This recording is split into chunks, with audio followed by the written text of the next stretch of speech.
Okay, welcome back to Horizon Zero Dawn. This is part 38.5. So this is going to be a long one. Our goal for this episode is to go find all the open world data points in the western half of the map here. So all over here, we're going to get all the collectibles, the metal flowers, and all that kind of stuff. We have one more metal vessel, ancient vessel, to get. Some Banuk figures, and on top of that, we're gonna do some resource farming. We need some Snapmaw hearts because we kind of got dicked over on that a while back. And yeah, so we already have all that stuff, and we're also gonna get the skins that we need for the Shadow Rattler. Probably get a Trampler heart. We'll take a look at all this stuff. Like, we need Shellwalker hearts, which I forgot about. We have the Watcher hearts, and we need a couple Striders. Another Charger heart. Some Stalker hearts, which I've been selling. Because I never wrote that down. Crap. Okay, well, that's okay. And yeah, so this is going to be a long one. I initially was going to do this in multiple parts, but now I've kind of decided against that. So yeah, and we're not going to do any quests. We're not going to advance any story-related things in any way. We're not going to kill any machines we haven't killed yet. We're not going to go anywhere that we haven't been before, although that said, we've been pretty much everywhere. So, to get started, we're going to head into Meridian, and there's some data points and glyphs and stuff in there that we haven't gotten yet. But we've also picked up some glyphs that we didn't read yet. And we didn't read them in the main series because they're super long, and I kind of felt like that they wouldn't be appropriate for that. So this is the first one. I don't even remember where we got it off the top of my head, but it was probably either in or near Meridian.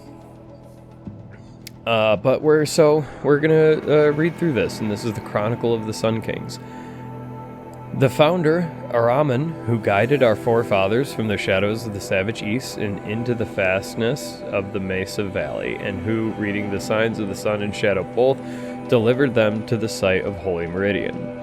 The bounteous Amavad, who oversaw the clearing and sowing of the royal mazelands so that none who walked in the sun's favor should go hungry again, who cut back the jewel to claim the rich estate lands for the first houses of the Sun Court. The far-seeing Sadahan, who expanded the sun's dominion to the north, south, and east, setting a gate at Bright Market Harbor, and who, before the sun at its highest, proclaimed these lands would be known as the Karja Sundom.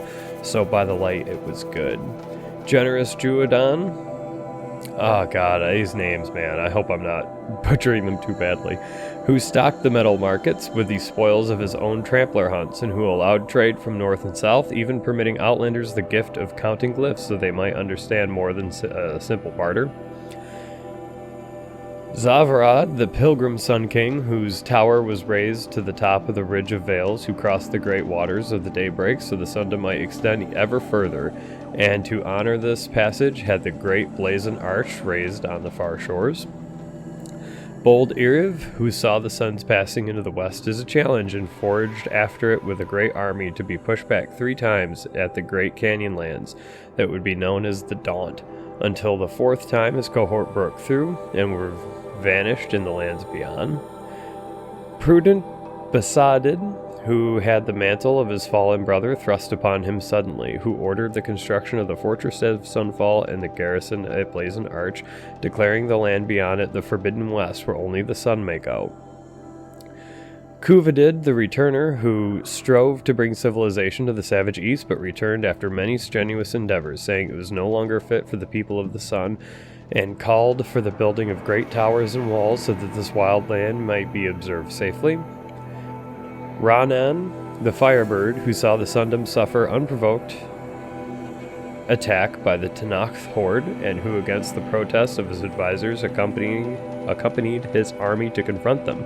Under the sun he claimed victory, though he was so greatly scarred he wore his blazoned helmet from that day. Nahasis, who was a hunter as much as a Sun King, and called for the proudest men of the noble houses to prove themselves in competition beneath the sun, and that those who felled the greatest machines would be situated as the first Sunhawk and Hawks of the Hunter's Lodge. The illuminated Marzit, who the sun visited with visions so vivid and grand he commissioned many statues and frescoes of his visage in Meridian, and for his summer palace in Sunfall had the great citadel raised, where he remained painting until he took his deathly ill from his own pigments. Havas, elder brother of Marzid, who decreed each family with a suitable male child should submit that child in service of the Sundom's then depleted ranks, and had the artisans turn their attention from works of art to outfitting each soldier of the sun with the very finest armor, halberd, and bow. Jiran, who in his early years was a strong Sun King defending the Sundom from encroachment of other tribes and the derangement of the machines, but who became greatly addled and ordered the spilling of much blood in the sun's name, threatening to bring twilight time upon us. Avad the Liberator, and we have not. They haven't written about him yet. So, it does seem that the Karja are descendants of the Nora, or at least a group of Nora that decided that they didn't want to stick around there anymore and moved on to find, kind of settle their own areas and come up with their own laws, and decided how to rule themselves away from the way that the Nora handled things. This is Bylaws of the Lodge. So this is the Hunter's Lodge rules, essentially. Section 1, Preamble.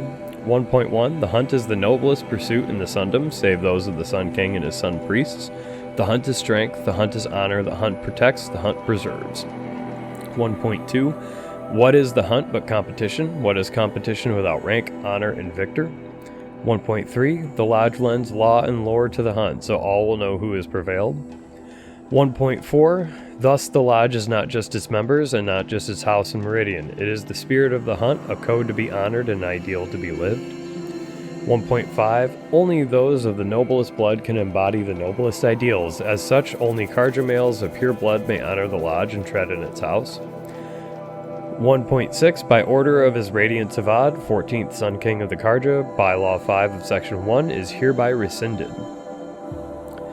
Section 2, Membership. 2.1, no hunter shall gain admittance to the Lodge without 3 half-sons, 1 with honor at any hunting ground, see Section 5 below. 2.2, there are 2 classes of member, Hawk being senior, Thrush being junior. 2.3, the rank of Thrush can only be gained through the sponsorship of a Hawk. Each Hawk may only sponsor 1 Thrush.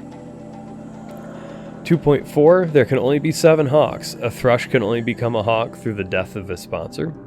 2.5, the Hawk who hunts the greatest prey shall become Sun Hawk and leader of the Lodge.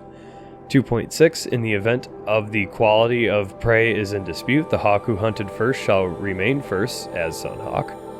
2.7, only Karja males of pure blood may become Thrush, Hawk, or Sun Hawk. 2.8, by order of His Radiant Avad, 14th Sun King of the Karja, Bylaw 7 of Section 2 is hereby rescinded. Section 3, Proof of the Hunt. The greatest hunts often bear no witness, therefore a trophy must be kept. 3.2, a trophy may be submitted to the Sunhawk as proof of a victorious hunt. 3.3, a trophy must be intact, undamaged, and from a recent hunt. 3.4, the Sunhawk shall have final authority in any dispute over a trophy's worth. 3.5, only Karja males of pure blood may submit a trophy to the Sunhawk. 3.6, by order of His Radiant Avad, 14th Sun King of the Karja, Bylaw 5 of Section 3 is hereby rescinded. Section 4, to protect and preserve. 4.1, a hunt for its own sake is noble. A hunt in the service of others is blessed by the sun. 4.2, when called upon, hawks and thrushes must undertake any reasonable hunt asked of them if it serves to protect the citizens of the Sundom. 4.3 The Sunhawk has sole authority to negotiate any fees or bounties associated with any hunt undertaken by members of the Lodge on behalf of the Sundom. 4.4 Any profit from any hunt undertaken by members of the Lodge on behalf of the Sundom shall be shared by all 7 hawks administered by the Sunhawk. 4.5 Only Karja males of pure blood may undertake a hunt in the name of the Lodge, be it for protection of the Sundom or any other reason. 4.6 By order of His Radiance Avad, 14th Sun King of the Karja, Bylaw 5 of Section 4 is hereby rescinded. Section 5 Hunting Grounds. For the purpose of training and recruiting the best and greatest hunters, the Lodge shall provide and maintain hunting grounds. 5.2 Each hunting ground shall test a different range of skills through 3 trials crafted by its keeper in consultation with the Sunhawk. 5.3 There shall be 3 rewards for each trial in ascending order of performance: half sun, full sun, and blazing sun. 5.4 Hunters who prove themselves by winning the requisite number of suns may be entitled to special gear at the Lodge at the discretion of the Sunhawk. 5.5 The Lodge shall provide funds for construction and maintenance of all trials and facilities at hunting grounds. 5.6 The Lodge shall receive all profits associated with the sale of parts, ammunition, and equipment from all hunting grounds. 5.7 Any profits received from hunting grounds shall be shared by all 7 hawks administered by the Sunhawk. 5.8 Keepers shall be chosen exclusively by Sunhawk and serve for a term of 7 years. 5.9 Only Karja males of pure blood may be appointed keeper. 5.10 By order of His Radiance Avad, 14th Sun King of the Karja, Bylaw 9 of Section 5 is hereby rescinded.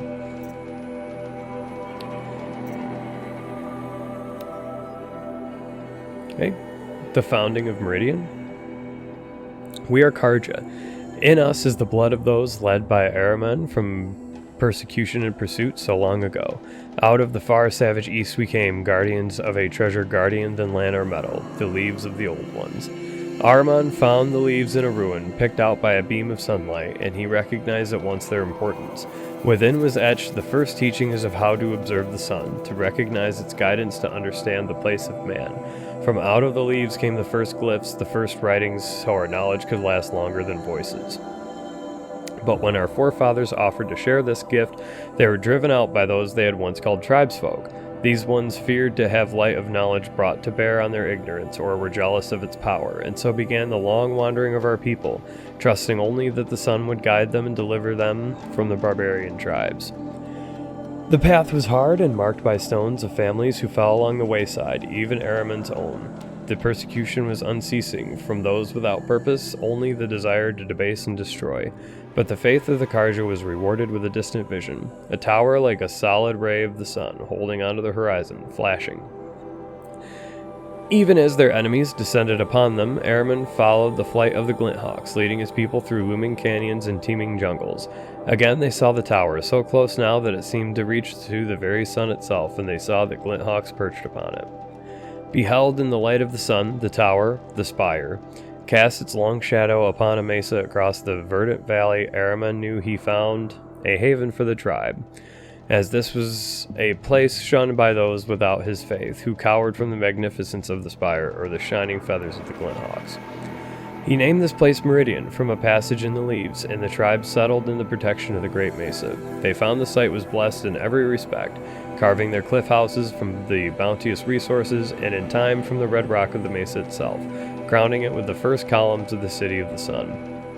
Truly the sun gave much to the descendants of our forefathers, granting Meridian great harvests and prosperity, and the bounds of the Sundom for as far as its light touched. In time, seeing Meridian shielded us from the dark arrows and plots of our foes, other foreigners brought trade and tribute. Holy Meridian, without spire and sun there would be no Meridian, but now and forevermore it stands as monument to both, and the glory of Araman and its founders is reflected anew in each Sun King of the Radiant line and the noble houses of the Sun Court. So, okay, it sounds more like they didn't leave of their own accord, they were probably driven out. What it really sounds like is there was a group of people within the Nora tribe that were kind of going into the like ruins of the old ones, and the matriarchs or whoever was in charge of the Nora at the time cast them out for that. And I will apologize. I'm actually kind of sick right now, and so all this reading is leaving me a little bit short of breath, but we'll suffer through it together. Hopefully it doesn't sound too bad when it's all said and done, once this is all edited and everything. This is Legendary Hunts of the Lodge. In the summer of the 4th year of the reign of the Sun King Marzid, did Furukuas, oh god, these names, man, Sunhawk of the Lodge, behold a herd of grazers so vast that it filled the entire vale below the far back. His bow was a harp that day, strumming the melody of the hunt from noon to twilight. After, one could not walk a single step across the glen without tripping on an antler of the fallen. It took all 7 hawks and all 7 thrushes to gather the trophies, and with the bounty from their barter, the last wing of the lodge was raised. In the winter of the 7th year of the reign of the Sun King Havas, did Darusiv, Hawk of the Lodge, stalk a herd of tramplers from Sand Whisper Valley to the foothills of the Pale Reach. Bombs from his sling fell as hailstones, freezing his prey in the waters of the ford. Sorry. Yeah. I just read that as fjord. I'd never see it as ford like that too often. Anyways. While the others stood as statues in ice, Havas set upon the largest, diving his spear between its place and taking his trophy before the rest could even stir. In the spring of the 3rd year of the reign of the Sun King Jiran, as the machines of the wilds grew even more deranged, did Kuvam, Hawk of the Lodge, answer the call from the prefect at Day Tower to slay the mysterious creature who ripped his best cohort limb from limb. 4 days and 4 nights he tracked his quarry through the savage east before the brute was revealed, strong as a snapjaw, fast as a strider. From twilight to midnight the battle raged, but Kuvam prevailed at great cost, his left arm chewed ragged at the joint. Thus he named the beast a Sawtooth, as he took its trophy from its shattered remains. In the autumn of the 8th year of the reign of the Sun King Jiran, as the machines of the wilds grew ever more deranged, did Gali, Hawk of the Lodge, follow the shimmering death haunting the southern freeholds into the jungles of the Jewel. Under that tangled canopy the hunter became hunted, glimpsing in the shadows more of the eerie lights, till he was surrounded by machines he named stalkers. Long was his flight through the undergrowth to the safety of the alight, but along the way he turned his bow to his pursuers and became the first to snare a trophy from that which walks in glinting shadow. In the summer of the 13th year of the reign of the Sun King Jiran, as the machines of the wild grew ever more deranged, did Assis, Hawk of the Lodge, dare to tread the path of broken trees, following the wake of the terrible thing that laid waste to the freehold of Morning Light. And so he was the first to face the might of the Thunderjaw, greatest of machines that walk the earth. With spear, bomb, and arrow, brave Assis fought to no avail, and only triumphed by turning the Terror's own cannons against it. The carcass of the beast now hangs in the lodge for all to see, so enshrined because its fall turned Hawk into Sunhawk. So that's how Assis became Sunhawk. He was the first person to kill a Thunderjaw, which is pretty impressive, honestly. And this is Record of Red Maw 1. Now there is a second part to this, but we won't be able to read it until we progress the Hunter's Lodge quest more. So we'll have to do another supplemental later, which I was probably planning on doing anyways, but yeah. Or we'll do it in the main episode, who knows. Maybe it's shorter. The Record of Red Maw. By inquiring Jandinaman, historian in residence at the Hunter's Lodge. It is well known that facts recede into fictions as they become memories, and fresh facts themselves are ephemeral among the rumors and legends of the South. This is especially true in the case of Red Maw, that most terrible of Thunderjaws, a machine which is nothing if not legendary. Few who have laid eyes upon it have survived, and among them even fewer can be trusted not to embellish their tales. All that said, here I have endeavored to truthfully chronicle all the calamities attributed to the beast, and all expeditions meant to end such calamities once and for all. None have succeeded. As of this writing, the terror of the South still roams free, scarred perhaps, but deadly as the day the sun first shone upon its armored hide. In the early spring of the 18th year of the reign of Sun King Jiran, a freehold was destroyed near the hands of the flood. 9 bodies were recovered, 8 riddled with cannon rounds, 1 flattened completely. No witnesses survived. Though never proven, this is widely thought to be Red Maw's first attack. In the late spring of the 18th year of the reigned Sun King Jiran, an expedition of 4 hunters set out from Sunstone Rock to track the machine or machines responsible for the destruction of the Freehold. None returned. Their bodies were subsequently found in the south. 3 blasted, 1 stomped. Never proven, but thought to be Red Maw's work. In the early summer of the 18th year of the reign of Sun King Jiran, an expedition of 6 mercenaries set out from Meridian to track the machine or machines responsible for the losses described above. 1 returned, ribs crushed, clavicle fractured. He spoke of a thunderjaw which split a man in half with a single bite. This is the first confirmed sighting of the legendary machine, and the one which gave it its name. In the late summer of the 18th year of the reign of the Sun King Jiran, an expedition of 8 set from Meridian to track Red Maw. None returned. 6 bodies were found near Blackwing Snag, 1 blasted, 3 stomped, 2 eviscerated, 1 swallowed his tongue, evidently in a spasm of terror, suffocating. In the autumn of the 18th year of his reign, the Sun King Jiran commanded the Hunter's Lodge to send an expedition south in pursuit of Red Maw. After numerous logistical delays, 3 hawks and their thrushes set out in winter. Only 1 pair returned, reporting the deaths of the others. 2 blasted, 1 stopped, 1 decapitated. The survivors were sacrificed for cowardice, 1 gutted by the sawtooth, the other skewered by kestrels. After this setback, members of the lodge grew wary of pursuing the legendary Thunjaw. Only the proudest hawks even considered it. Aspirants to the lodge, however, foolish in their ambition, eagerly took part in subsequent hunts. In the summer of the 19th year of the reign of Sun King Jiran, the destruction of a caravan south of the Spurflints, 3 blasted, 2 stomped, 1 immolated, reignited interest in Red Maw. 3 expeditions, totaling 15 mercenaries, went after the machine with only 3 survivors. 9 blasted, 3 stomped, 2 eviscerated, 1 liquefied. In the early spring of the 20th year of the reign of Sun King Jiran, a cohort of 12 soldiers headed from the Rain Gathers to the Elite were set upon by the beast. Only 1 survived, 1 blasted, 1 stomped, 10 crushed when their fleeing footsteps triggered an avalanche. In the late spring of the 20th year of the reign of the Sun King Jiran, 3 cohorts totaling 34 men went in search of Red Maw. Alas, they were ambushed by stalkers and only 4 survived. 24 sniped, 6 exploded. Understandably, this ended the pursuit of Red Maw for some time. In the summer of the first year of the reign of Sun King Avad, a group of 6 Ostrom traders were attacked by the beast. 1 blasted, 3 stomped, 1 spit into a ravine.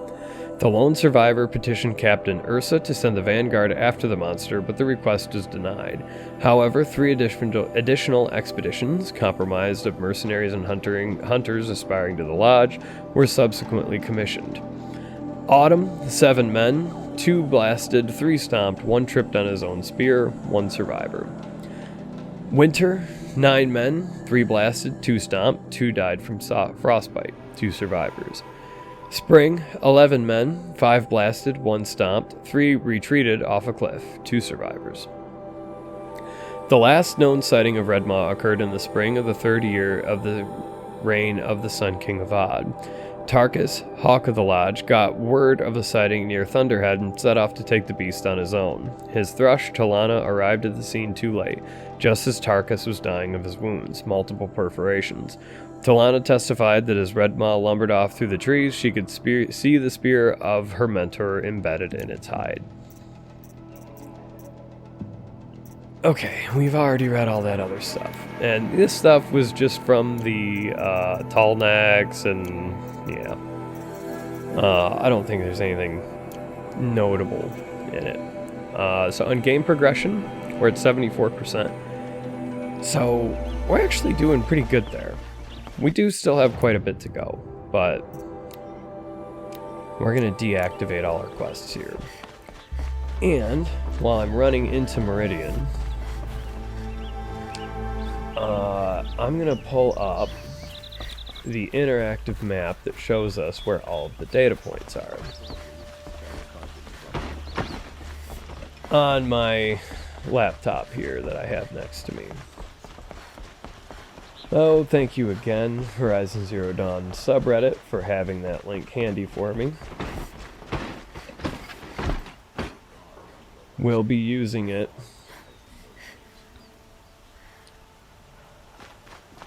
quite a bit. And so there's quite a few data points. I think they're actually just mostly just the glyphs. So it shows that we have 4 glyphs here, but I think it's actually only, I think one of them might be. Okay, it's the Liberation. This is another long one. I think these all might be fairly long. It's okay. Oh, I'll get through it. The Liberation of Meridian.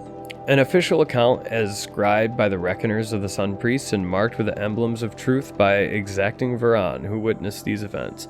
In the 21st year of the 13th Sun King Jiran's reign, the twilight time of his madness, the Sun King's own favored heir was put to death. The radiant Kataman's crime was to demand an end to his father's acts of bloodshed, and his sacrifice set that end in motion. Jiran's second heir, the Radiant Avad, fled Meridian at dusk with his honor guard, soldiers loyal to him over the Sun King. All night they traveled northwards, knowing that come the dawn they would be branded as traitors and marked for death. So it was that when Jiran made that proclamation, they had already traveled far, and in time they did reach the edge of the Sundom and crossed into Asurum territory. For Avad was canny and planned to negotiate terms with the Asurum. He knew he had an ally among them, Ursa, a fierce Asurum warrior with whom Avad had a long and unusual history. 2 years earlier, Ursa had been brought to Meridian as a captive, destined for sacrifice, but she survived the Sun Ring, killing 2 kestrels by her own hand. Thus did she earn the honor of being made a palace slave, and in this role came to know Prince Avad. A rare friendship was formed, and Avad conspired to free his friend, who returned at once to the Asurum homeland. Now, desperate for allies, Avad sought out the Asurum he had helped to free. Ursa had ties to the warlords and freebooters who resisted the Red Raids. With Ursa's might and Avad's keen strategy, they could raise a warband to move and overthrow Jiran. And as a rightful heir to the throne of the sun, Avad hoped to inspire many of his people to rebel, so sparing Meridian from a drawn-out war. After months of preparation, Avad and his allies crossed the border and marched on Meridian. As word of their advance spread, many Karja soldiers fled back to the city, lay down their arms, or even joined the Liberators. Yet wise Avad knew that Jiran's faithful would defend Meridian to the last man, even sacrificing the lives of its citizens if it would hold the holy city against siege. He found kestrels and city guard already set in on the walls, ready to face arrow and shot, but Avad's awesome allies brought new weapons never seen beneath the sun, thundering cannons strong as machines. Avad permitted them to fire their Slavos on the outer walls, bringing many defenders down with great carnage. As the smoke cleared, the Liberators attacked in 3 groups. One scaled the walls beneath the Temple of the Sun, another took to the aqueducts of the palace, while the main force overcame the barricaded city gates with cannon fire. These were the final blasts fired at the holy city, as Avad forbade any further destruction. In the streets, too many scenes of brutality and chaos played out to recount. Among the terrible miasma of blood and smoke, the Sun Ring slave pits were opened and hundreds spilled out, desperate to escape. Many of Jiran's supporters seized their chance to flee with this flood of unfortunates. The day had turned, and seeing his forces much reduced, the Sun King Jiran ordered his trusted kestrels to take Edaman, his sole remaining heir, from the city. Helis, terror of the sun, cleaved a path through Meridian from east to west, striking down all in his way, ally and foe alike. The savagery of Helis and his kestrels could not be matched, and so it was that Edaman, his mother, the Dowager Queen Nasati, and the High Sun Priest Bahavas escaped. Avad confronted Jiran in his solarium. He had hoped his father would answer for his crimes honorably, but seeing this could not be so, with great anguish he struck him down. As the murder of a true Sun King is an unthinkable act and surely would plunge the world into shadow, Jiran's death proved that the sun had renounced his legitimacy. Yes, sun had turned to shadow on the throne of Meridian, and it was Avad's light that drove the shadow out to the west, where it remains to this day. So was the cycle of things corrected, in this first year of the reign of the 14th Sun King, the Radiant Avad. So yeah, it's a little bit more history here in regards to kind of how Avad overtook all this. And it sounds like, based on just kind of the dates and like, you know, this is this year of his reign or whatever, it sounds like this all happened about 3 years ago. It was fairly recent. Aloy was, you know, like 16 at the time, but, you know, again, still not too long ago. Okay. The reign of the Mad Sun King.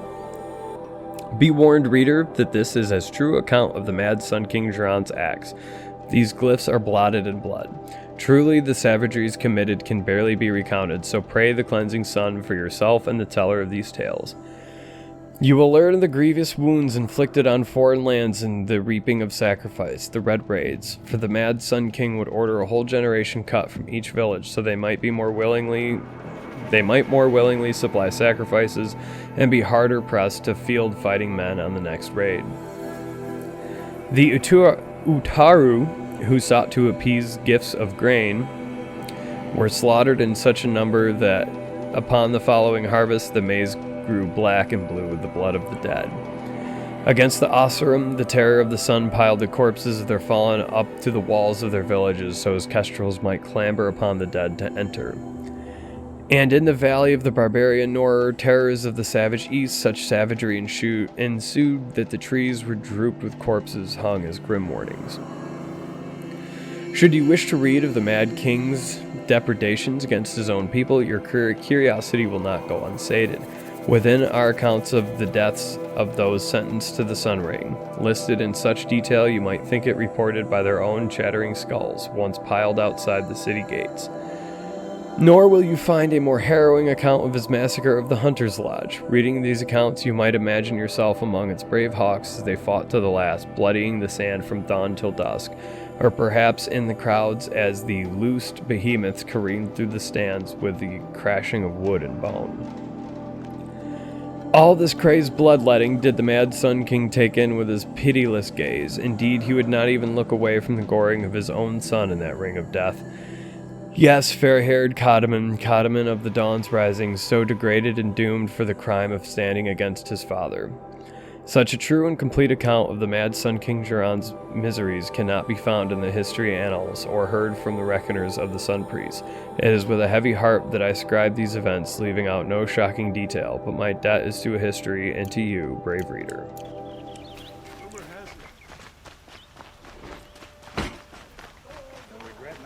Honestly, and you know, kind of pulling out of I think we only had those two left. Hold on. Notebook. Data points. Okay. That's 8. 7. 12. Oh, that can't be right.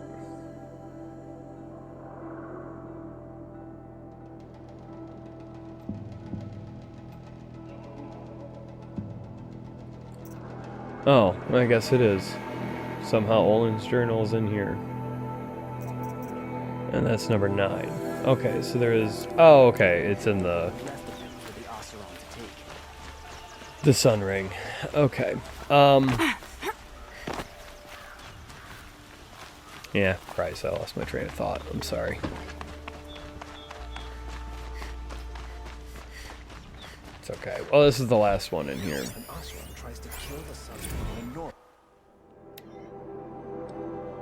Okay, the seven articles of the Sun Faith. 1. Overall, the world rises and sets as the great sun, as is plainly seen. To all plants, animals, machines, and men it gives life and is plainly seen. Of all the tribes, none have scaled such heights as the Karja is guided by the sun. Witnessing these things to be true each day, celebrating these things each day, we believe in the sun and its light gladly and without question. Only the sun's rightful heir, born of the radiant line that dates back to Ahriman the founder, is the speaker for the sun. To him the sun's desires are revealed, and from his lips his desires are acted upon by men. He shall be known as the Sun King, and his word shall be law. 3. In all things we accept the sun's judgment. We offer our bared skin to it so it might burn our sins away. We partake of its renewal and wear its heat for a time. As our skin bears its flush, its bronze armor, we are made strong. In the cracking and peeling away of our old selves, we are made new. 4. In the sun's light, we shall speak only in truth. We shall strike only in righteousness, and we shall act as we believe the sun so tasks us. When the shadow falls across us, we shall always remember our illumination. We shall not cast blame for ill fortune, we shall endure. In the coldness of the moon, we accept there will be stillness and death and endings until dawn comes once more. We do this because there are two halves of nature, sun and shadow, and to deny one is to deny the whole of things. 5. As twilight came before us, ending the world of the ancients, so shall a twilight come again, for this is the cycle of things. The buried shadow shall rise up to eclipse the sun's light and usher in a great and terrible change. Even knowing this, we are steadfast in our belief and trust that the sun will again bring a new dawn as it did for our founders so long ago. 6. Holy Meridian shall forever be the seat of the Karja, the city of the sun, and the spire venerated as the mark of its founding. A Sun King born of the radiant line shall always sit upon its throne, for without a speaker for the sun its will is clouded. For either of these to be denied is to invite a twilight time upon us. 7. Clearly the Karja are the children of the sun, and preeminent in its gaze, but so too does its light touch upon the barbarian tribes to the north, east, and south. It is the speaker for the sun's duty to interpret if the sun's gaze is directed in approval or reproach. So determined, it is the duty of the Karja to carry out the sun's will, even in places where the light does not reach. I wouldn't believe it if I hadn't seen it with my own eyes. Okay.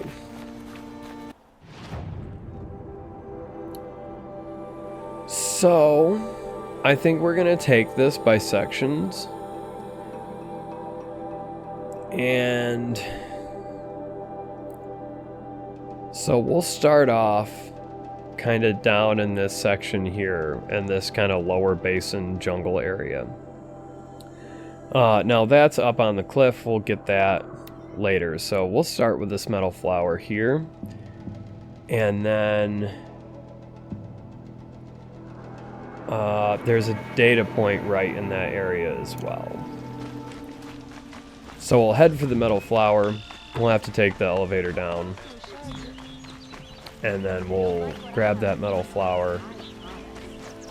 Grab the data point, and then there's some more data points. Not too far from that as well. And so that's the spire, and we actually learned in the last main episode in 38 that that was the spire that Gaia had constructed. I think it might have been one of her subordinate routines.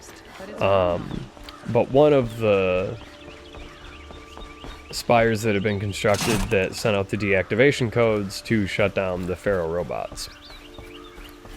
To stop the... so that life could be reseeded onto this planet.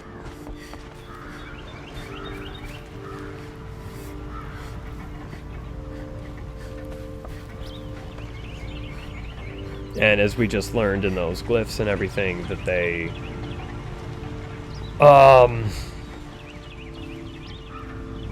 you know, the Karja, the people who left the Savage East to come found here, kind of used it as their way station.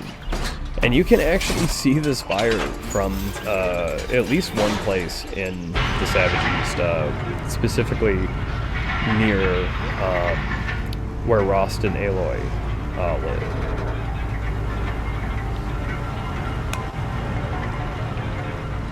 And I tried to look for it way back when, in that initial episode. But it was raining at the time, and that obscured it. So, next time we're in that area, which will be, you know, not this part, but and maybe not even the next one, but relatively soon we'll make our way in that direction. And You put that Oseram assassin in his place. sure did. So yeah, we'll. It was incredible. Stopped her ball without breaking a sweat.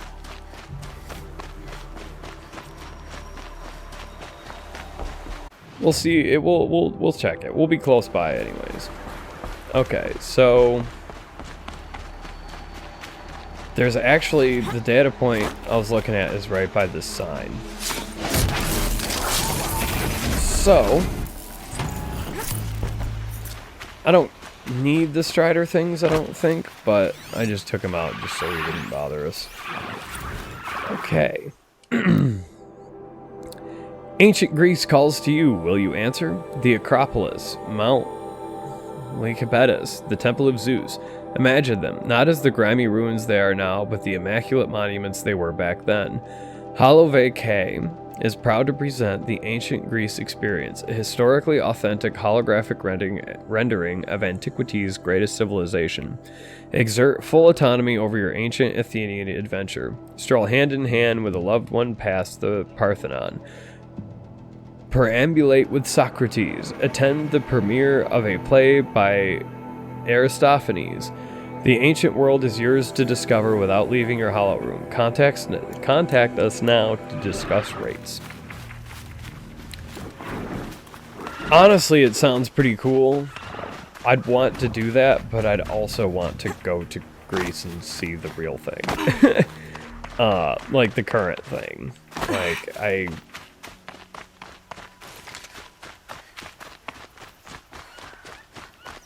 you know, I played a little bit of Assassin's Creed Origins. Not much, but enough to... I did the, like, guided tour thing. Oh, I might make a video in that someday. I don't know. If I do, it won't be anytime soon, but... Yeah, I did that guided tour thing, and it was really cool.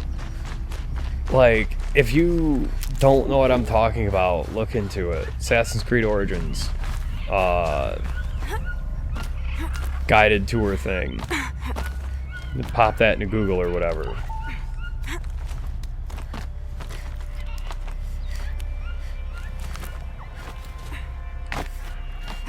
But I'd also like to go to those places like IRL and actually like be there and check it out. Hey, there's a merchant here. Oh, we even have a couple of things to sell. Yeah, I never sold after all the crazy bullshit we just went through. Okay, well cool. We got some more shards. Okay, there's our flower. I'll head back to the map. So our next data points, we actually ran past them not long ago. But they're about there. Let's see if there's another rappel point that's in the direction we actually want to go.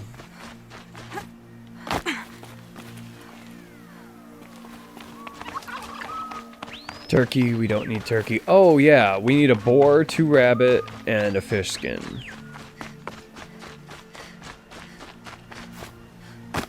Also.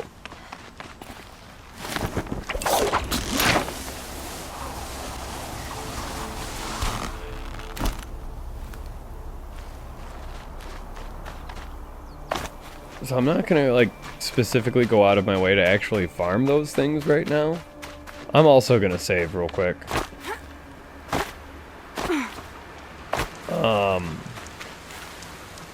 But we're gonna keep an eye out as we're wandering around looking for things. We're gonna keep an eye out.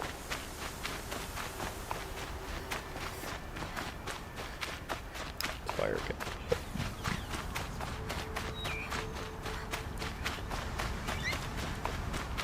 Especially now that we have that ability that makes skins and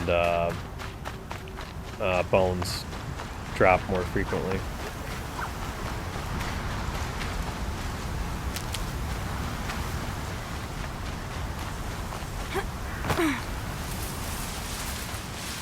And we probably do need bones for, you know, crafting ammunition pouches and what have you. 4 prong arrows.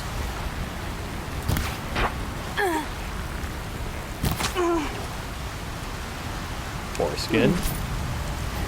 So we have our boar skin, so now we just need rabbit.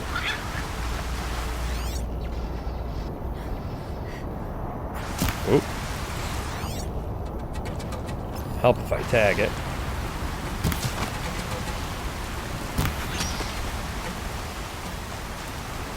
Now we got our 1 rabbit skin. We need 1 more.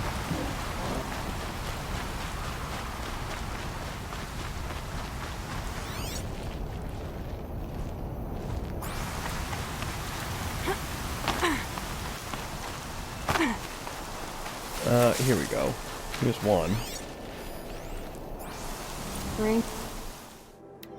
Who's at the door? It's Pizza V. Greetings, valued Cheesy Heart customer. I'm a Cheesy Heart for sure. Cheesy Heart Pizza and Subs is proud to present Pizza V, our new and improved drone delivery system. Guaranteed no more street drops or roof pizzas. Guaranteed on target, on time surgical strike delivery. Pizza to your POS in 5 minutes or free. Melty hot or the price is not. Zip to cheesyheart.hollow and call in the Pizza V. It's too loud to hear much. Better keep my eyes open. And then... Okay. The other one is back this way just a little bit. Yeah, it's right there.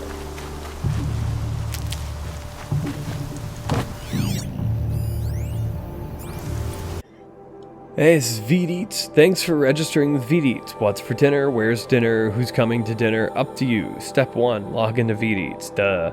Step 2, choose a menu. In the mood for Mexican, chiming for Chinese, savoring sushi, peaked for pizza. Any cuisine, any side or dessert you dream is yours for the taking, or shall we say eating. Make your selection, and while the food printer is whipping up your vittles, move on to Step 3, choose a setting. Where do you want to eat tonight? A 1950s diner rocking the jukebox tune, a Polynesian beach, where's that cava colada? Heck, why stop there? Why not try one of our truly exotic luxury settings? Fantasy banquet whilst watching dragon riders joust? Check. Glass bottom hollow carrier hovering over a raging volcano? Checkity check. Step 4, choose a skin. Sure, we love our friends and loved ones. But do we really have to stare at them and listen to them every darn meal? With VDeets, gulp down meats, dress up. Is that your boyfriend smacking his lips across the table, or is that hollow star Ryan Kasabian glowering at you with animal desire? Is that your kid screaming how she wants more nuggets, or is that a blessedly restrained Madame Curie expounding on the scientific and societal impacts of her discoveries? Don't worry, VDeets automated systems are just as good at nugget serving and child monitoring as they are at noise canceling. Step 5, eat. That part you don't need help with, right? Are we right? Enjoy your VDeets meal experience.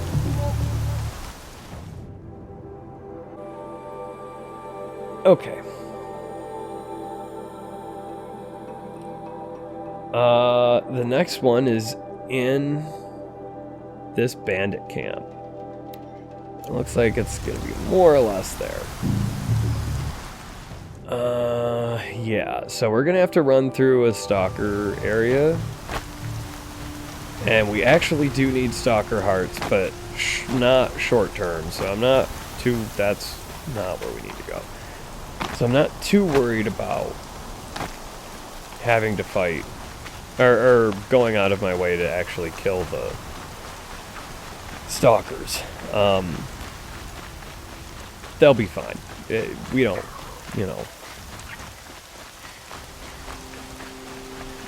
Now, and while we do need rabbits, I don't want to run the risk of running into stalkers or sawtooths or anything like that while I'm chasing after wildlife. And I can hear probably a sawtooth, and you can see his little icon. Okay.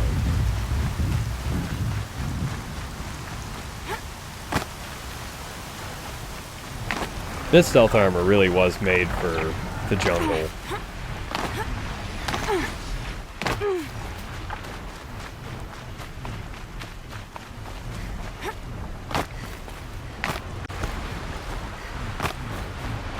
Okay, well, we'll save it and just keep running.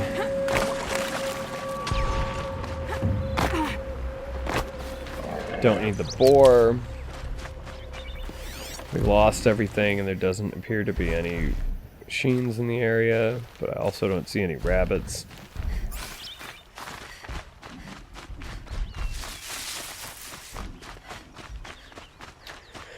I actually do feel kind of bad about killing rabbits in this game.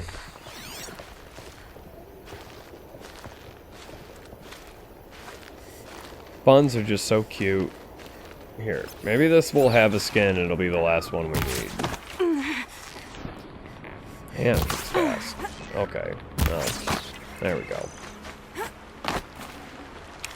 There. Save this for later. Don't have to kill any more rabbits. Now, we do need a fish skin. There's no fish here because this river is about half a foot deep.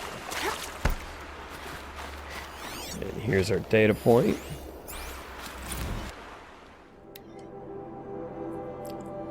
From Izzy Mandela to Merc Oslo. Subject, what scares me?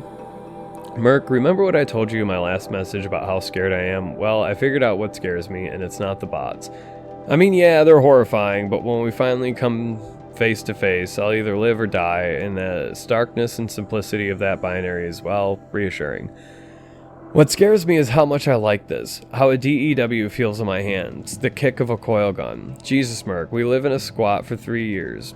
Matching mohawks, spent our days throbbing off Razorwing or Duster, nights thrashing off slam funk gigs.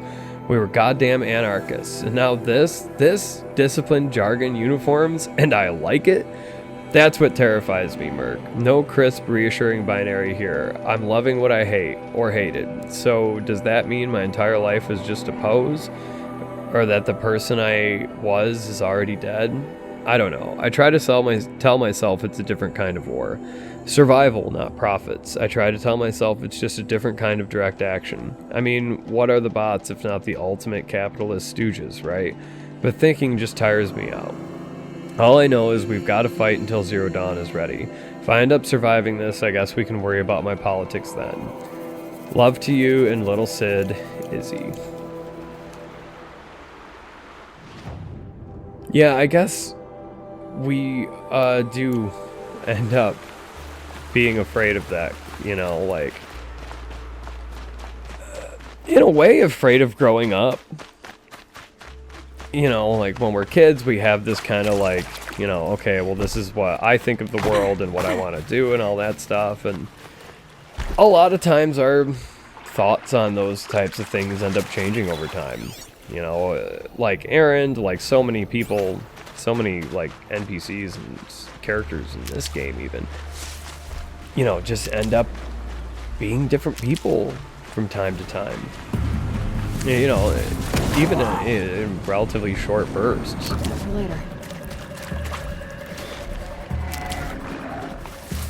You know, sometimes it doesn't even take very long for that change to happen.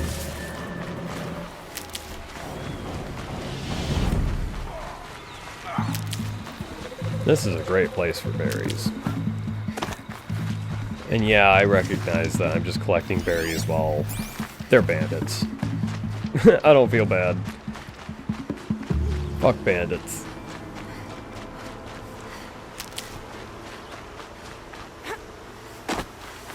It's their fault for being here. Okay, and there's another glyph, and if I actually sort of remember this one. Yeah, it's over here.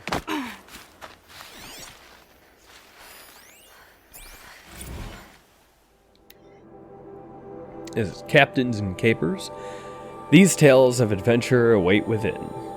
The life of Masarad the Sunflash, whose scales of polished armor dazzled his foes, whose ribbons of firebird red arced like his enemy's lifeblood, so drawn to the clamor of battle that he chose an outlander's life far beyond the Sundom. In the north, he crushed the helmets of clashing Asuran warbands with the very scrap they battled over. In the south, he stood in sunset against the plains raiders, plucking their arrows from his body and firing them back. It was only the lure of the greatest battle of all, for Holy Meridian, that drew him back to his homeland, and in the liberation he died gloriously, so that it took many hours to reveal his still shining armor beneath the heap of kestrels piled above him. Of Sadiva, the Desert Rain, once a daughter of the Sun Court, but who cast aside noble silks and paints to run with the mercenaries of the Long Burn. She of eyes like smoke and a flashing blade, her band only struck with the sudden storms, for the sight of blood never sat well with her, and the rain washed away its traces as quickly as it spilled. And so the sighting of rain clouds was feared from sunfall to bright market, lest she might appear with them for many seasons, until they were finally betrayed by one of their own to a blazoned patrol. For her noble birth, Sadiva was permitted an honorable death and buried up to the neck in the valley of the Lash to await the sun's judgment. On the first day she endured in silence, yet on the second clouds gathered and broke with a great downpour, and in its passing she was gone. The metal conquests of Korgund, the Asuran blacksmith who would hammer gauntlets into shape while wearing them, and bend barrel iron around his waist. He was seen to wrestle the cargo from the backs of shellwalkers, claiming the lightning blast to be good for constitution, and overcame a sawtooth by blunting its jaws and shaking it so soundly that its core fell loose. He claimed to have gathered a charging trampler on his shoulders, and slammed it upon the rocks, and sure enough there were marks left by its furnace blasted lividly across his well-haired back. As the derangement worsened, bringing ever more terrifying machines, so grew Korgan's desire for greater feats of strength. He was last sighted astride a rampaging thunderjaw, grasping its neck tight as a hawk to prey, and some say he remains there still. As continued from previous volumes, the exploits of Akira One-Eye. By this point in the telling, Akira had lost his left hand for stealing the song cores of Estuki, and so traveled to the claim, seeking an Asuran forgesmith who would affix a Ravager's claws in its place. Of course, the only man crazed enough to undertake such a melding of metal and flesh would be the leader of the Three Chains Uprising. Alrighty, so one thing we forgot to do, and by we I mean me, is grab the map for the vantages. Now, there's one vantage that I won't be getting in this part, because it's in a quest area that we're going to have to go to in the future. But there's one left that I remember where it is. And we're gonna get it. But there's two more that I don't remember where they are, so we're just gonna get this. A little bit expensive, but not too bad. Okay. And it's not around here, so that's good. So we have a metal flower over here by the cauldron, and there's a data point near that as well, actually very close to it. Whoop, got turned around. There we go.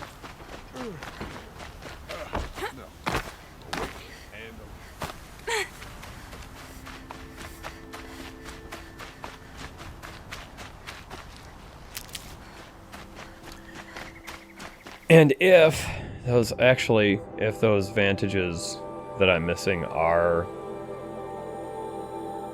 Yep, there's one there. Forgot about that one for sure. We're not going to go get that this part. And that one, we're not going to get that this part either. We'll get those. We're going to head back in that direction anyways. So we'll just get those, for the, for one of the main quests. So we'll just get that then. There's no point in going all the way out of our way just to get that one thing there now.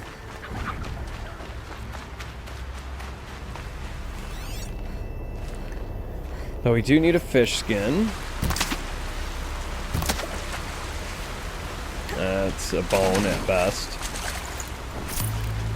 Yeah, bone.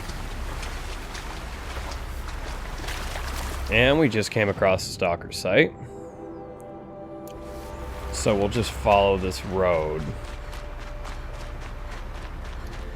down this way and hopefully avoid it. There's a fish here. Give him a quick arrow. See if he's got a skin for us. He does not.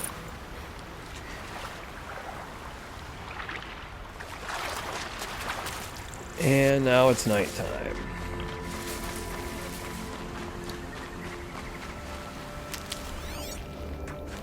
Oh, lots of fish here.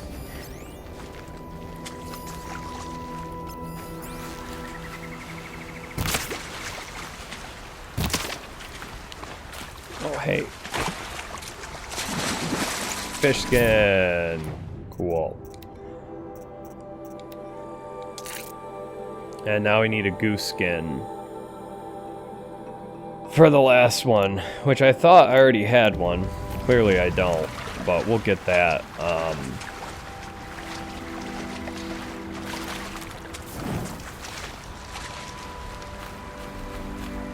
We'll get that later. We're gonna override this so we don't have to fight him.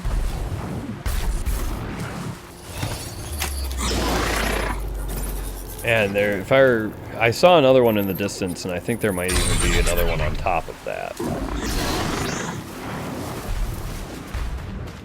Either way, this will prevent us from having to fight. Yeah, there is two of them over there. That will prevent us from having to fight.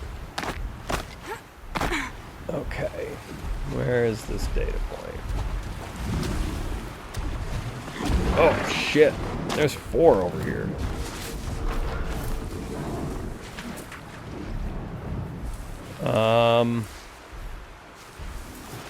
Okay, I think it's over here.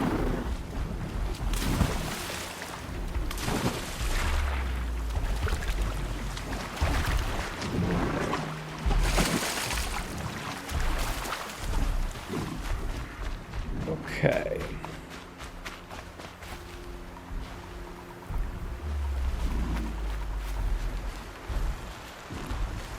So the screenshot on the interactive map is showing it in daytime, which is making this... Okay, well here's our metal flower.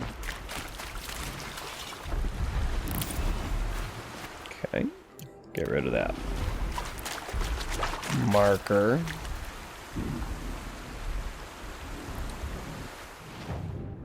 So it's across.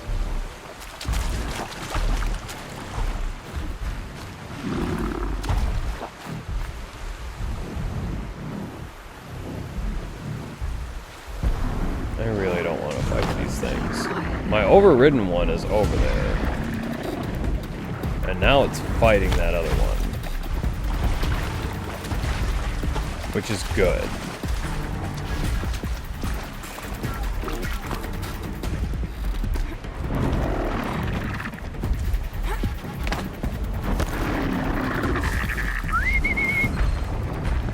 Now he wants involved in that.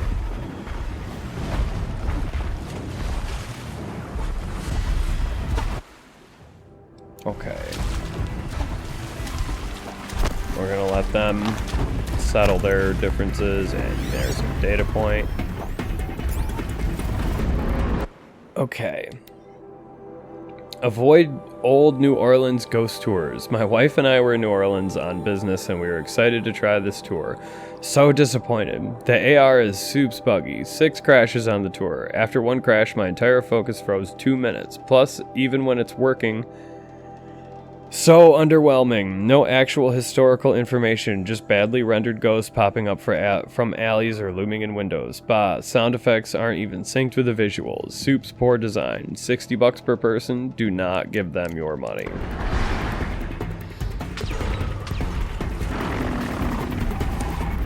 And we don't need anything from guys. So we're just gonna move on and take a look on our map. Both of our maps, really. Let's see here. So our next data point is near that metal flower. And there's not too many data points. There isn't too much stuff in this area, so it's going to be largely moving around. We're not going to kill the Stormbird now.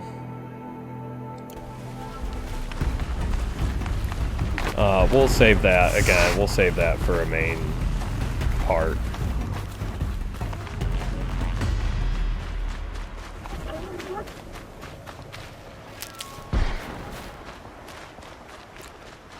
I think that's the cauldron. We should save. Yeah, that's alternate entrance into the cauldron. We'll save at the next campfire we come across.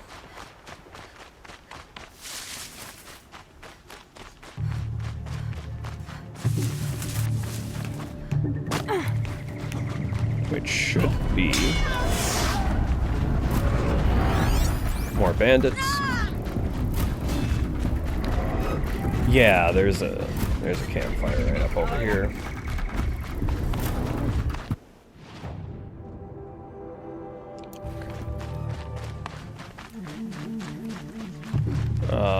Some scrappers in the way. Fucking A. I might regret not saving there. But there's another campfire over in this direction, so...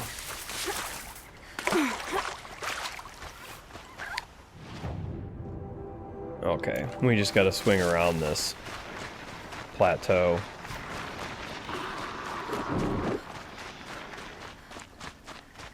This might even be the campfire that had the... No, it's not. Thinking of a different one, but it's here. Gotta save in, so if we die while we're trying to wander around the open world here, it won't screw us over too badly. I'll find a use for you.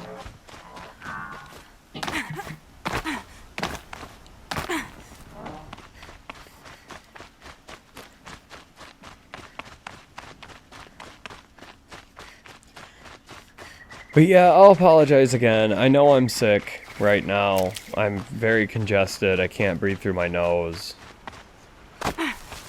I'm still getting used to listening to my own voice, like when I'm editing and stuff, and... it's gonna be easier to go this way.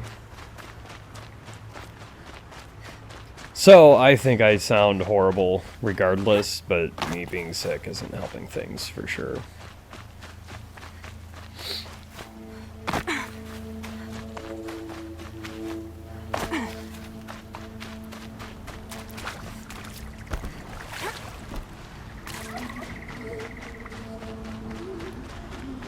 Now, we do need a goose skin, and geese are actually really difficult to find and kill, except for that one spot where we killed a bunch of them early in the game. They are around. We've actually seen quite a few since then, but... oh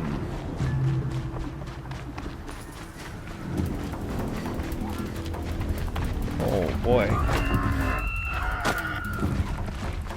Those things are running away from something. Couldn't tell you what. There's something going on. More bandits.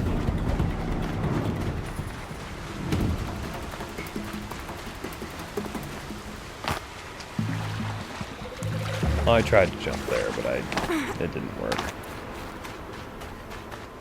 That's fine.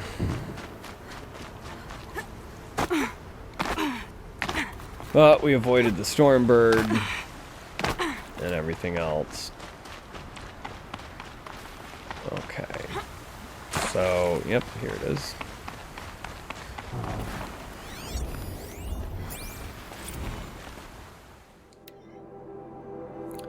Portland International Vertiport is committed to your comfort. The Portland International Vertiport wishes to thank you for your recent patronage. We understand that physical travel can sometimes feel like an uncomfortable anachronism. For those occasions where your bodily presence is required elsewhere, we are committed to making the experience as convenient and effortless as possible. To that end, we offer an exciting opportunity to join our Verter VIP program. A surprisingly affordable annual subscription fee grants access to a number of luxurious on-site amenities. Relax at Deep Green, our premium spa, or visit Data Corrupted. Now there's also a metal flower right up here. And there's a few more data points in this area as well. But we'll grab this metal flower first. Probably the next metal flower. So one thing when you're looking for these collectibles, when you have them marked on the map like we do here, the height that they're at, the icon is at, is the height that the collectible is at. So that helps us limit our search area a little bit. What is that? Oh, it's a rabbit. It's just at an odd angle.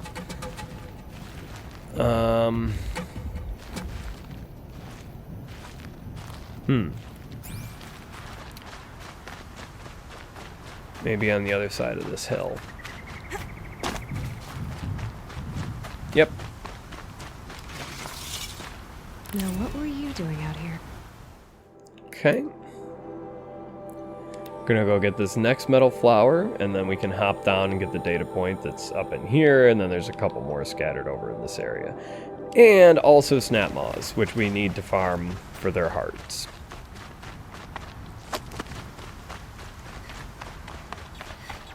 And that's what we're going to get next. So we actually have all the animal parts that we need to buy the Shadow Rattler, but we don't have a whole lot of shards left.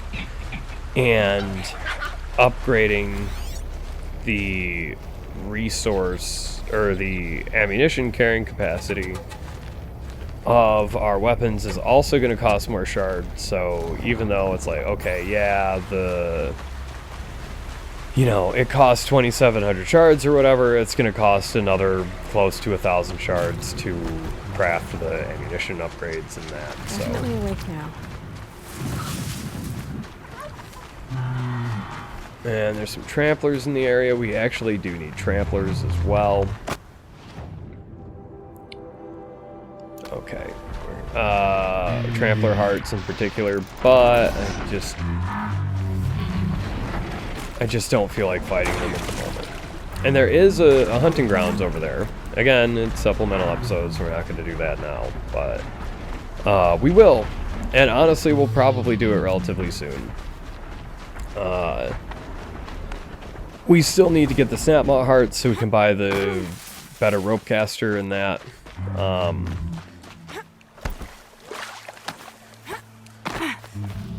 To do the other hunting grounds, so we're going to do all that first, but yeah, we'll get to that relatively soon. So we're just a hair over 5,000 metal shards at the moment.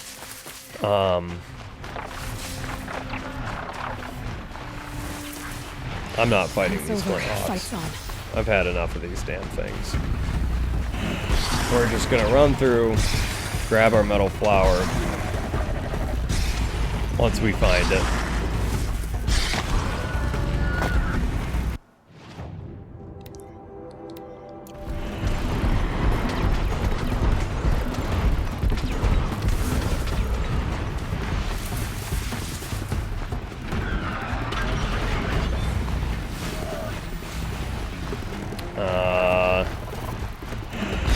Gotta be around here somewhere.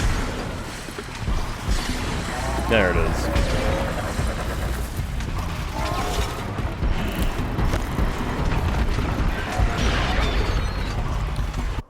Okay. Map. Our next data point I'm gonna zoom in a little bit. Looks like it's right about there, just on the other side of this river. So, we're gonna have to go through this herd of tramplers. So what we can do with the tramplers, and what we're going to do,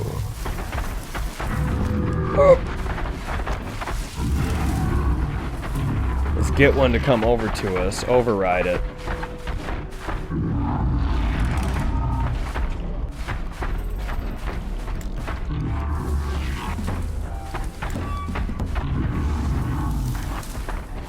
So he's not interested in actually coming over here, unfortunately. That one is.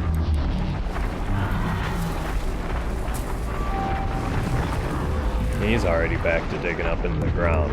This one is not.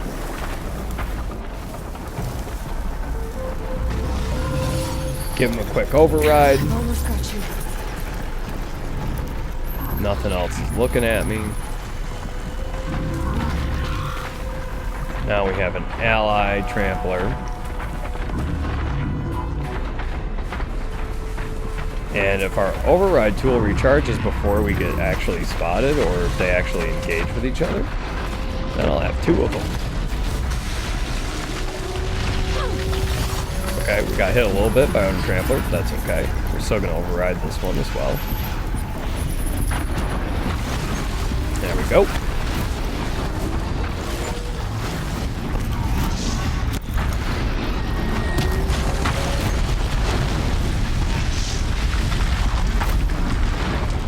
Mega cool.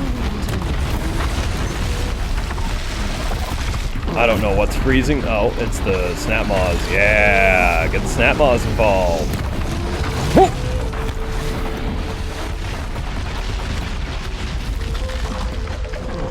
Y'all are fucked up.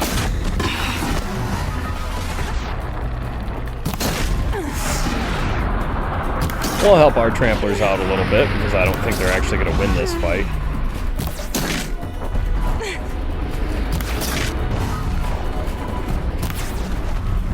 Okay, that one's down.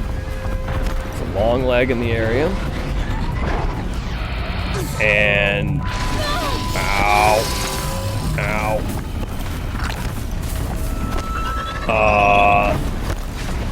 Okay.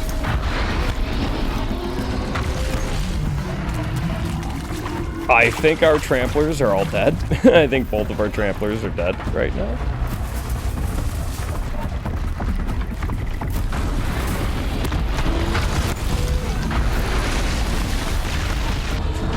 Ow.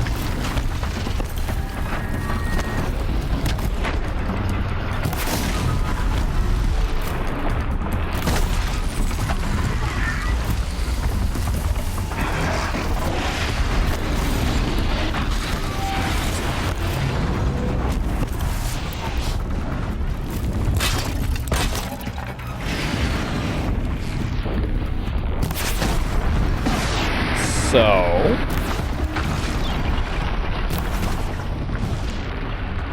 gonna have to fight on our own.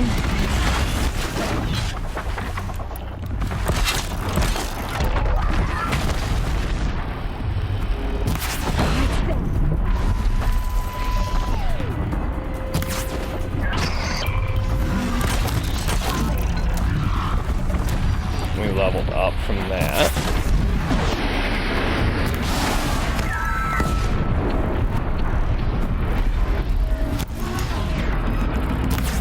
Which doesn't matter too much.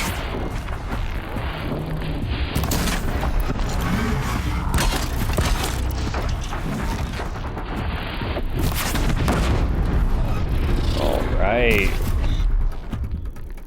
Set fire. Set one of them on fire anyways. Now we can fuck him up until he charges us. Got some weak points up on top.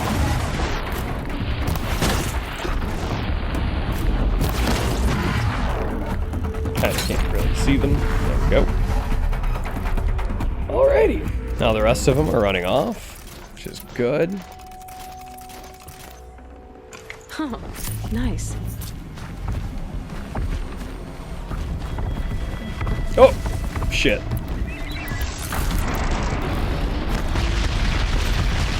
Good lord.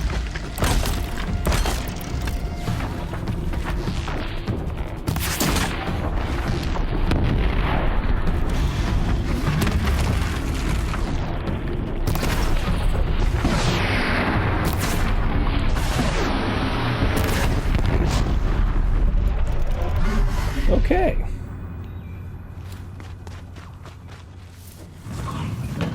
Here's the long leg. There's a sawtooth off in the distance. Not too worried about that. Or I should say, not too interested in that. Saving these for the trail. Oh, we have the opportunity. We'll refill up some of our berries.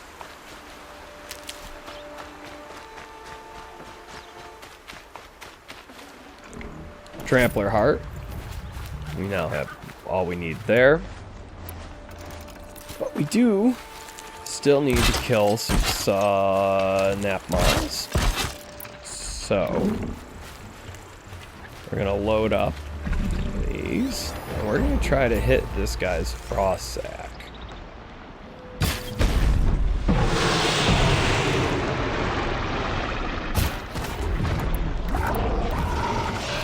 To freeze him.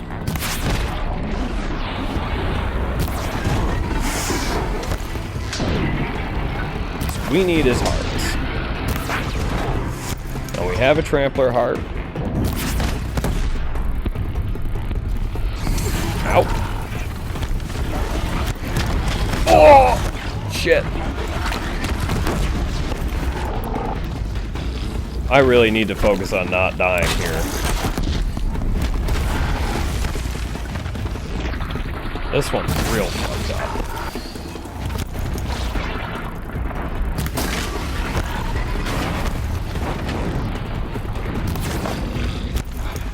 There is a lot of icons telling me there's enemies pissed at me right now.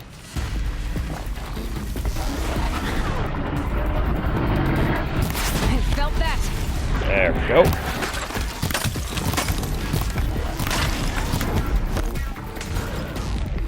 One of them was just a watcher, and he seems to be retreating.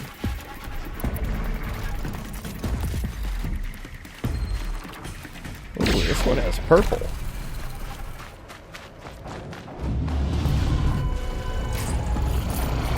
Pretty decent shot coil. Not what we needed, but...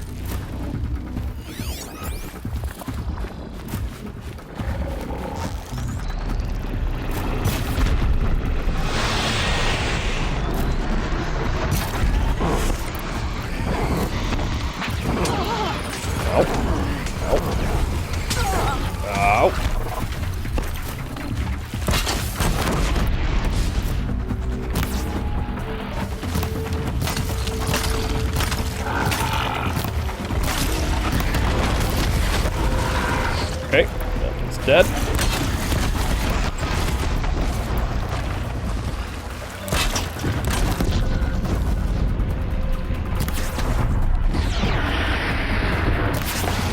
There's something else pissed at us. Well, just a couple of watchers, I think. Oh, yep, alright, dead.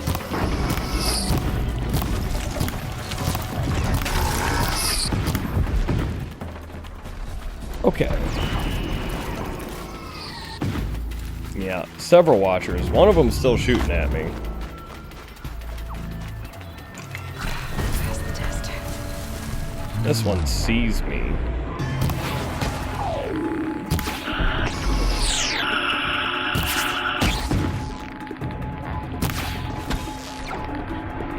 And again, thanks to this long distance fighting, I'm not great at. I'm having a hard time hitting Watcher's weak point. I don't think I've even killed a Watcher in like 15 parts at this point.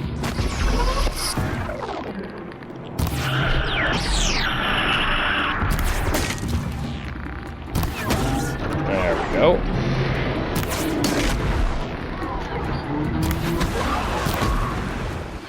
Okay. Snap Maw Heart. That's one of the two that we need. So resist weave. Looks like that's all the Snap Maws in this area.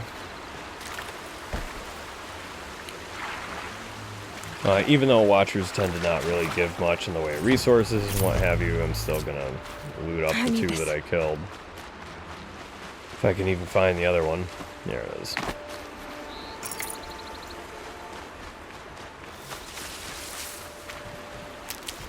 So that was a bit crazy. A bit crazier than I expected it would be.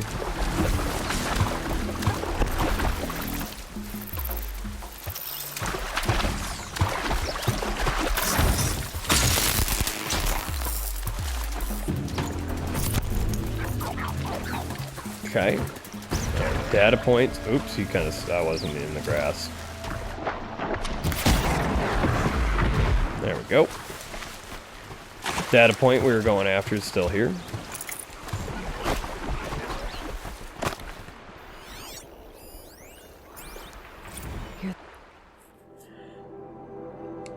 Okay. Hollow Skins Daily 6661. Limited edition skins for 6661s. It's your pals at Hollow Skins Daily, back again with 3 crazy good limited time only skins.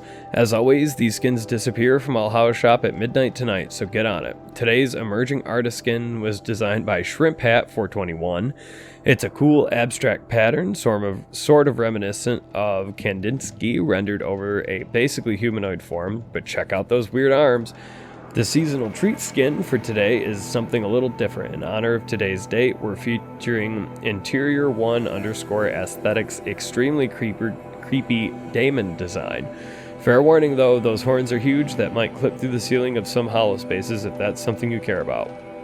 Finally, our fans forever pick today is from Lily Builds, who sent us this choice skin of Hugbot from Corporate Wear Rejects.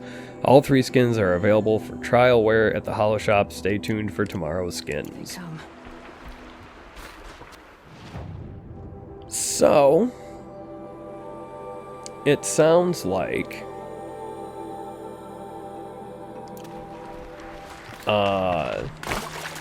and really, like, most of these open world ones are just kind of like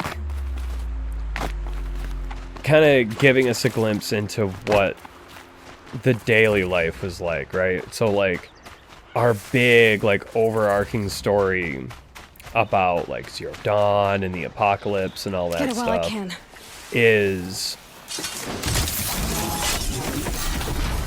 you know, like, oh, like this is all like the crazy fucking story and how Aloy is incredibly special and all that shit. And then like these open world data points is just like, yeah, this is kind of what life was like in this world for, you know, Joe Random, right? Like the kind of person that like you or I would be, maybe not even you, but definitely me would be, you know, of like, oh, I got my custom hollow skin, you know, for when I'm like hanging out in the fucking forums or whatever the equivalent is, you know. Oh, I think I just heard geese flying away. That's the problem with geese, is when you get anywhere close to them, they fly away. That's why they're so damn hard to farm the pieces for. Yeah, that's why I find it interesting, because it's just like, this is kind of what life is like for, like, you know, your random Joe asshole or whatever.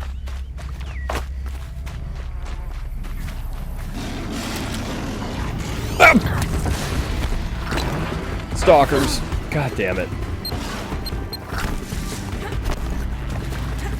I wasn't expecting stalkers to be in this area.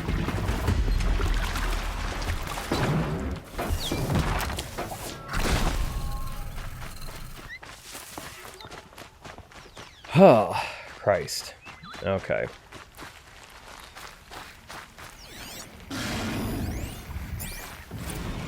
Okay.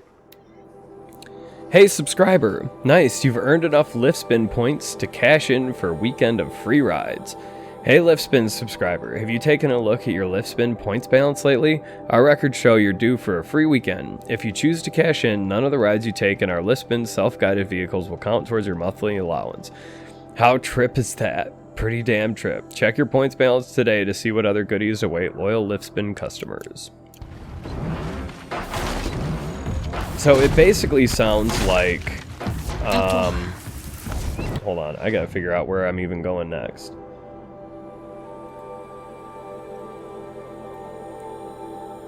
Okay, it looks like...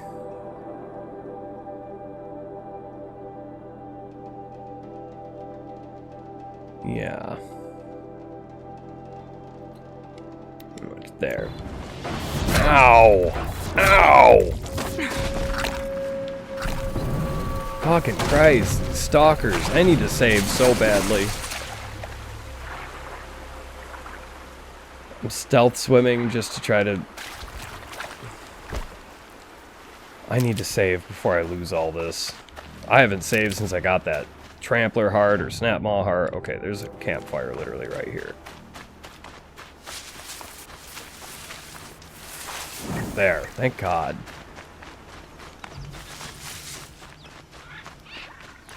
But yeah, so yeah, it's a lot of like advertisements and like, you know, essentially Uber, but you don't have to talk to people.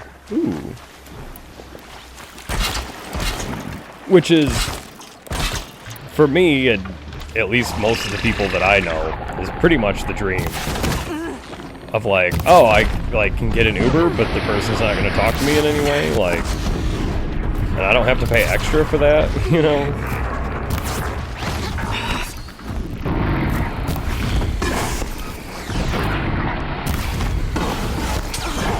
Ow, ow. Okay. Okay, cool, and it froze both of them on top of that.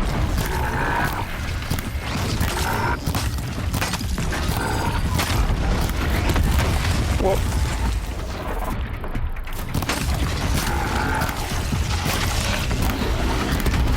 Oh my God. I don't know where he is. I'm stuck. There's a scrapper here now. I really want that thing to die before the freeze wears off of it.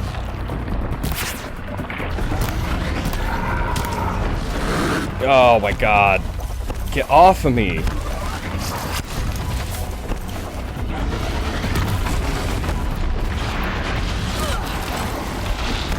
Oh my God. I'm fucking dead. God, I just saved.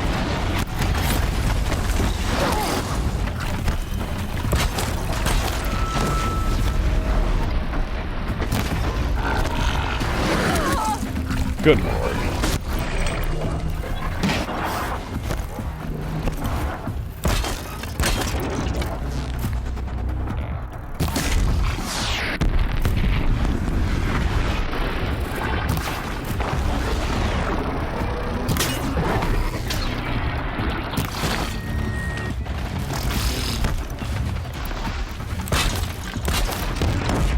There.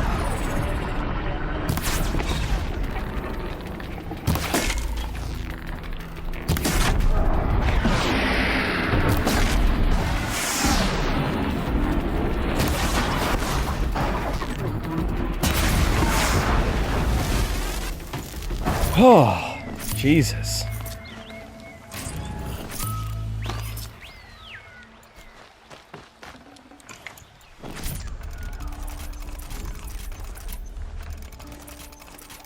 Alright, where the other Snap Maw die?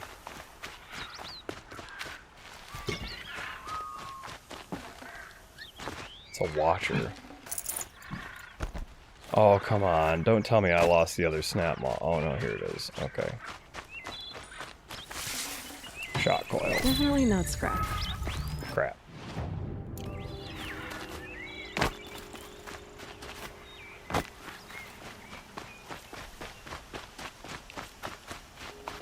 It's getting rough, but we're not dying. We haven't died yet. Doing the supplemental. It's brutal, but we're surviving, which is really good enough for me, but I really need to Can't be too prepared. start playing it a little bit safer. Okay, our data point's up on top of this cliff here.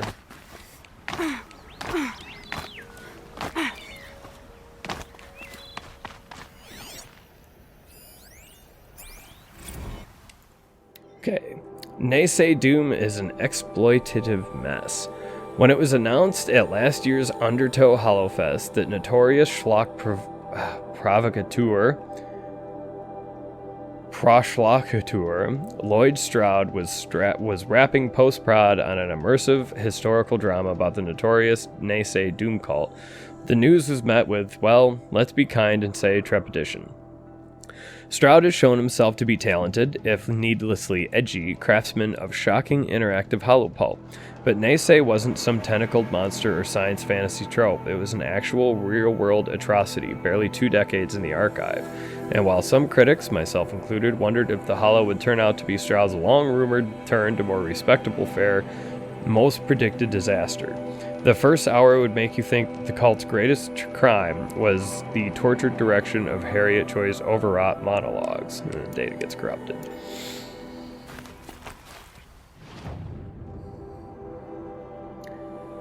Okay. Where are we going next?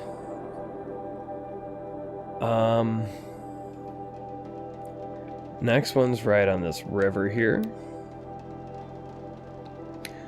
And we'll head and discover that campfire along the way as well. Yeah. And save at it. And collect up some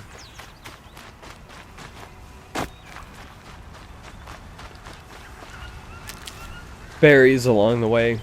But yeah, I mean, honestly, the technology's different, right? Where like we're talking about like hollow like simulations and things like that, but like the people's lives aren't really all that much different, right? Like most people seem primarily concerned about work and, you know, their favorite entertainment products not living up to their expectations and, you know, things like that. And it's really nothing that's really too foreign to us, right? Like it's still the human experience.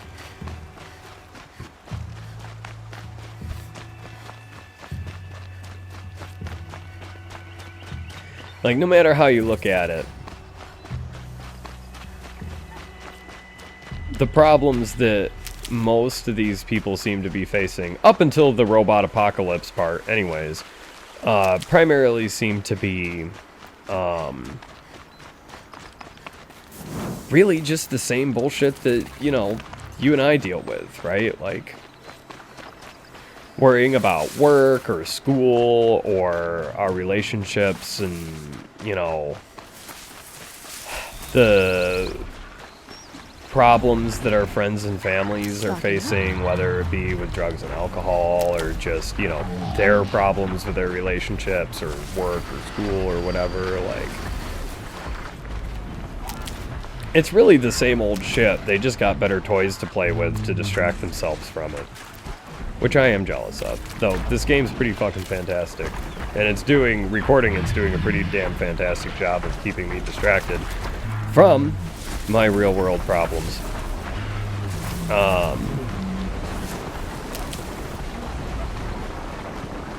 But yeah, the hollow stuff sounds pretty cool. Like it just does.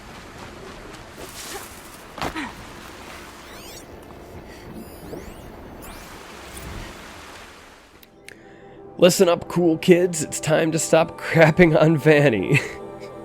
So the new Vanny in concert experience is, well, more or less what you'd expect. Vanny sings, Vanny dances, Vanny shifts skins, the crowd goes wild. Vanny gyrates through set piece after set piece that push the pleasure bot stick straight up the biotransgressive edge of metal porn without quite going over. Sure, Vanny's a corporate mascot and its music is algorithmically assembled glitter trash, but that doesn't make Service Agreement any less catchy or uncomfortable, and the anthem Early Adopters still blasts a carrion call to Data Corrupted. Yeah, I'd like to see that. I mean, you know,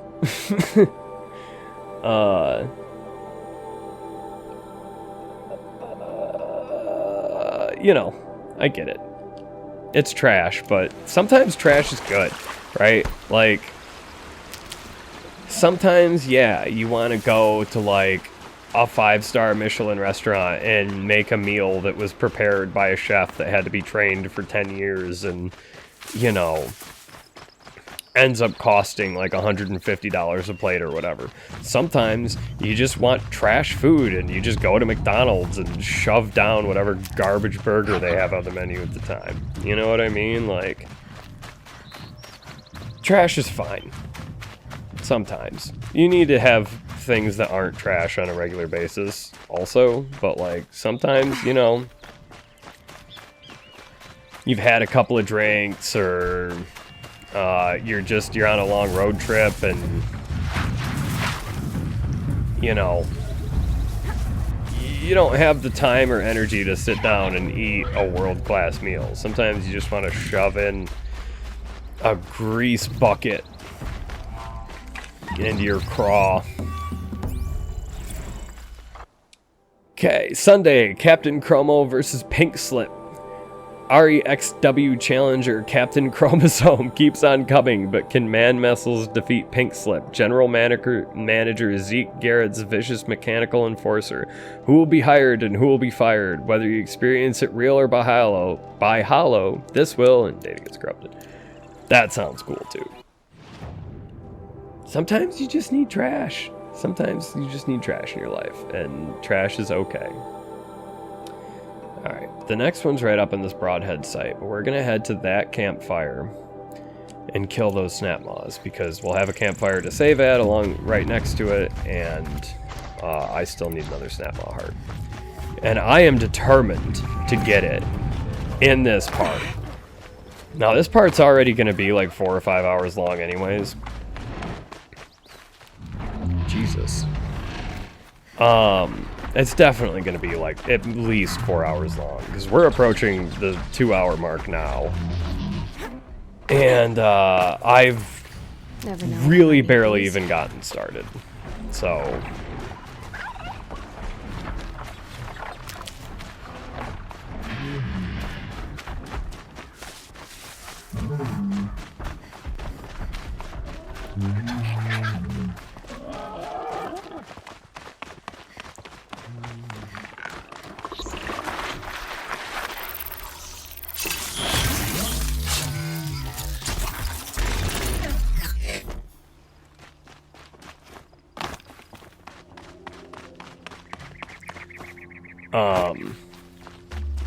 I mean, hell, the first 55 minutes was mostly me reading glyphs and stuff, so... Like, I barely even made it anywhere on the map. I was just sitting there reading most of it. Or reading through most of it. Alrighty.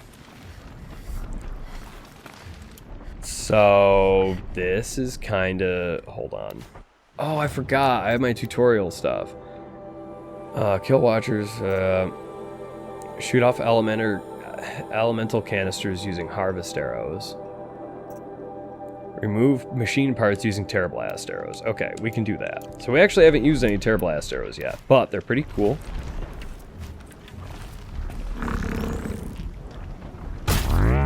Boosh. They do that.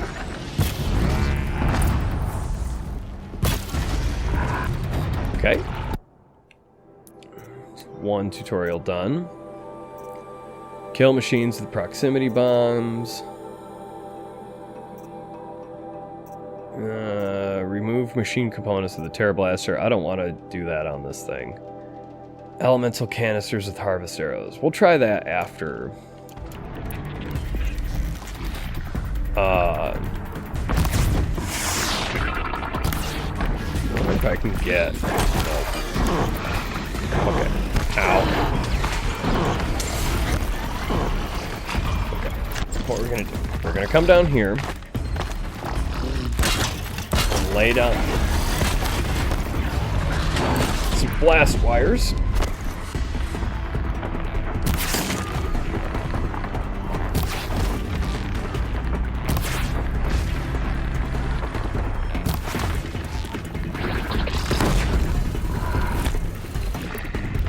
Is really, we relied on these blast wires quite a bit early in the game, and I've been trying to not rely on them so much. You know, now.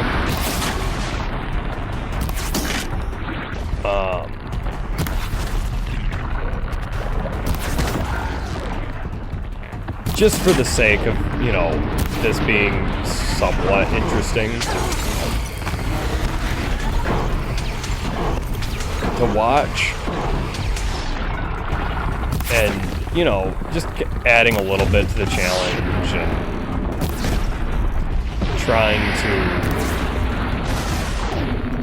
just, you know, not cheese the entire game all the way through, even though I'm absolutely cheesing these snap maws right now because they refuse to follow me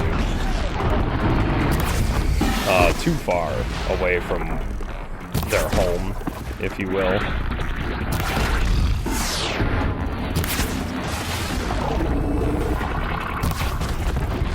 Just the fact that they just are turning around and slowly walking away from me instead of, you know, charging at me, and they're losing interest, and like they're shooting their... Okay, well, he did it that time.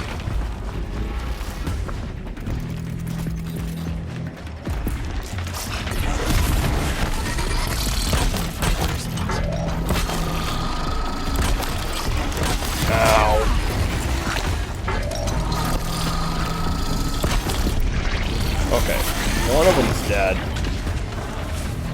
We're gonna lure this one back over this way into these blast wires. At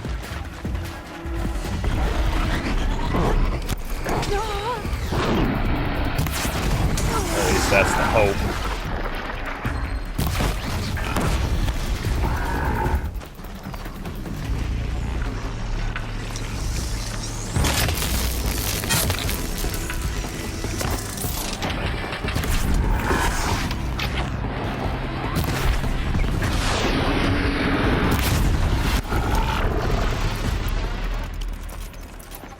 Okay.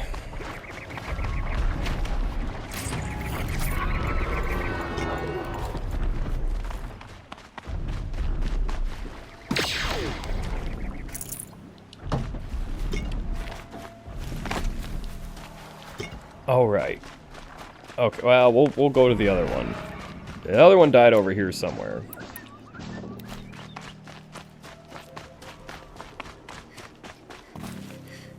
There it is. Quick way down. No heart. Okay, does it have any elemental canisters left? Okay, hold on.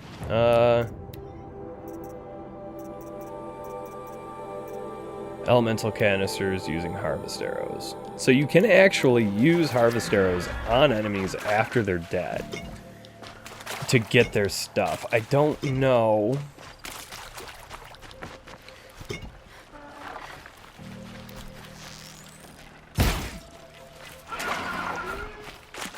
Not one of them. There's another snap maw though. It's a glint hawk. I don't.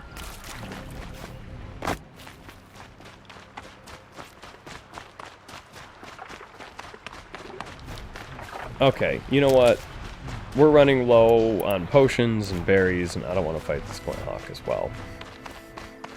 So we're just gonna move on with our life. Come back. And we still have our data point right over there. And this area is relatively safe as well. At least for now.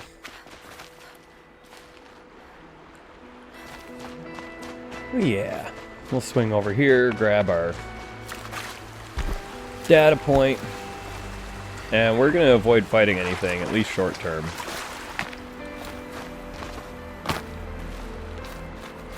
Sun's blinding us a little bit there.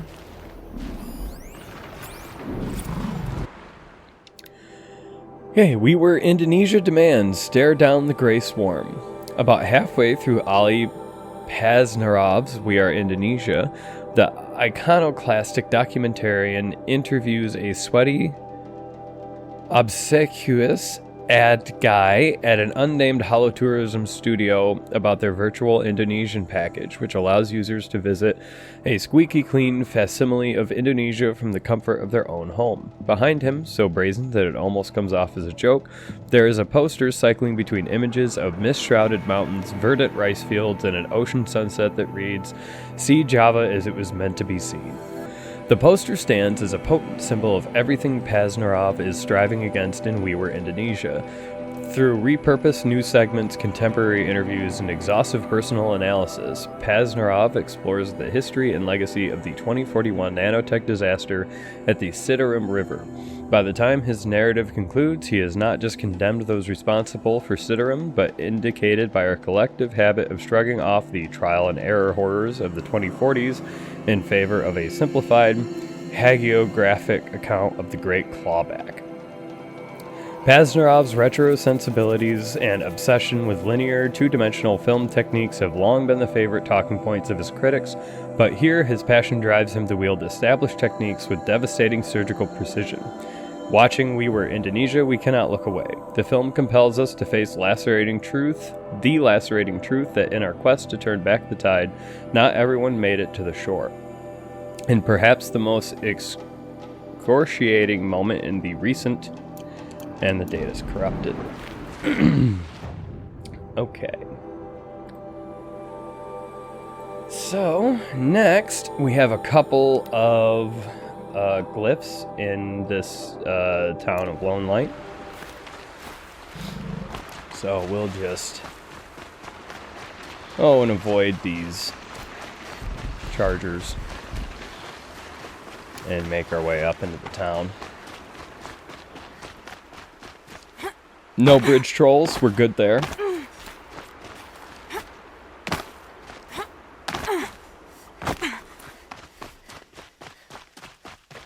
Yeah, we really do need to farm up some... Well, hold on. We should have... Yeah.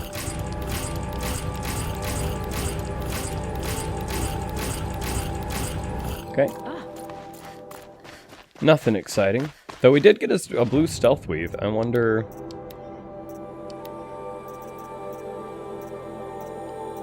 Hey! That's slightly better. Up to 44 stealth in our armor. Now there is a cap to that. There is a limit to how much added stealth we can get before it no longer benefits us, so we'll have to look into that. And I'm not going to do that right this moment, but we'll have to look into that at some point and double check that. Okay, this one's pretty long. Myths of the Old Ones. Any Karja devout knows that the truth of the Old Ones is laid out plainly in the Articles of the Sun Faith. A twilight time came upon them, as is the cycle of things, followed by a long night, and finally our ancestors' birth in the new dawn. Since that dawn, Karja history has been writ in the path of the sun, not the faded glories of those who came so long before us. Even the leaves of the Old Ones found by airmen are long since cracked and fallen to dust. Nevertheless, collected here for study are the colorful beliefs of the Old Ones held by other tribes, which may offer a small insight into those tribes' primitive views of the world. The Asurum, as might be expected, view the workings of the world as a device, one where all things behave according to mechanical rigidity and not the sun's divine rhythms. The movement of the tribes, of the seasons, even the stars at night, are all accounted for by this interlocking and complicated mechanism. The Old Ones were the caretakers of this great machine, but they neglected their duty to maintain it. The world machine thus fell into disrepair, and the civilization of the Old Ones collapsed with it. Now the Asurum use their myth to berate the other tribes as negligent and to hammer upon their own importance. How convenient that their tinkers and metal workers alone might learn this mechanism's secrets and improve upon it with their ingenuity. An even more fanciful tale of censure comes from the Nora barbarians. They believe that the Old Ones turned away from the teachings of the Nora's female god, the All-Mother, and eloped with the machines to build their mighty cities. Having failed to tempt the Nora to join them, the machines rallied under a great metal devil and attacked the All-Mother. In her vengeance, she stripped the machines of their wisdom, reducing them to the simple metal beasts we see today. Without the assistance of the machines, the Old Ones were left to wander as exiles, never permitted to return to the isolation of the Nora and their strange feminine rites. From the survivors of this so-called punishment grew the other tribes, and this is why the Nora showed distrust to all outside their borders, for we are descended from the faithless and do not shun the trappings of the ancient world. Surprisingly, it is the Banuk whose belief is most similar to our own, though their mythology is bizarre in many other ways. They believe the Old Ones grew complacent, thinking there was no challenge they could not overcome, and in their pride were undone. Hence the Banuk give them no more attention than any other tribe defeated by the harshness of Banuk land. In fact, many Banuk hunters point to the absence of ruins in Ban-Ur as a sign that the Old Ones were never strong enough to endure its challenges. They claim that only the machines and the Banuk have ever roamed there, and so they have nothing to learn from the ancients. The distant Utaru, however, believe that the Old Ones are still with them at all times. In Utaru rituals, those who die are returned to the soil, nourishing the land and living on through new growth. As long as the dead are remembered, they will contribute to the harvest and make them bountiful. Utaru see the richness of their territory plain song as evidence of this unique and disturbing cycle. Finally, as there are few living scholars of the Tanakh, we are regrettably denied any insight from that tribe. What is known, though, it seems they have little concept of a wider history at all. But of course, this is what elevates a scholar of Meridian from the bloodthirsty raider, to be aware of all the sun's light touches, however strange and unlikely the tales.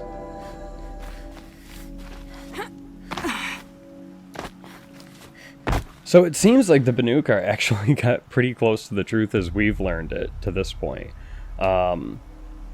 There's actually a different reason why there's no ruins of the Old Ones in Ban-Ur, but we'll find more out about that in the Frozen Wilds DLC when we're actually going to go to Ban-Ur. A Guide to Ban-Ur and the Banuk by the well-traveled Aram. Ah, the sun shines golden on these times, where one can experience the whole world without leaving the streets of Meridian. For the gates are thrown open and the world comes to us. And yet, as I walk among the markets, I heard a question on the air again. What to make of the Banuk, these stoic, silent northern hunters, these men and women of the ice? Unfortunately for my investigations, Banuk outlanders seldom remain in Meridian long enough for exhaustive study. It is believed their cold blood does not take well to the heat. If I was to seek this knowledge, I would have to undergo the ordeal of taking up travel pack and quill, and journeying to their homeland. And so that it came to be that I spent a miserable time living among the Banuk in frigid Ban-Ur. Though the Banuk speak of their territory in reverent tones, put plainly, it is the most uncomfortable place in the world. There is beauty, soaring glaciers of jeweled hues, billows of steam that erupt from the earth, whirling auroras in the skies above, yes, but the novelty quickly passes and the bone-freezing chill remains. It is a country of the moon, for in the day the sun is reduced to a needle's eye through the gray, and in the night the moon rises 4 times the width. There is no welcome, not in the land nor from its people. Though I lived among one of the Weraks, something like a group of families, but without the civility of a noble house, each member must prove that they possess the will to survive alone. They seek to always be challenged, whether at the jaws of a machine or simply in their daily existence. I tried to explain my position, that a Karja faces a challenge, devises a solution, and then with the challenge can overcome and live with, and then with the challenge overcome can live in contentment. This concept horrified them. It was made clear that when I expected to sleep, I must dig out my own hollow in the snow for my tent. When I expected to eat, I must hunt food myself. I hid my disappointment. After all, I had participated in a hunting trial or 2 in my time, and accepted. On the 3rd morning, I was able to bring down a rabbit, much like those seen in the plains, but with a downy snow coat.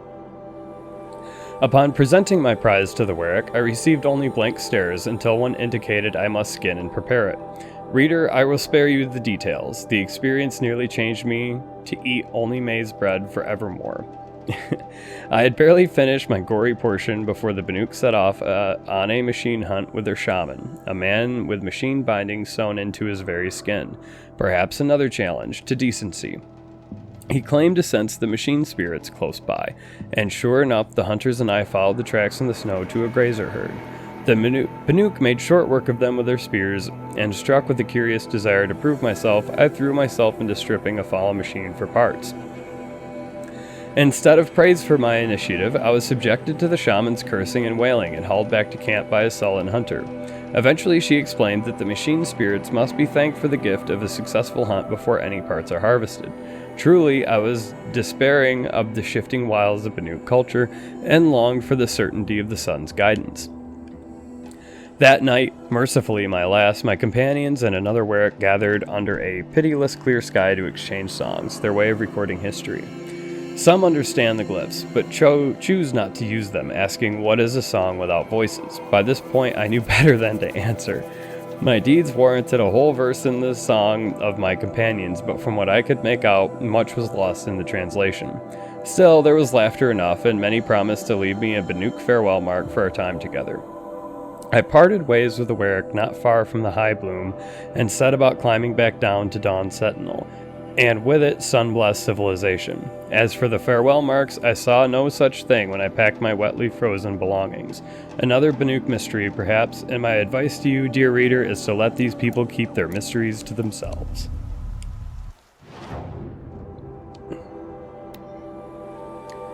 Okay. So, the next...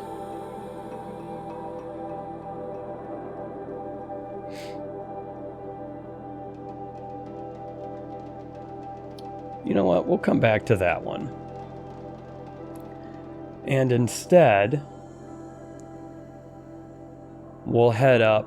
And it looks like there's another one. Hold on. Zoom in and... Yeah, looks like there's another one about there or so.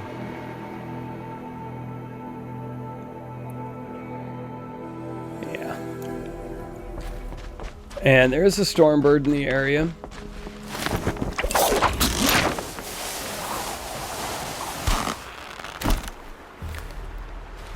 That we will go to great lengths to avoid. Yeah, this will be quicker. And along the way, we'll try to gather up some berries.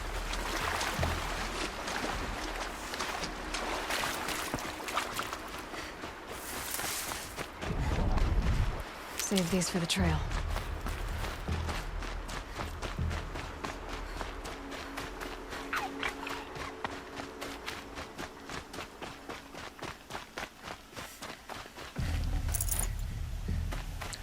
I'm probably going to be a little bit quieter now, just because between being sick and all the reading I've just done, I'm recording this all at once. I'm taking short breaks, but otherwise recording this all in one go. I've done a lot of talking in the last couple of hours, and I have a lot more to do, just as far as like reading is concerned. So, I'm going to attempt, in any case, to shut my craw, at least for a little bit.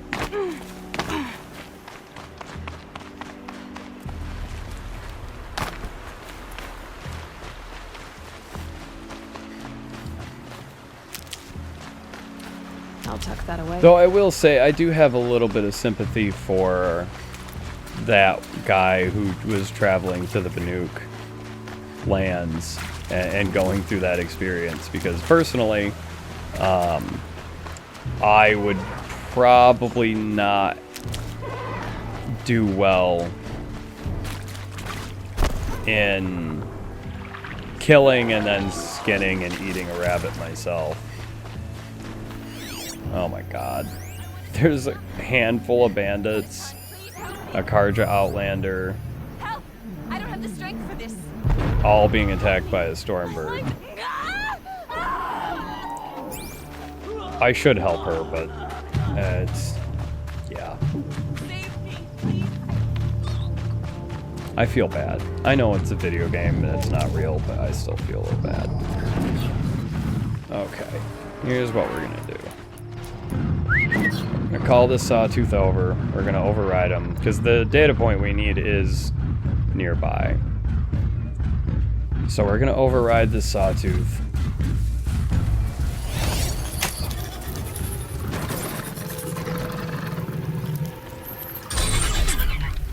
And he will win against the other sawtooth.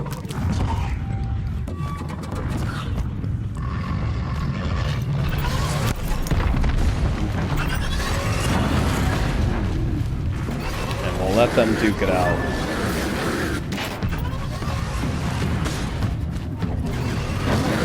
Okay, let's see. I think it's just a tiny little bit north. Yeah, there it is.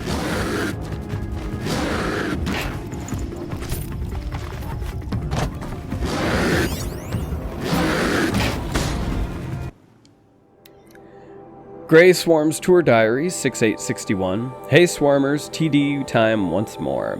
Indianapolis show went great. Castle Freak equals Trescool and the Real. Big thank yous to everybody who came and hung with us. A special swarm shout to Lindsay Frenzy, who handed out copies of her old-fashioned paper zine, Frenzy Files. DIYTC, what better memento of a real space gig than a touch and feel zine. Next up, a double bill with data corrupted. Well, our sawtooth won. He's a little fucked up, but that's okay. And we're gonna come over here and loot the other sawtooth that he killed. Some shards, some resources. Good job, buddy. And then our next data point is gonna be about there. There's some snap maws in between here and there that we're not gonna fight. There's another Stormbird in the area. Basically, I want to get in. I'm going to save, too, just in case this doesn't go well. But I want to get in, get the data point, and get out without getting too fucked up. Christ. Walked right on over. Oh, and there's another one right there. Grab this now. They haven't fully spotted me, though I think it will. We're good. Okay.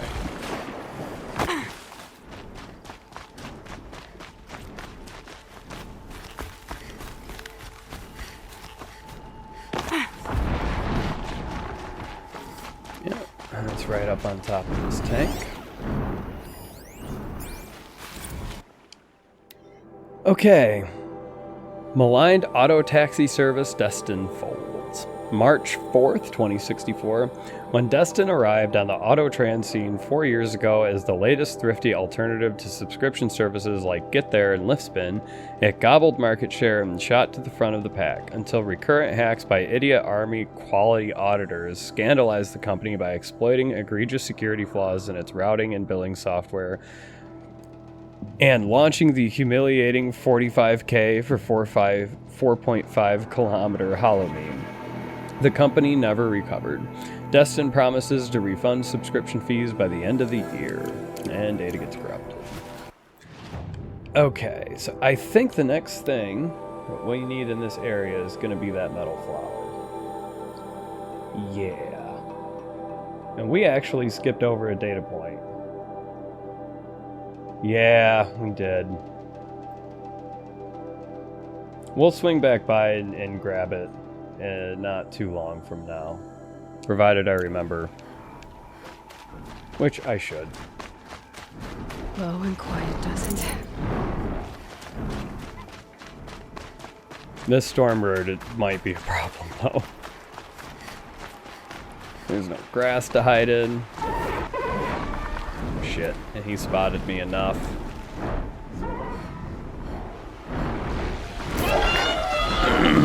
So much for that.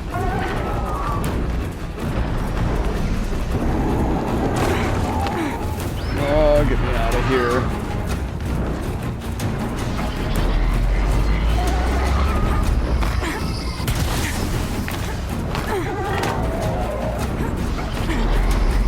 Leave me alone. Please. There's Glint Hawks, there's a Stormbird. I'm running into a scrapper site. Okay,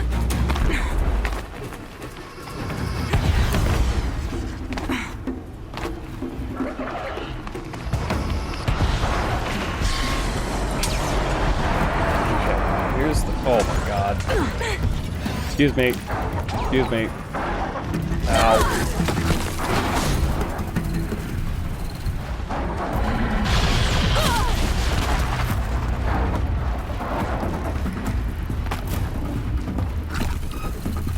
Okay,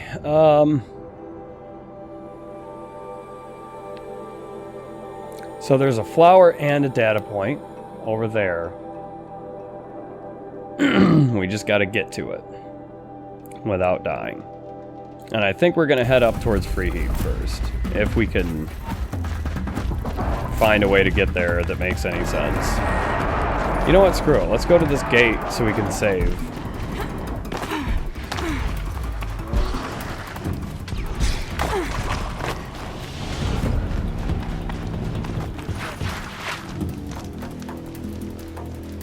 Maybe let things calm down a little bit for a second here. I can get out of this. Okay.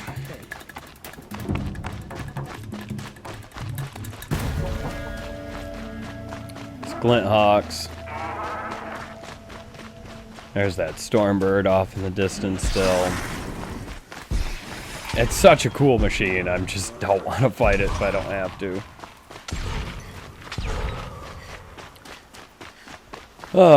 We used a bit of our berries, but that's okay. There are plenty more to gather. Handy. So, we are going to have to walk past a couple Thunderjaws. And we're not going to fight them. I think that's the Stormbird who just spotted me again. Yep.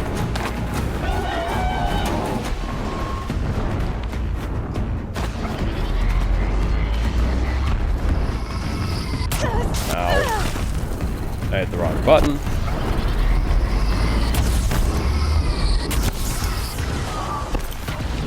Oh, come on.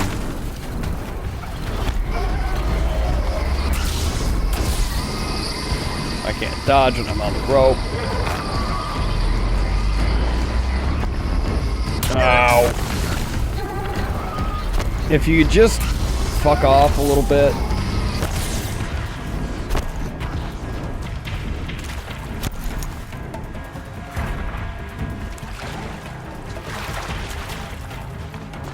I could kill you, I can't because it's supplemental.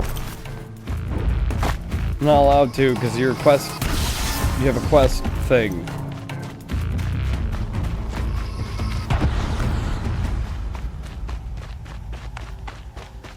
Okay. Oh.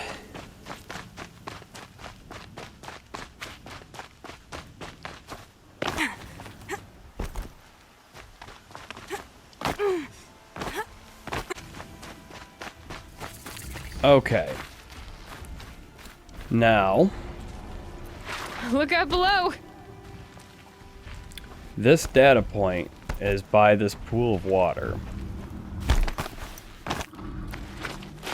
So, once again,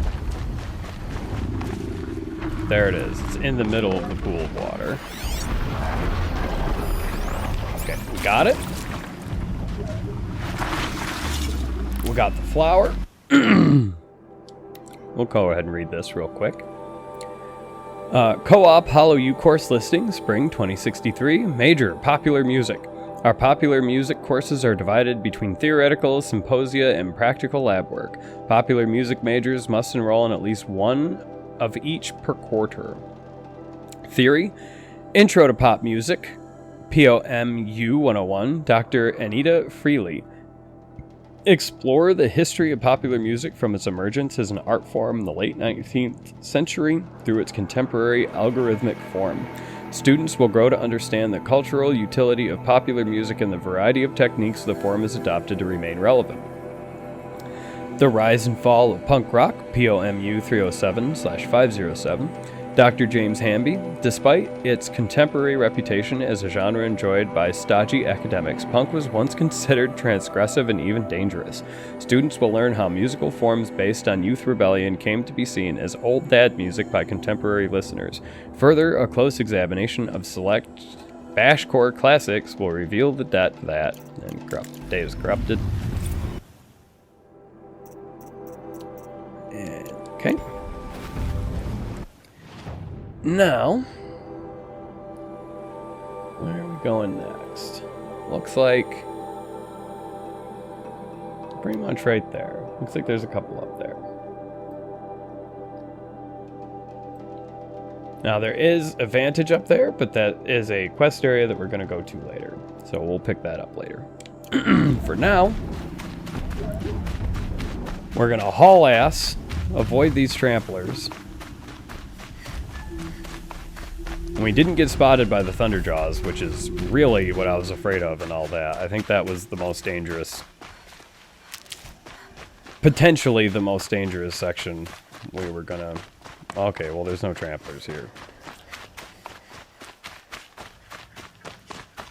Hey, I hear that. Quit it. My cat's clawing up stuff he's not supposed to be clawing. Even though about 80% of our apartment is things that I bought for him to claw, he still claws the 20% of it that he's not supposed to. Because he's a cat, and that's what cats do.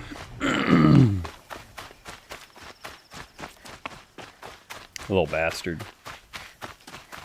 Okay, now is there... Yes, there is a Thunderjaw along the way, but he's to the right. So we're gonna save at this campfire. Sucking up.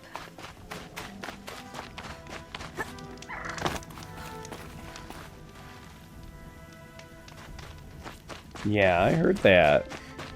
You can come sit with me if you want. You should have seen him like, oh, that's... Hey! Oh, quit clawing that... Okay, it's just a Ravager. Quit clawing stuff. You know better.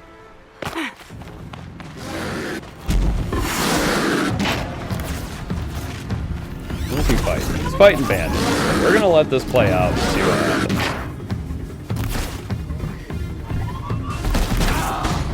It'll make my life easier if the bandits win, but I don't know how likely that is.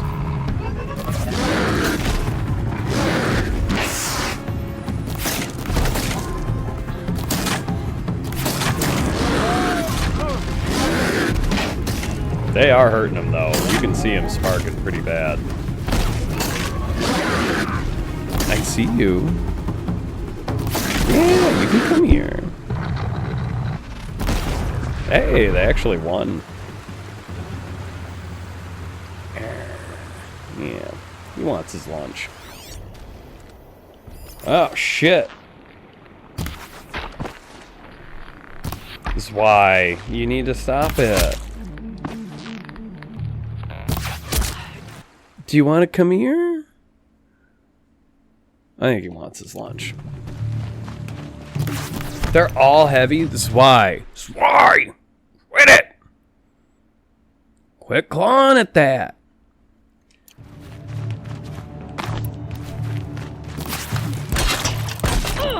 Ow. Okay. So, we're laying down a trap for them. Now we're moving away. There we go.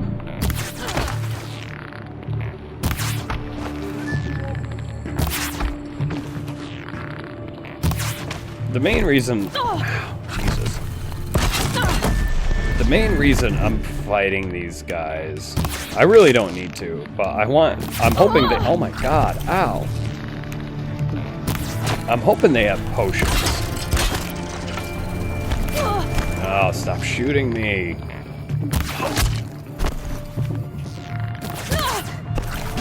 There. God damn. I'm hoping they drop me some potions.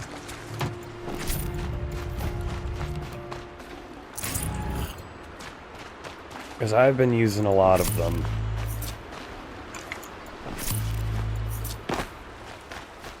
If I had known they were all heavies, no potions whatsoever. If I had known they were all heavies, I wouldn't have, I would have found a different approach to that situation. Save these for the trail. Okay, we really gotta be more careful now. Okay. This sucks. Great, I'm in the civilian guard less than a day and already I've pissed everyone off. Trigger discipline, asshole. How was I supposed to know anything from trigger discipline? Like I ever held a gun outside of a holo game. No one got hurt, but the sergeant, what a jerk, said the processor I blew up was worth 20, 30, or 40 mil. The estimate went up every time he screamed about it. Made the entire platoon drop and give him 50 push-ups, then run 10 clicks. Hopefully that wore everyone out too much to give me a blanket party. Rather not be crapping blood for the next 4 weeks. Brutal. Okay, the next one will be about there.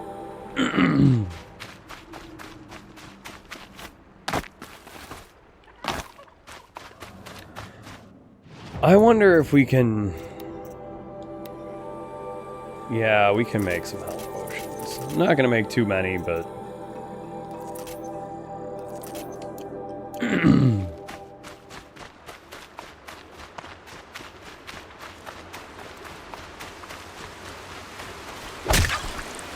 Good meat. Yeah, I can see it already.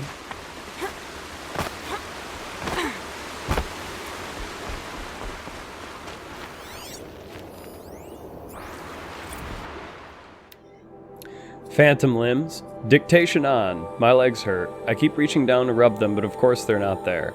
I tell you, it's one thing to hear about ghost limbs, another to be haunted by them. Moment my hand passes into empty space, I'm back in Bridgewater, and that nano haze is stripping my legs layer by layer as the squad's medbot drags me out of the line of fire. And I start screaming like I was screaming there, in two places at once. Two halves, but one of them gone forever. Dissolved. And through the wall of the infirmary, I can hear them cheering. Cheering the MRB for saving our asses, covering our evac back here. Crediting them with NYC still standing after a week. Do they even hear when I start screaming? Sergeant says I'll have prosthetics fitted tomorrow, good as new. Both know he's lying. I'll never be good again.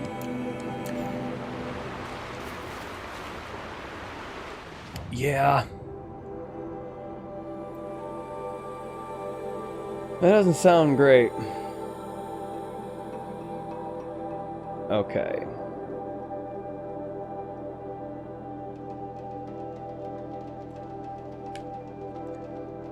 Let's see here. So our next...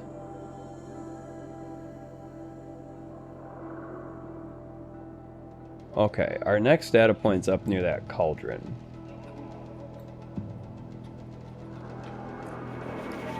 But we have a couple of other things to grab along the way. So we'll get this metal flower, then that Banuk figure, then we'll head down to that cauldron. And of course, along the way, we're gonna restock our berries as much as possible because we have none and we're still hurt.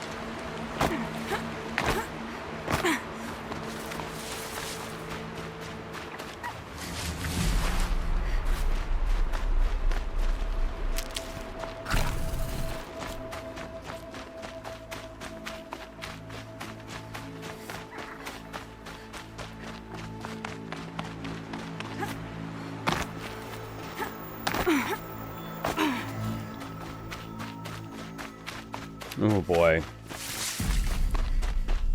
Tramplers, I see a watcher.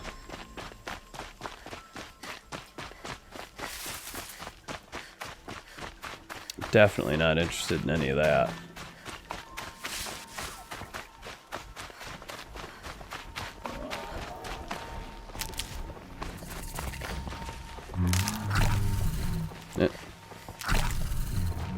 There we go. At least we're back to full health for right now.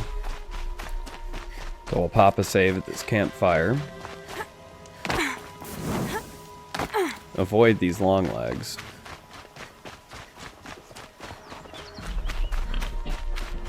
And there's really... The only animals we really need to get right now are geese, and they only really show up near water, I'm pretty sure.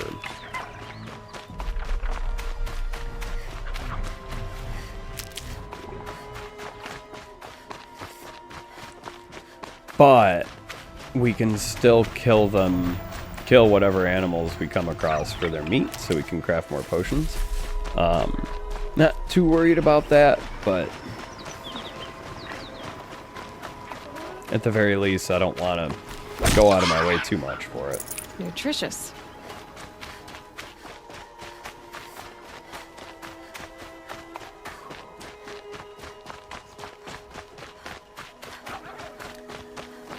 There's a sawtooth over there. And I'd rather avoid that as much as possible.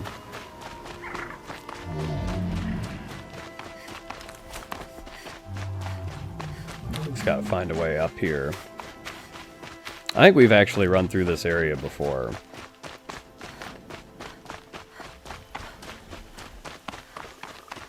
If I remember correctly, we were coming through this area just on our way elsewhere, but long time ago, I think, when we were helping Aaron with some of his stuff.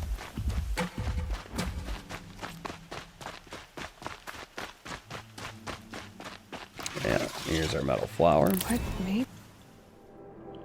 Now back to our map. We have a Banuk figure up here. Corrupted Zone we're not going to do because it's technically a quest.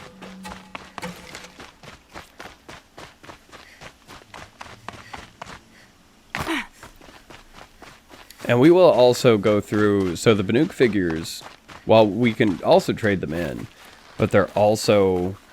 Each one has a different, like, section of an overarching story. So we will go over the whole story within this episode at some point. Probably the end, probably after we trade them in.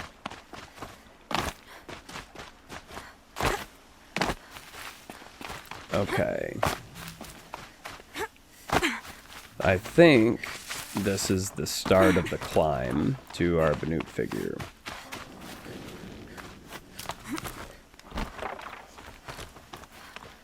And luckily...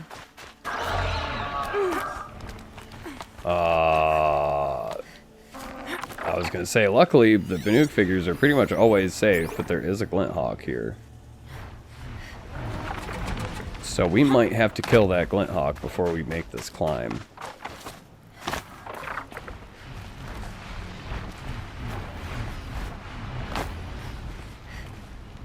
Yep, we are.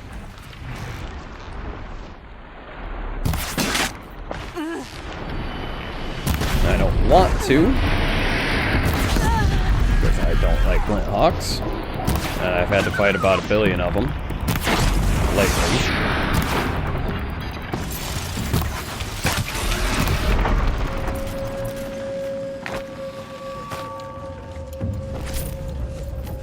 But he gave me no choice.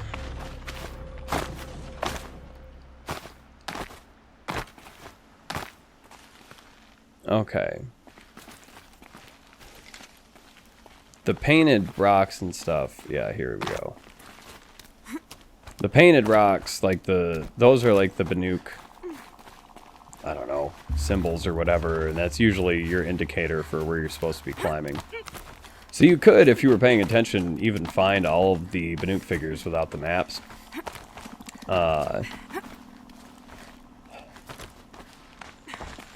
Looks like one of those Banuk sculptures. I wasn't super crazy about doing it that way. More so in the interest of time than anything else. I think our next data point's right about there. Yeah. Yeah, more so in the interest of time than anything else. And this is already a very long series.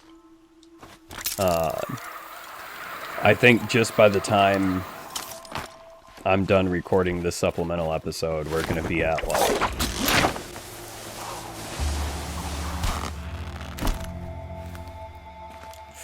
40, somewhere between 43 and 45 hours. And we're not even done with the base game yet. I mean, we're still at less than 75% of just the base game. And then the DLC is it. I think it took me somewhere in the neighborhood of 15 hours to do the DLC my first time through. But that was also not on ultra hard. And when I did do it on ultra hard, it was fresh in it was fresh in my mind, and B, it was on New Game Plus when I had all this stuff already. So yeah. And as difficult as some of this is, and we haven't even seen the most challenging stuff in the base game yet. And as difficult as all of this can be, the DLC is much harder. Even right out the gate, like as soon as you get there, it's way harder than really anything the base game has to throw at you. And that's why I'm saving. I saving it for. That's why I'm trying to do everything in the base game first, just so we have that level of difficulty progression.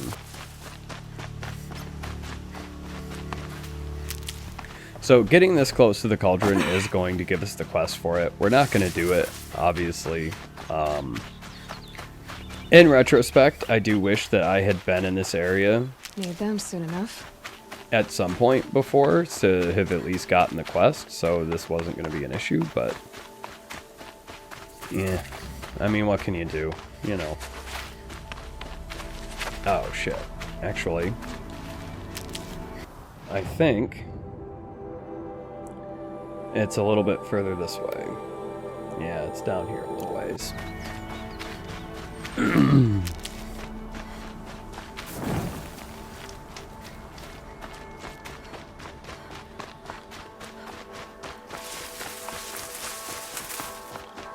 Yeah, here it is.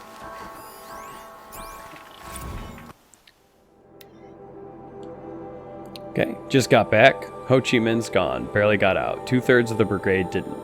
Fell back to Bien Hoa along Key L1K with scads of those cockroach bastards in pursuit.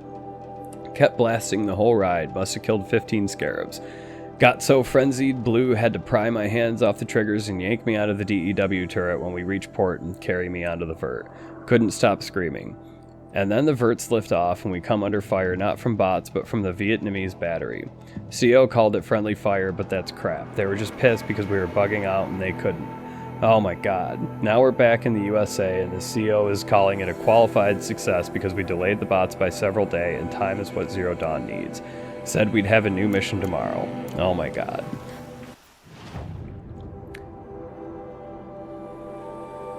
It's freaky, man. It really is. Okay. Yeah, so we'll do that. Okay, actually there is another one more or less on the way. Pretty much right there. We're gonna avoid this Shellwalker convoy. As it turns out, we do need Shellwalker hearts that I've had a bunch of and sold because I am an idiot. But that's okay. So we're just going to get that campfire discovered. We'll get more Shellwalker hearts in the future. It's fine. Something to that is a little bit interesting though, and there is a hunting grounds here that we're not going to do anytime soon. But something that is a little bit interesting. I just jumped on one of those cactuses and it didn't hurt because video games or whatever. But something that is interesting to me about this game is, and I'm curious if we'll see outside of North America, because cactuses are unique to American deserts. So North America and South America both have cacti, but no other continents do. They're unique to, these two land masses. And I wonder if when like the seed stocks and all that stuff were reintroduced after the Zero Dawn thing, if that was something that they paid attention to, right? Like, I wonder if they reseeded cacti into other parts of the world, or if they left them only for the Americas. Curious about that. Okay, 16-year-old Turing Act faces criticism from artificial intelligence rights activists. June 8th, 2060, a group calling itself the Center for the Liberation of Bodiless Intelligence is organizing a nationwide day of protests against the Turing Act. The legislation, hurriedly drafted in response to the escape of climate intervention AI Vast Silver, established strict limits on the sentience of machine intelligence found in the MIE, the regulatory body that oversees the development and sale of AI. It remains unclear why the activists have waited until now to express opposition to a 16-year-old piece of legislation, but in a statement released through their Hollow site, the CLBI called the Turing Act the effective rebirth of state-sponsored slavery, too long unquestioned by a public with a shamefully biocentric view of sentience. The statement continues, the time has come to ask hard questions about what it means to be human in a post-biological world. Turing and its supporters are on the wrong side of history. So, yeah, so our next data points are all kind of, there's a few of them marked up in that area. So yeah, that's actually something that comes up in like science fiction type stuff quite a bit, is rights for artificial intelligence. And I think my favorite exploration into that topic was done in a short story in Halo novels. I don't remember which one it was off the top of my head. When I edit this, maybe I'll edit the title in on the screen or something. If I feel like going back and looking for it. I might not, I don't know. But yeah, it was interesting. In the Halo universe, AIs only have a 7-year lifespan before they start to fucking lose their minds and go crazy. And so they get decommissioned after 7 years service. And the short story was about Saint's Testimony. That was the name of it. The name of it, Saint's Testimony. It was a good read. It's pretty short. It's like a 15 or 20 minute read, if that. But it was really good. And the whole deal was that it was an AI who was arguing in court against her own execution, essentially. And it was super interesting. If you're interested in that kind of thing, see what you can do to find a copy of it. I'm pretty sure it was sold. Don't hold me to this, but I'm pretty sure you can buy it on like the Kindle store for like $1 or something like that, like 99 cents or whatever. And it was really good, even if you're not into Halo and like the lore and shit with Halo. Like I think that even if you're just interested in like the exploration of an artificial intelligence being deemed human or not, you know, that entire discussion. If you're interested remotely in that, definitely check out Saint's Testimony. It was surprisingly interesting. I kind of went into it with just kind of like, you know, not really expecting all that much, even though Halo is one of my favorite games, you know, favorite game franchises of all time, and I've been reading the books quite a bit lately. But still didn't expect that much from it, but I actually got quite a bit out of it.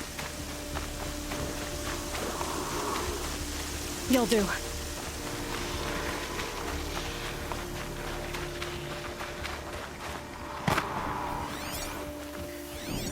Okay. So, if we had come over here during the Quest Maker's End, there would have been some Eclipse guys here, but I guess since we killed all the rest of them, they moved on. And I kind of forgot about this when I was here initially. Okay. So, funeral for an obsolete future, an Odyssey to Nowhere. Paris, July 7th, 2057. 25 persons from 5 nations stand before the offices of Odyssey Euro West, hands clasped solemnly at their waists or stiffly held at their sides. Some are politicians, some are businessmen. These days, is there a difference? Some are scientists. Slowly, Gerhard Schweitz steps to the podium. Quote, I regret to announce that as of today, the Odyssey is no more. What exists of the vessel will be abandoned in orbit. All personnel will collect severance income and be released from their contracts. The sad fact is that our species' greatest hope for an extraplanetary future was never able to escape the gravity of terrestrial, all-too-human conflicts. White sighs. Perhaps the innovations we pioneered will help improve the lives of future generations. Time will tell. Okay, and so the next one should be over here a little ways. Yep, here it is.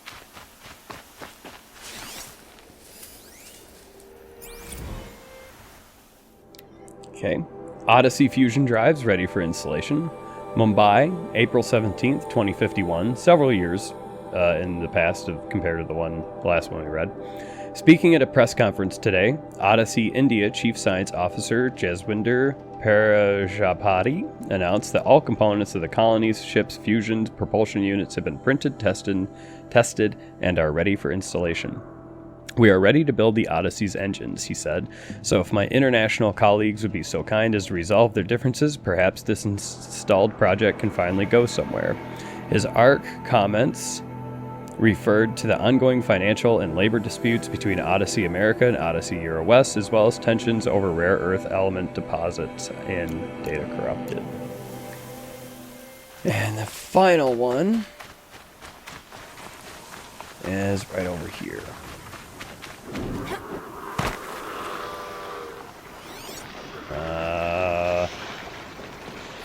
There it is. Hard to see. Okay, editorial, what does Odyssey say about who we value? March 8th, 2041. If you've been paying attention to all the public outrage in response to last week's announcement of the Odyssey project, you'd be forgiven for mistaking the proposed colony ship for a gold-plated space chariot that the world's trillionaires are conspiring to use to escape the climate catastrophe, leaving the rest of us to choke and drown and starve while the Richies rocket off to Sirius. One Earth spokesman, Azar Safavi, went so far as to say, the ability to drive the planet nearly to extinction and then even consider leaving it behind is the sole provenance of the obscenely criminally rich. Dander up, hackles raised, you bet. Only problem is, Azar's got it all wrong. The Odyssey is not a cosmic escape pod for CEOs. It's a rare instance of long-term thinking in the midst of our collective disaster. Even if every aspect of the project goes swimmingly, which we all know will never happen, the ship won't even launch from orbit until 2080, by which time, let's face it, our species will either have found a way to reverse the climate or will have perished. Nor is the Odyssey a vanity project founded by the preposterously wealthy. It is rather a yet again rare instance of an international project co-founded by 5 nations, the United States, the Western European Alliance, India, China, and Japan. Yes, the project will accept donations by wealthy individuals, but donations will not, quote, buy a seat on the ship. The vast majority of the Odyssey's human passengers will not be old, rich, and smug, but very young, as in embryonic. The entire point of the project is to spawn a human population on the exoplanet Data Corrupted. Alrighty. So next up, we have a metal flower up there.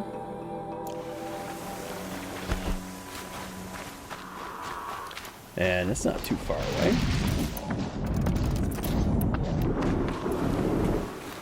The snow's got a bite out here. Oh, you know what? There's also some supply crates and stuff in this building.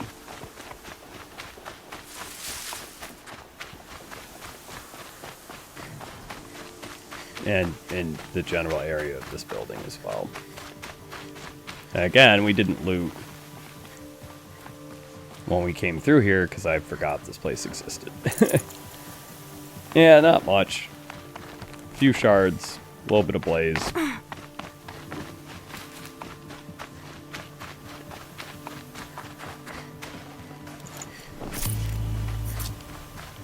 There we go.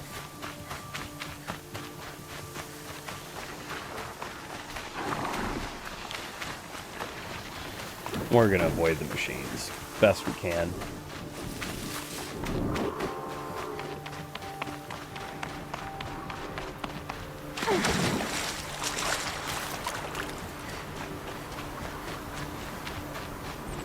Never know when I might need these.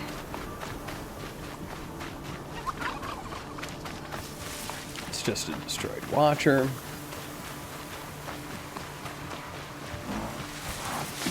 I don't think there's anything up here that's overly important. But I've never been up here, so I want to go take a look. Yeah. I think it's just meant to give you an edge against the behemoths. Oh, that... Okay, that didn't hurt that much. Well... Oh, hey, I did get it. Cool. Okay. Back on our quest.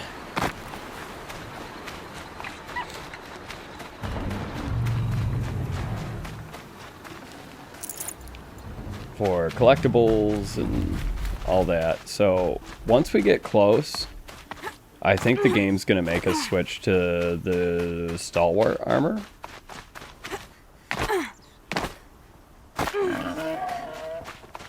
Because we don't want to get too close without being disguised, otherwise they'll know who we are and try to kill us. And the game's just going to straight up be like, no. Put the other armor on.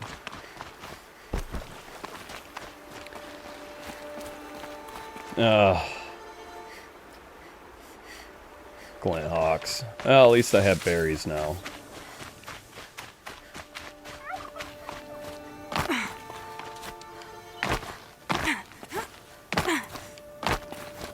Now, I do think there's an actual climbing path that we're supposed to have taken. But I don't know where it is. Whoop.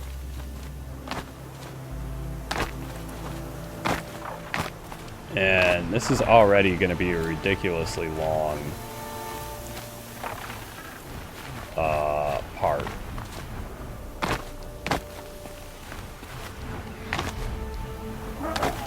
Oh. They know where I am. Yeah.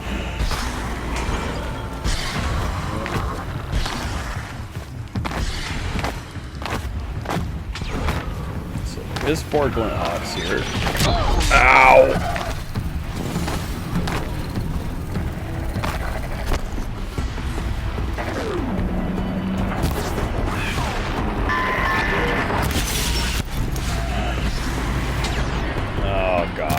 I haven't saved in so long either. Okay, screw this. That's what we're gonna do. Ow. Okay, got the flower. So, that's pretty far away. So we're just gonna run back down this mountain. Hopefully without dying. And get the fuck away from these glint hawks.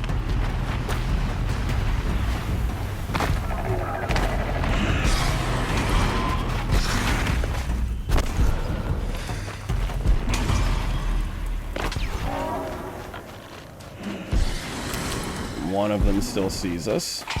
Glad I found this.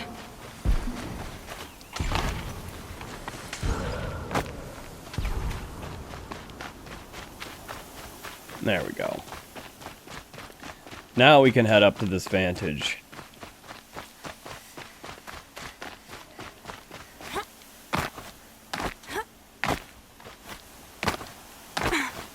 Oh! Now, if I remember right, there is a couple of scrappers or something, and there's really no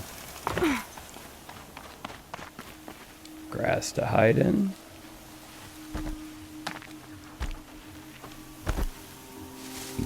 to fight them.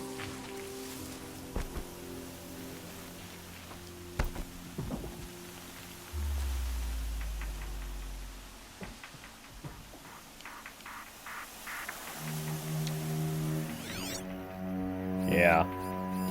There they are. And there's the vantage, because there's always a supply crate at the vantages, so...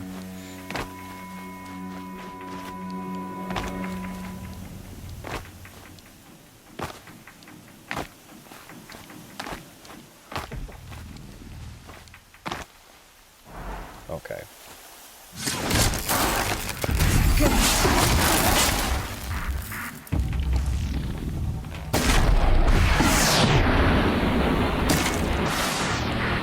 Kill this thing the old-fashioned way. There we go.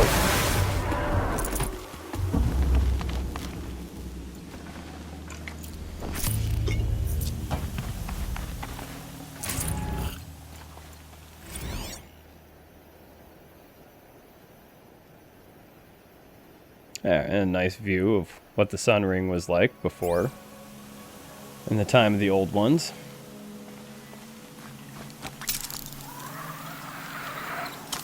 Okay, there's some watchers here, so...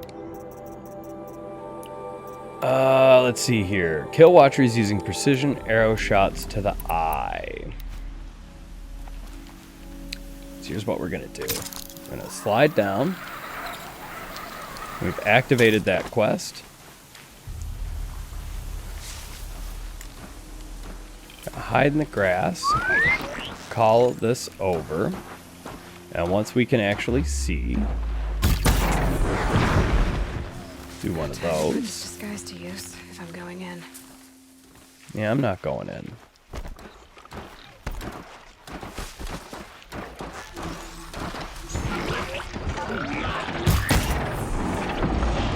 Two. Now that one knows where I am. Shit, I missed.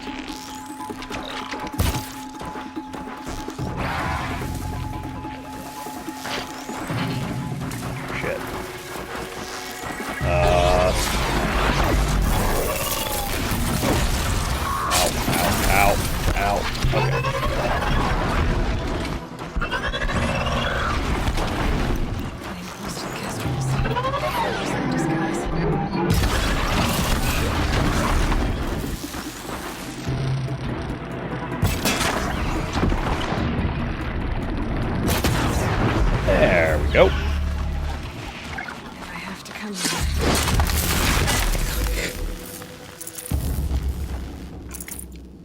Minimal amount of extra XP, but that's okay. I'm not too worried about that. And it's we're really not doing it so much for the XP as we're doing it for the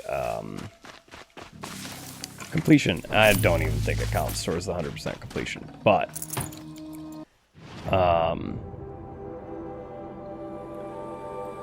it does count for me, and just with what I'm doing personally.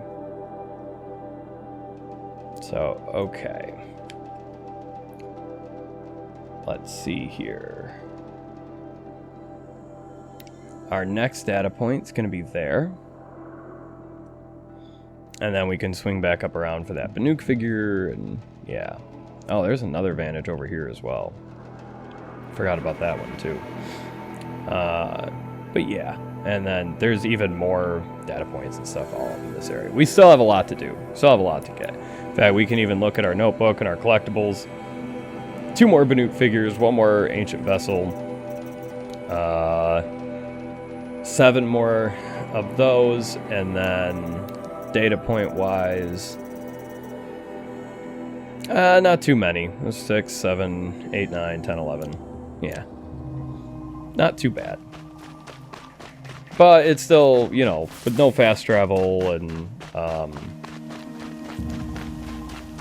wandering around the incredibly dangerous section of the map, it's still going to be a while before we actually finish this. So my audio recording is somewhere in the neighborhood of 3 hours right now. We're still going to have another probably at least hour and a half, if not longer.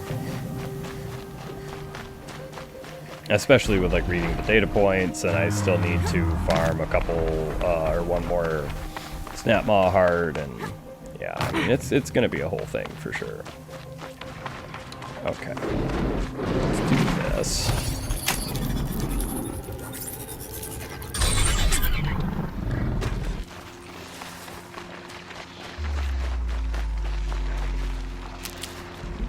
And he'll just be our distraction bot. Pop a quick save.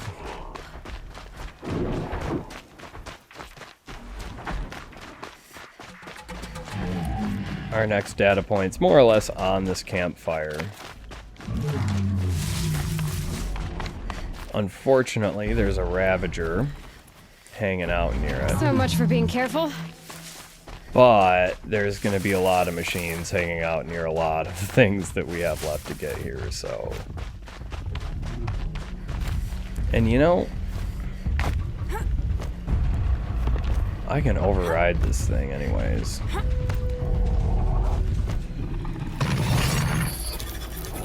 Come on now.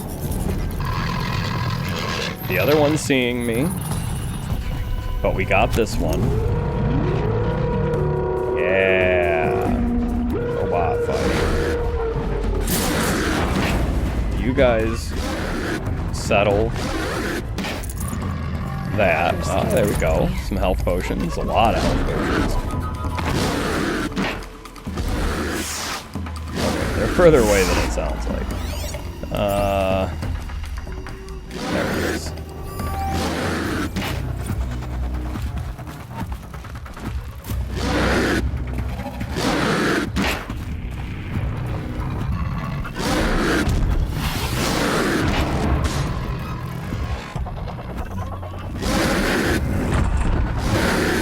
Okay.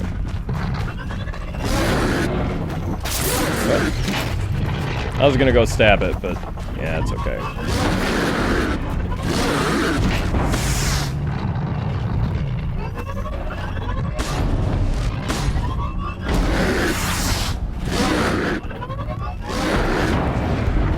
There it goes. Okay, so the data point we just collected. Still have the exclamation point for us, so that's good. It's called Do Your Part. If I have to listen to that rancid Do Your Part for Zero Dawn song one more time, I swear I'm gonna stab out my eardrums before the melody can fester my ear canals. It is not inspiring, it is not stirring, it is direct that makes me want to kill myself before the robots even get a chance. I would literally give my life right now to kill the asshole who composed that goddamn thing. Can't this apocalypse at least have a decent soundtrack? Yeah.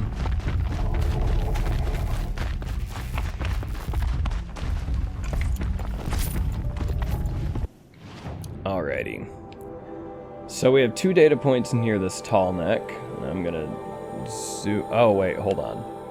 Banuk figure first. Then we'll swing back down for the. Yeah.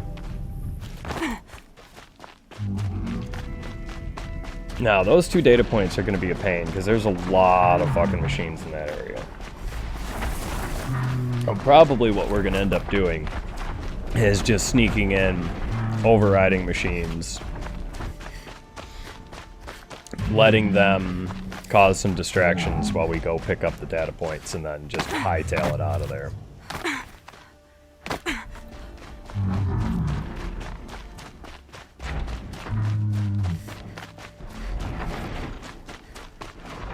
And yeah, there is a corrupted zone here. Not gonna do it. I actually feel relatively confident that we could at the moment, but at the same time,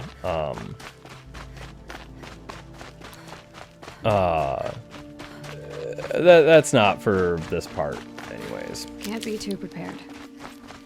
But I am gonna pop a quick save.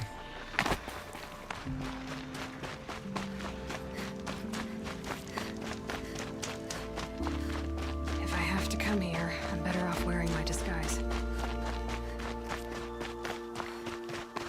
And I don't remember where the climb to this actually starts.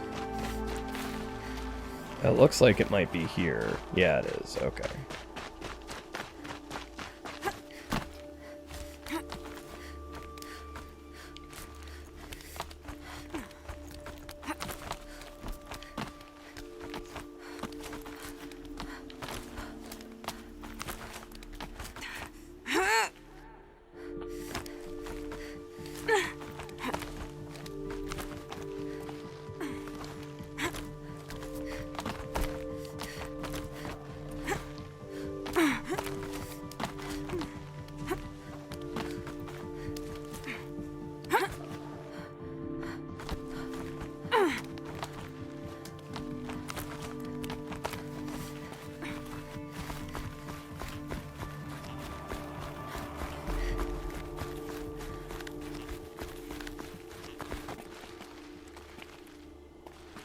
Oh, yeah, it's over here.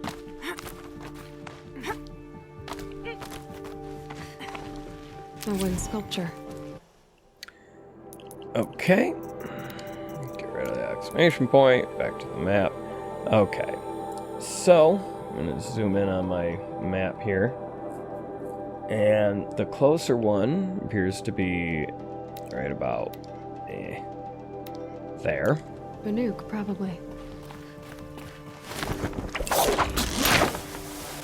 And once we've collected everything, what we'll do is we'll head back into Meridian, and there's vendors in Meridian that will trade us for all of the different collectibles. Except the Vantages. The Vantages are just a story thing. But the vendors do want the rest of the stuff, and they will give us some stuff for them. Nothing spectacular. It's just going to be some shards and what have you. You know, maybe if we get lucky, some machine parts or whatever. If we don't have any, if we're still missing like snap maw stuff, maybe we'll get super lucky and get a snap maw heart or something. I doubt it, but you know, it's possible if nothing else. And oh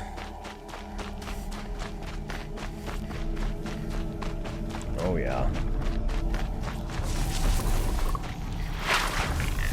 Okay.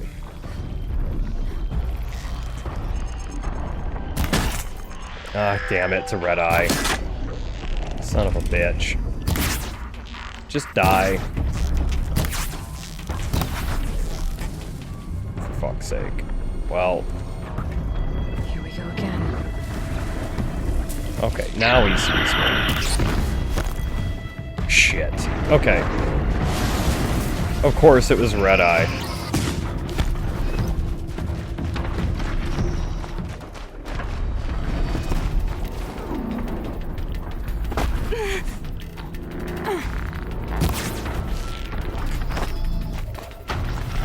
Alright, they're running off. Or losing sight of me anyways.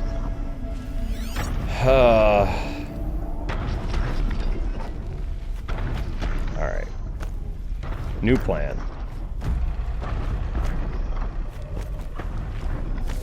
If it wasn't a red-eye watcher and it was just a bog standard watcher, it would have died in the one hit, for sure. I'm just gonna override this Bella back.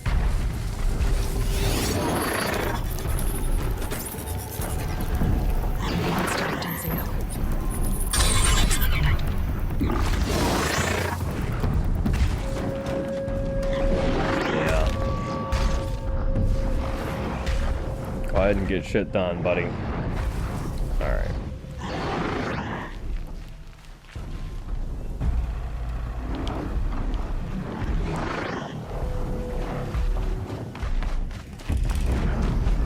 Gonna need this.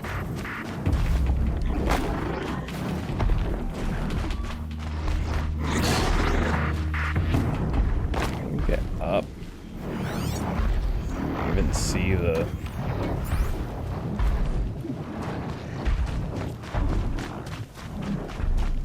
Just stay out of their way for now. Jesus.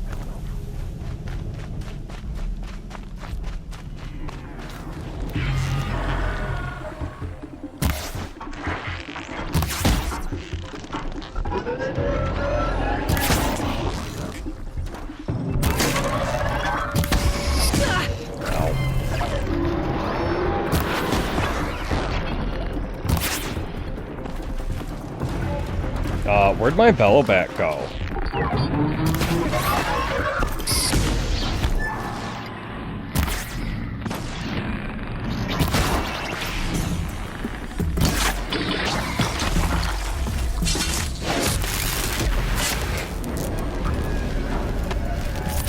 For Christ's sake.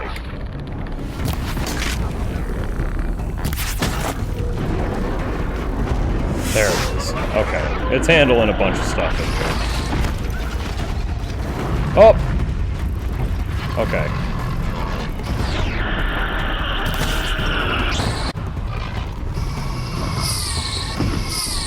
Jesus. Is the bellback dead? Oh! Nope. Probably going to be soon, though. Dodge right into that. Oh, Jesus.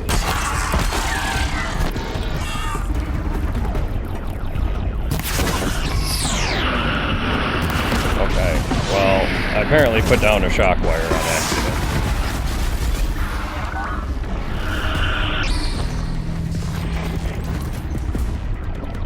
This isn't what I wanted even a little bit.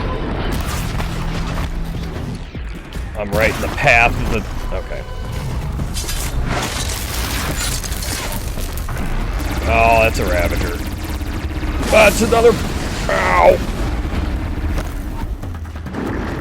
Fucking Christ.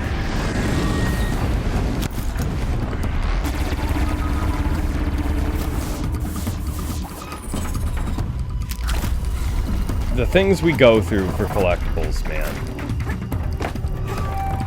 I can get out of this. Where's that? Yeah, my fire bellback's definitely dead. Okay.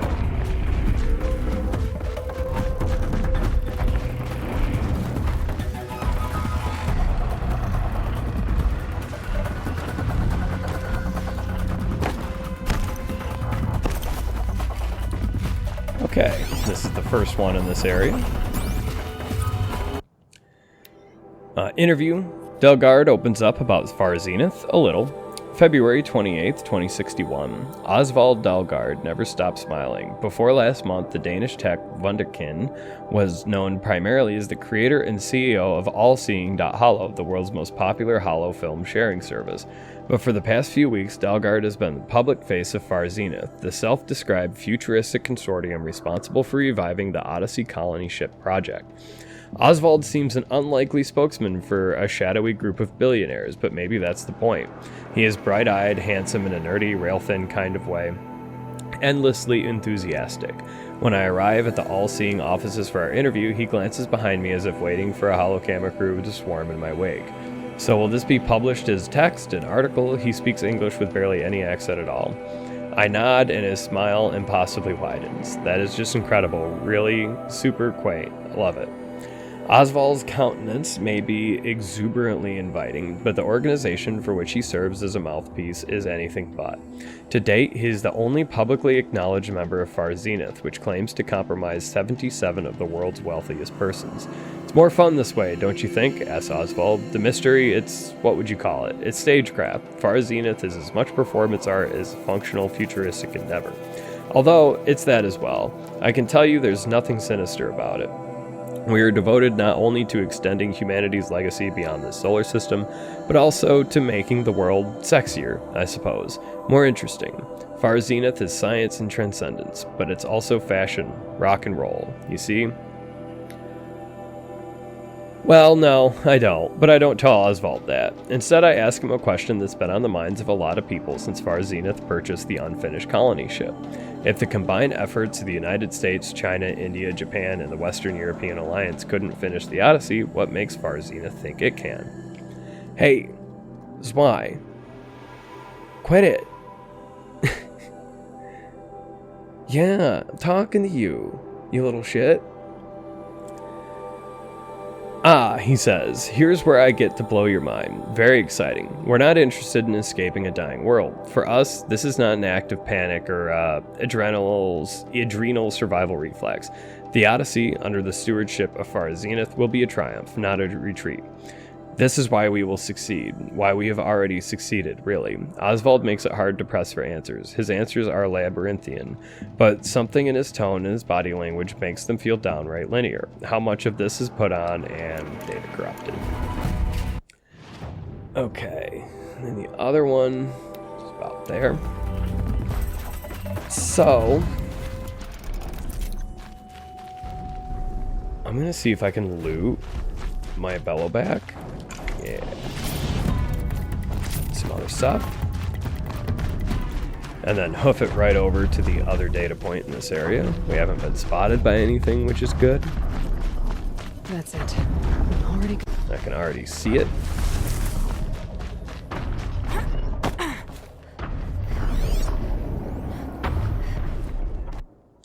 Okay.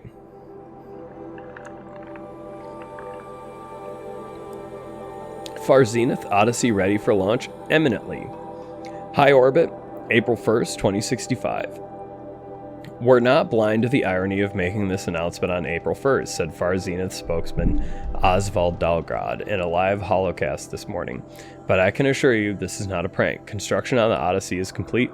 All systems appear to be entirely operational. In short, we're ready to go. All that remains is to run comprehensive system tests, especially of the bleeding edge antimatter pulse drives, and resolve minor logistical details. The announcement comes a mere 4 years after Far Zenith's purchase of the derelict Odyssey, abandoned in orbit in July 2057. Dalgrad wrapped up the announcement by fielding questions from press log-ons. Of the size of the crew, Dalgrad says adult humans, very minimal, 50 to 60 individuals. But of course the living and breathing folks aren't the real headcount here. That would be the 200,000 zygotes in cryostorage. When asked about the projected launch date, Dalgrad answered, "We're absolutely going to hit this July date. Obviously we would have loved another few years to train our crew, but with the situation on Earth deteriorating as it is, we've decided to move aggressively." Asked if he has any parting words for humanity, Oswald nods solemnly. "We share the hope that Zero Dawn will reverse Earth's terrible crisis. Either way, we at Far Zenith are committed to doing all we can to ensure that humanity has a future, if not on its home planet, then elsewhere." As to the remaining 76 members of Far Zenith and their identities, Dalgrad remained characteristically coy. "They're fine," he said. "Thanks for asking." Alrighty, and let's see here. Pull my map back up here. Okay, so in here we have a metal flower and a data point. Now this little cubbyhole section area of the map is pretty damn dangerous. And I think we actually will have a quest that will take us in here at some point or another. I don't really remember. I certainly don't want to fight more long legs right now. There we go. I'm pretty sure there will be a quest that will take us in there at some point or another. But as it is, as it stands, screw it. It's fine. We'll just run in, run out. We won't screw anything up by going in there and ducking back out, so it's fine. I can't fight. Please help me. You're a fucking shadow soldier. What do you mean you can't fight?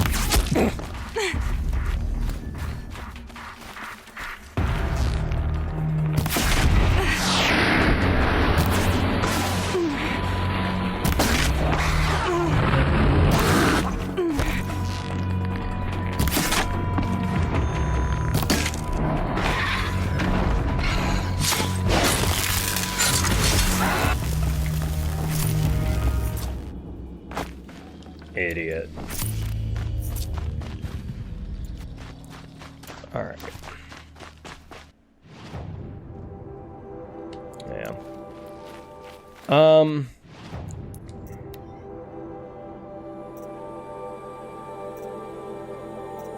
Oh, kill machines with proximity bombs. We can probably do that, right? Weapons, blast sling.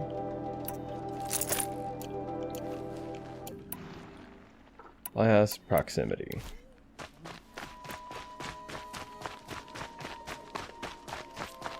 Probably take out a couple of watchers, proximity bombs. That shouldn't be an issue, right?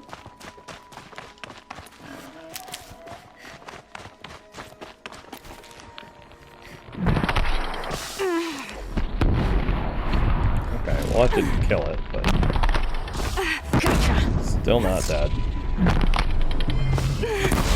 Yeah, not a problem.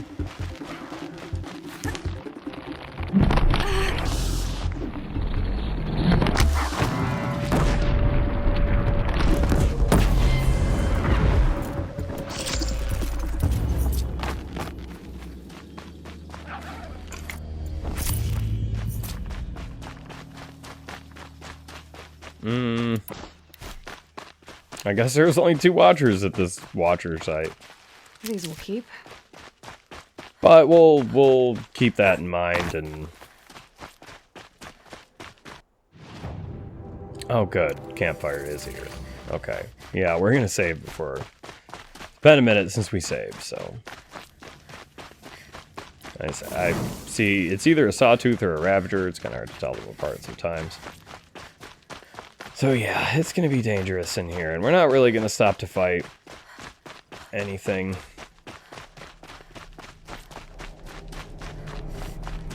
Definitely a ravager. And here's another one that I'm literally right next to. All right. Yeah.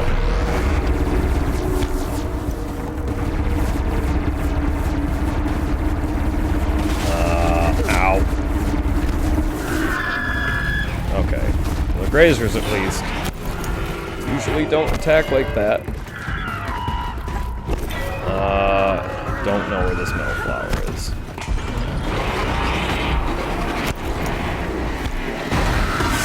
Well, at least they're fucking each other up on accident. It's really hard to see with all these... It being dark and all these bright lights in my face. Ow! I can't see. Quit it. Okay. Let's run back here. If I die, I'm overriding one of those Raptors for sure. Good lord. Alright. Data point's back in here somewhere. I'll have to look at the map. Yeah, actually we should be more or less right on top of it. Maybe it's back up in here a little bit. No.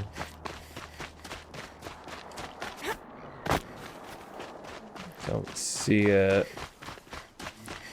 Okay, well, you know, we'll look at the screenshot there. It's always daytime in the screenshots and nighttime when I'm here.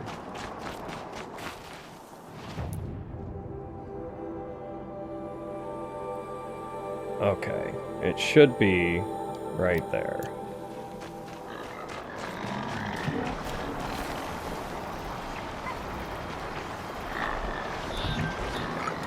Christ. It's a red-eye watcher.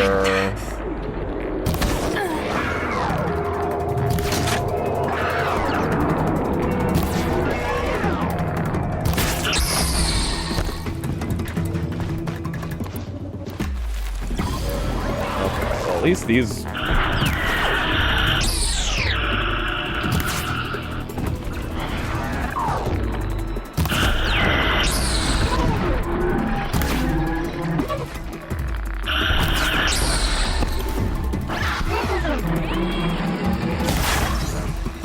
Yeah. Do one. Christ. Alright. Ah, there it is. Now they're hunting me. Casabian, won't someone think of the mosquitoes? Ryan Casabian, only guy on the planet upset about mosquitoes being driven to extinction. March 18th, 2060. Blood Moon Star and Human Attention Vacuum. Ryan Casabian is very disappointed in you, world. How dare you celebrate the death of billions of innocent mosquitoes like that? Ashamed yet? Well, the 32-year-old actor spleen vented while accepting the less than coveted award for the baddest vampire hero at the Edgescape Choice Awards. Yeah, we forgot that was a thing too. An entire species exterminated in the blink of an eye, he pouted. If we are the planetary stewards we claim to be since the clawback, we are doing a lousy job of it. The lousy job he is referring to there of the eradication of mosquito-borne diseases, both standards like malaria, Zika, West Nile, encephalitis, and a new die-off era emergent viruses like Jornu and Tripura. Yeah, world, lousy job getting rid of those bugs and plagues they carried. Good thing we've got the guy from lunar mining base overrun by sexy vampires hollow to remind us our crimes against mosquitoes. There's a bloodsucker pun in there somewhere. Okay.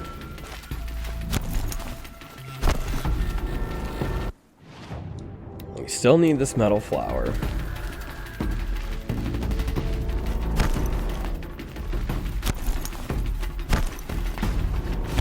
If we can find it when we're not actively being hunted, that would make this easier. We know it's in this area somewhere. It's the damn Clint Hawks that are spotting me, I think. Okay, is that it? No, it's a watcher corpse. Fox. Where is the damn thing?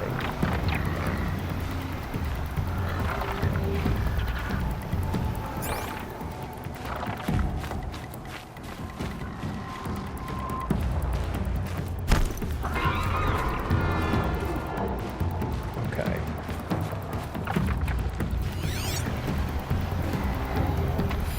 Okay, that's it.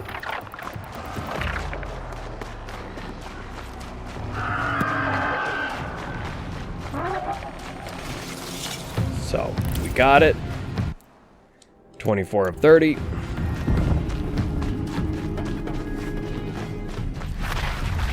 Now we're just gonna run past these guys, hope they don't kill us. So we don't have to do all that again, but at least we know where all that stuff is. They didn't even see us. We're good, we're good. Just go about your business. Oh, I knew that was gonna be a pain in the ass, but it was still worse than I expected it to be. Okay. Excuse me. Come on, map. Okay. The next place we're going is this settlement. There's a glyph or two there.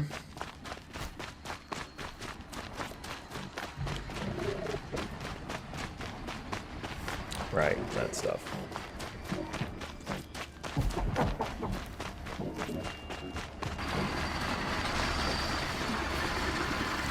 You know what? Bet we can take this guy out with proximity bombs. Yeah, we can.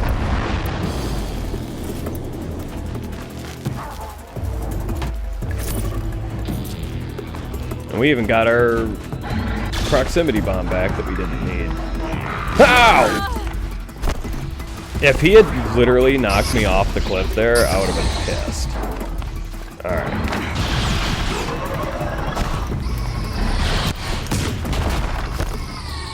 Good lord.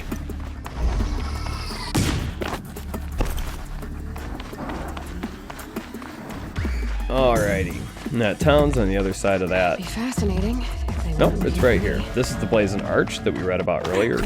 One of the Sun Kings, I don't remember which one off the top of my head because there was a lot of reading. One of the Sun Kings built this to like make it like a gateway to the like expand the Sundom. That's the arch there in the water. And then Jesus. someone else built this settlement, this town, to whoop, I didn't really mean to climb that. Scratching my neck. But yeah, someone else built this town or whatever to help further expand the Sundom into, you know, more new territory and all that stuff. And our glyph is right over here, next to the supply crate that was specifically left out for us. Definitely not stealing. Expeditions into the Forbidden West. Reader, if you would know of the Forbidden West, there are none more qualified to be your teller than I, the considerate Udane, healer of the Blazing Arch. Why? For I yet live, unlike the outlanders who gasped or shrieked at the tales that follow. Foolhardy blazons and madcaps all, they were brought to me near death, poisoned, mortally wounded, or driven witless by what they had experienced in the lands beyond the Daunt. With such wounds, it was all I could do to ease their pain and try to make notes from their ranting. As the sun shines upon me, I cannot vouch for the full truth of these tales. I only hope they will satisfy your curiosity and turn you from the path that led these imprudent explorers and daredevil trekkers to their deaths. Though each account differs, it is certain that the western lands are most unlike our own. Some cross deserts of palest white, others deserts the color of fire, or even limitless sweeps of blue sand that seems to reflect the sky above, broken only by remains of ancient machines. Others spoke of vast prairies of tall grass, each blade sharp enough to draw blood, dotted with shivering black flowers, or incalculable plains of dried mud cracked like a great mosaic. At night, unknown animals watch with glowing eyes, and strange birds, all colors of kites and fireworks, chitter and call out in men's voices. Most extraordinary of all are those reports of a lake 100 times the size of the daybreak, so wide that the far shores cannot be made out, and so deep that an entire city of the ancients stands drowned within. The water is sour to the taste and sickening, and it is said to rise up and push back against those who tempt to cross. It would seem that dead cities without number have been consumed by the shifting dunes in the west, their skeletal towers mired in seas of sand. The wind is heard to sing a low, mournful song through these ruins, or through the skeletons of vast metal birds now fallen, or over great metal bowls now filled with depths of black water, where fish dart like shooting stars. That song of ruin, rising from a hum to a howl, still haunted these men and women as they thrashed and sweated in unquiet sleep. But though the western lands are harsh, and even their beauty hides dangers, it is not the land alone that swallows up all who venture within, that inflicts the brands and wounds suffered by those few fortunate enough to return. Hey, quit it! Yeah, I'm talking to you.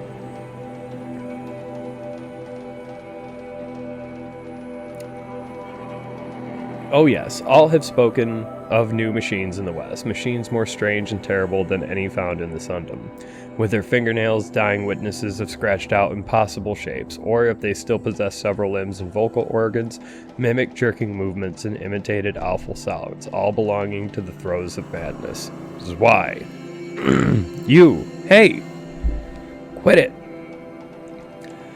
All what manner of men can live where the sun goes at night.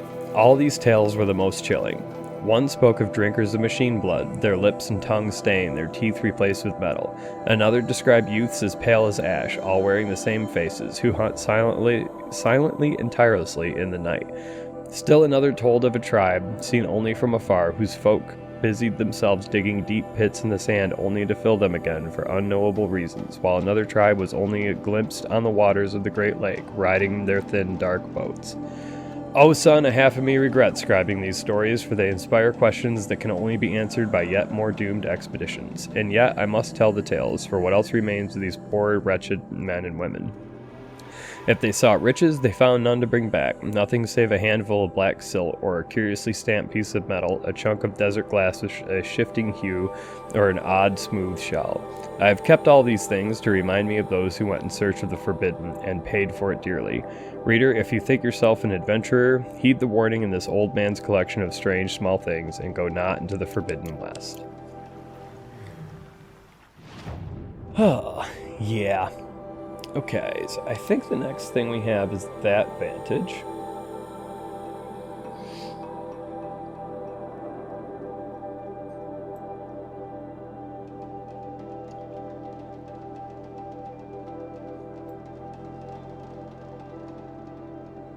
Okay, yeah, that's going to be our next thing, is that vantage. So, we're not going to spend any more time in this settlement.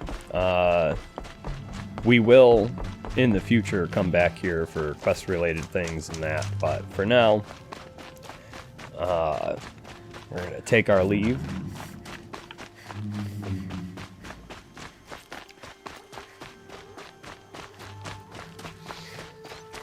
And, you know, just on a personal note, desert areas in games have always been kind of boring to me. Now, I recognize that they're probably easier to make from a development standpoint compared to like jungles or any, you know, the snowy areas or whatever, but I don't know. It always seemed kind of boring to me. It is kind of pretty in its own way, but I don't know. Even, you know, in real life, deserts are probably the last place I ever really want to go.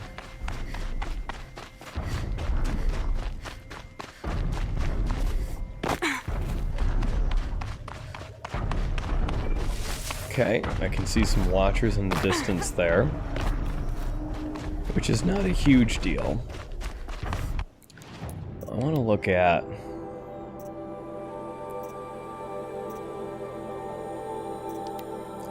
I wonder if we can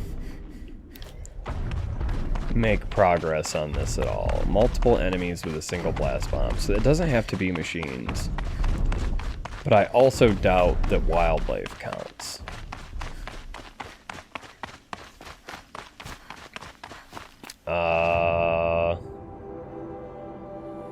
Shit. Okay, well. Yeah, screw it. I don't want to get involved in fights that I don't need to take. So, we're going to wander off this way. Now, these Glinthawks do like to land to, they're kind of like scrappers in that they kind of, you know, eat up machines and stuff. So, I'm going to avoid getting spotted.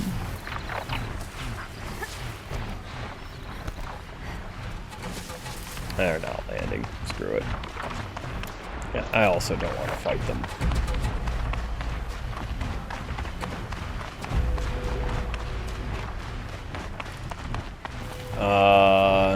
Shit.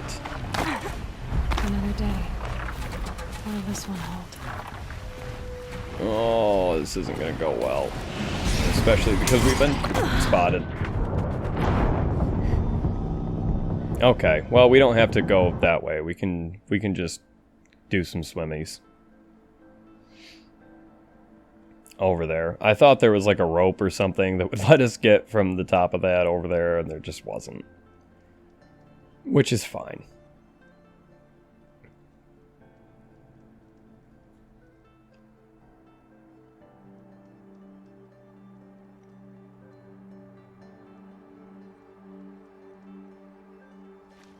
I haven't seen that much bloodshed in some Okay.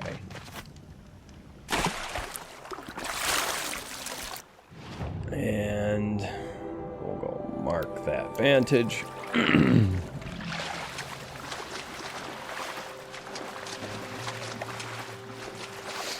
And then just swim our happy ass over there.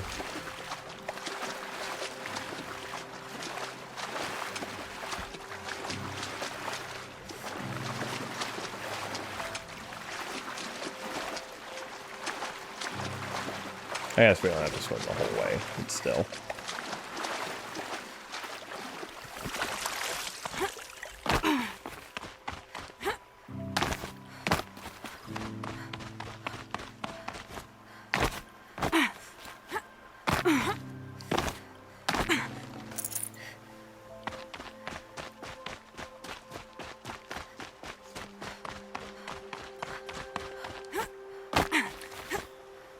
Damn Glinthawks.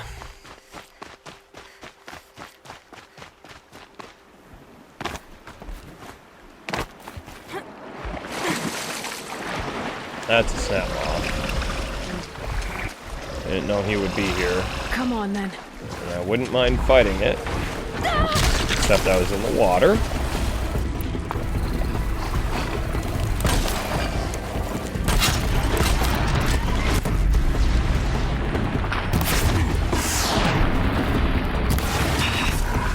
There's another one nearby. Ow.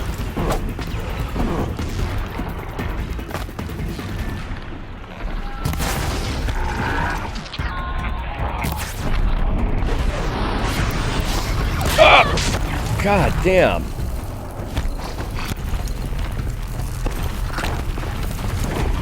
Oh, I don't need shock. No, undo shock. Damn it.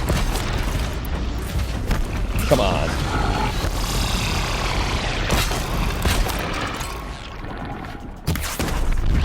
Jesus.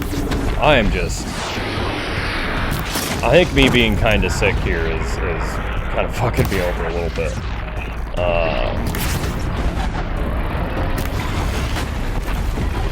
Oh my god. Okay. Stop selecting shock. Damn it.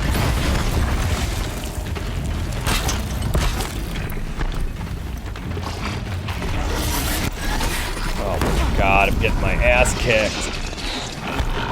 Alright, they're both frozen.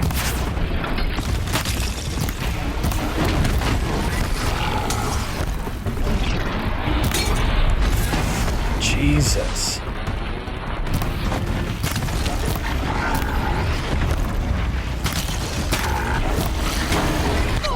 Ow. I'm in the water again. I can't get out. Good lord. Face down in the water.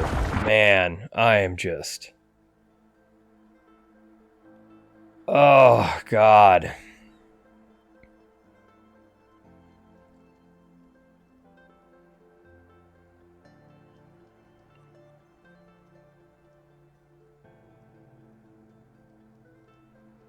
Okay.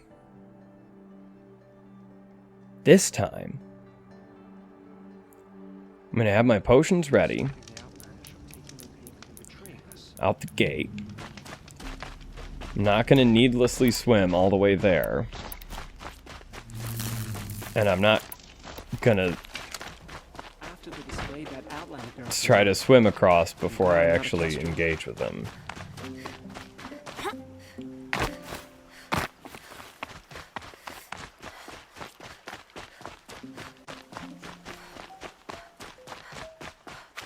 Now, this would be the time when it would be nice to have, like, resist melee attack armor, like that kind of thing, but, yeah, still more important to have the stealth, and the weapons, for that matter, the weapons that I've been spending all my shards on. Easier when I was a kid. Okay.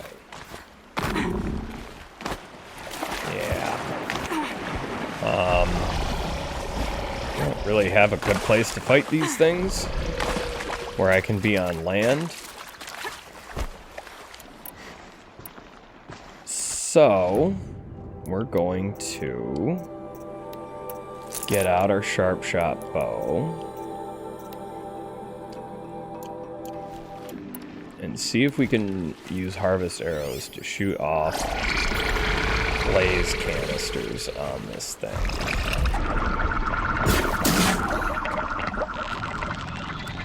Missed some. Oh, it's just got the protection stuff. Okay, that's not what I wanted.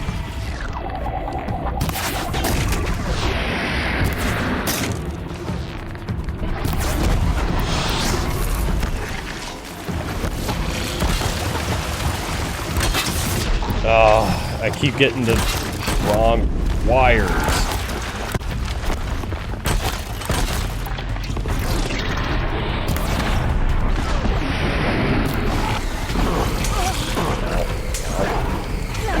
Ow. Ow. The other one's here also.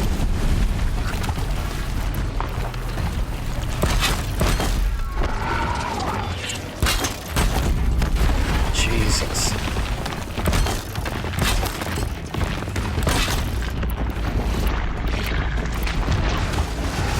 Okay, they're both.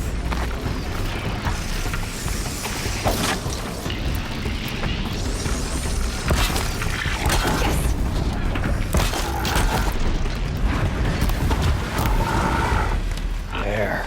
Christ.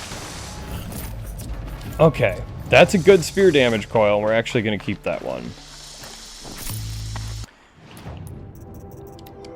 We'll just get all this stuff.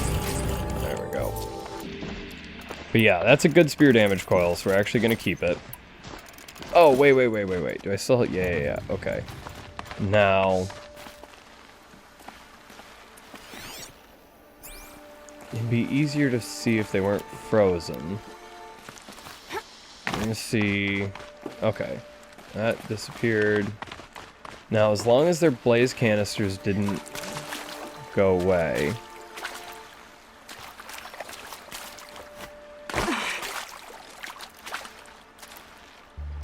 I don't see them.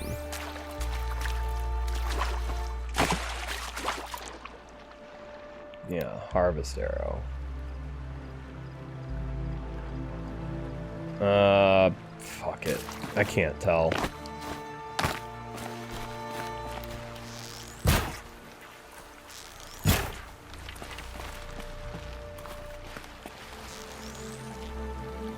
They're just so fucked up, I can't tell. Okay. Well, they're dead. And this fish died. Throughout all that. Alright. There is more snap moths over here. So, maybe we'll kill them.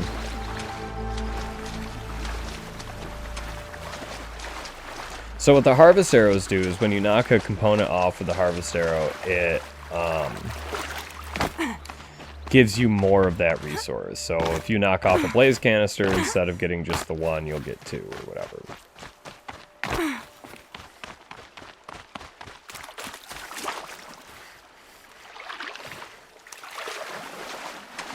Those are scrappers.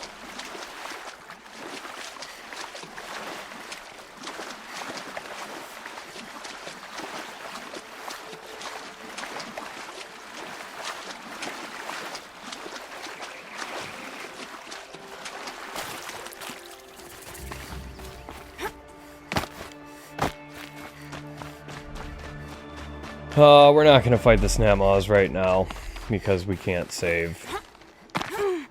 Let me up.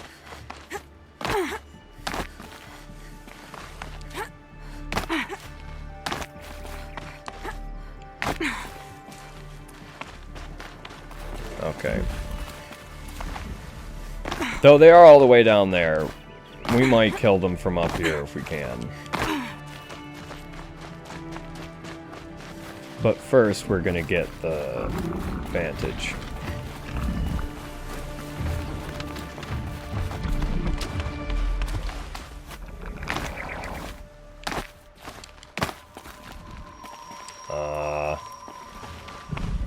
Okay.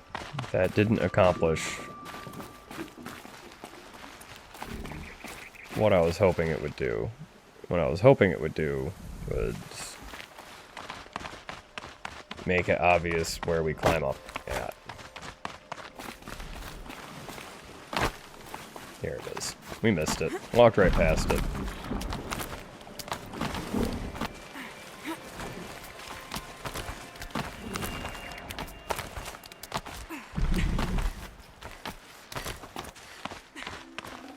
Can't carry anymore.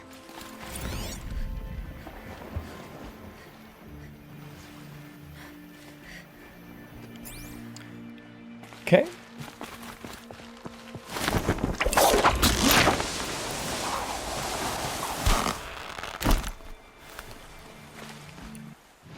Now,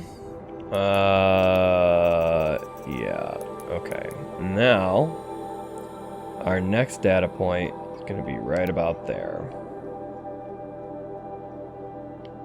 Maybe we'll get this metal flower first. We probably will. Okay, now there is a campfire right over here that I didn't see before.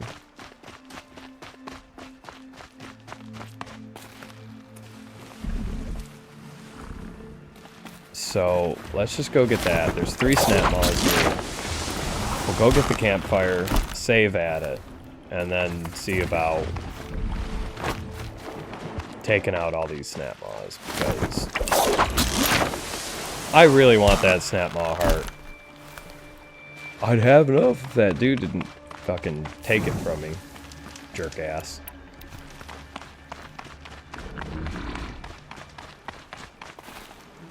Alright, well, they're gonna come over here for sure. So, I'm gonna lay down some blast wires.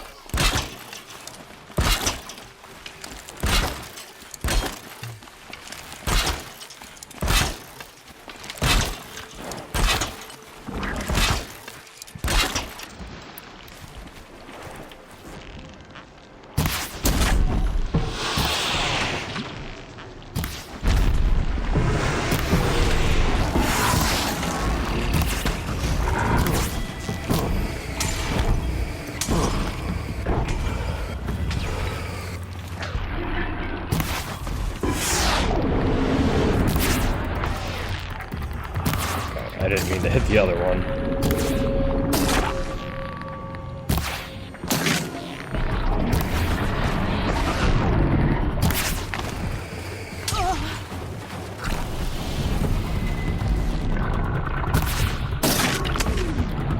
Hopefully we don't die like 6 times. If I die on this, doing this right now, I'm gonna give up and just move on. And we'll, you know, come back to it.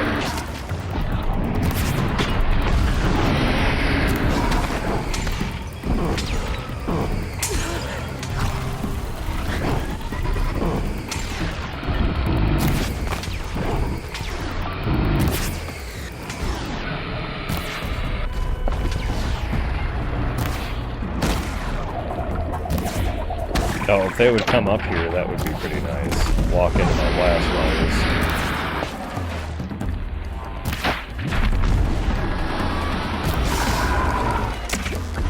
So this one's pretty fucked up.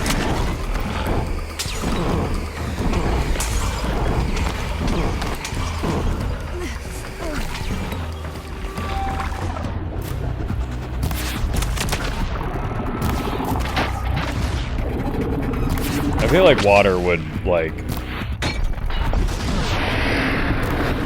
completely destroy any momentum that an arrow has, but I actually don't know that.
Yeah, there's one.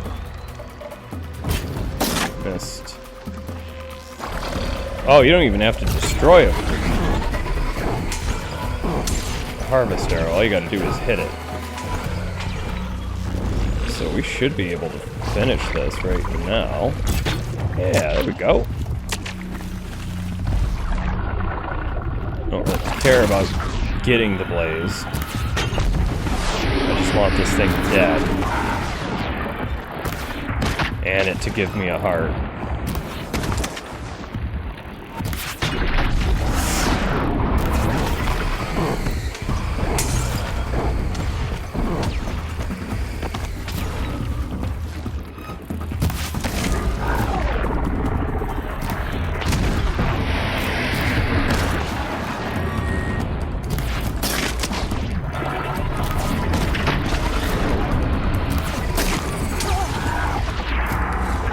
I'm almost out of berries.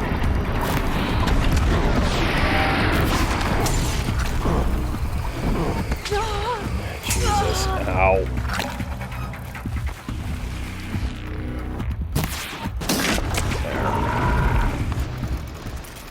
Alright, let's see if we can go loot these things real quick. We did level up. Oh yeah, now he's coming over. Son of a bitch.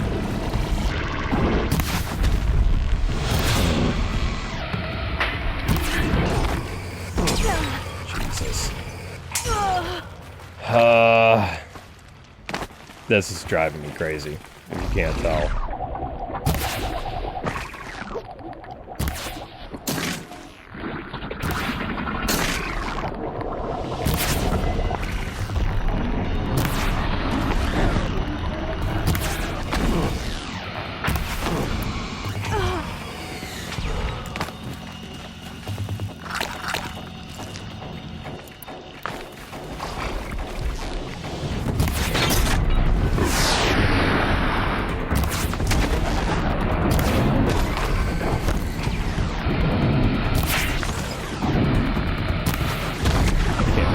See if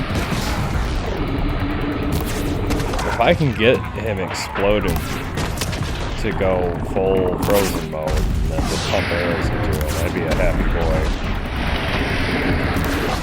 boy. Almost as happy as why trying to fuck with my microphone while I'm trying to record. Yeah, there we go.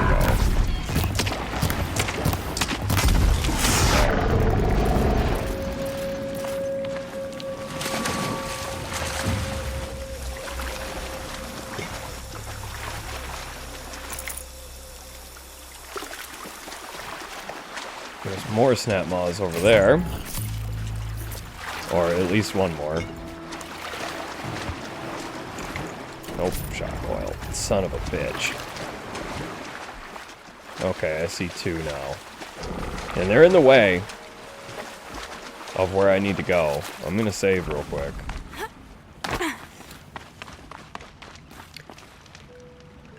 I don't even have any way to heal. Oh, I do have 3 skill points, though. Okay. Critical hit plus or strong strike. I think we're gonna do strong strike. Oh, and you know what? We don't have any easy way to get up. Okay. So, yeah, we're just gonna go up and around and then up that path when we went up there to help Erend. And because we got to do all that anyways, we might as well come over here and get that. And we're going to avoid fighting anything because we have no berries and 4 potions. A couple of full health potions too, but not really worth it. I'll tuck that away. So we're going to avoid fighting anything and try to restock up on our berries and whatnot along the way. So hopefully when we return to the next main episode, we won't be completely fucked on our stock of, you know, everything. I mean, I can probably buy potions and stuff, but I'll be honest with you, I never actually looked into that in any way. It's probably a thing.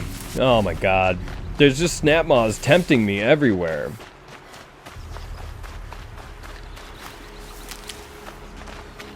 At least I know where to go to farm them if I... Here we go again. When I inevitably need them, but I can't fight right now.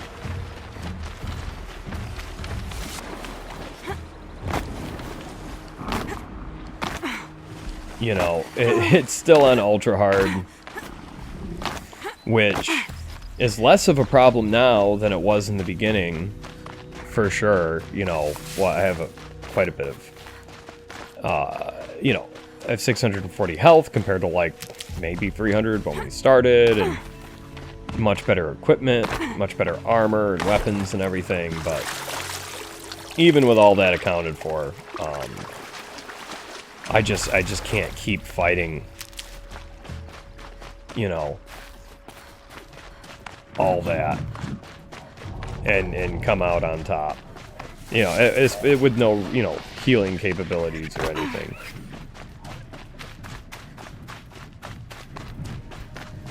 I just have to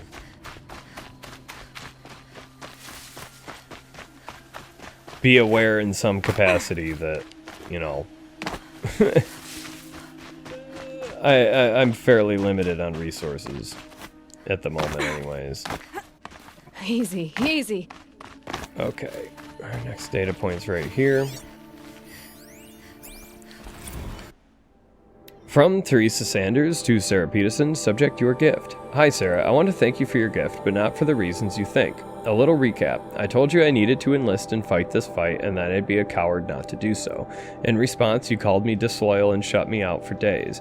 So I do as I said I do. If you'll remember, I was the one in this relationship who actually did that and joined up.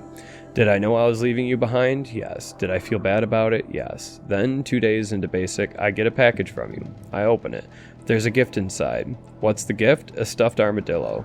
A stuffed armadillo. Am I kidding? No, not kidding. Attached to said armadillo is a note. What's the note say? Does it actually say, I'm sorry, son? I'm sorry, hun. Armadilling with some personal issues? Yes. I regret to inform you that the note does in fact say that. As though that, whatever you care to call that, begins to explain and justify your behavior. Which is why I want to thank you.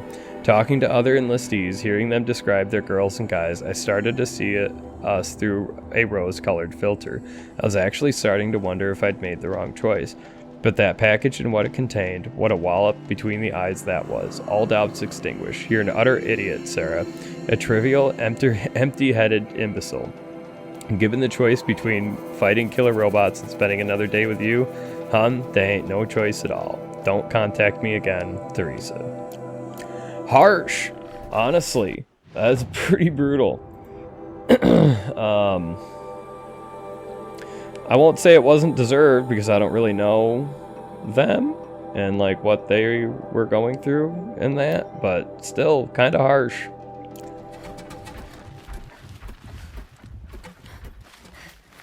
Alright, that's out of the way.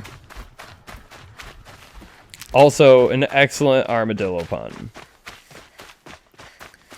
I get that the recipient wasn't very appreciative of it, but I was.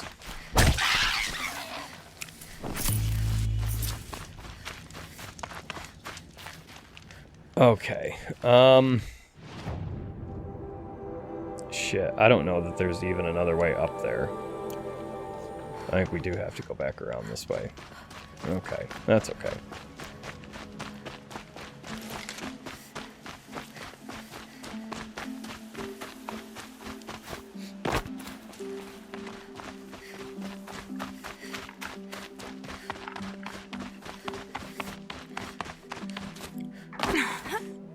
But, you know, from the perspective of the person that sent this stuffed armadillo, like, I kind of get it, like, your significant other tells you, okay, well, I'm going off, I'm joining the army to go fight killer robots.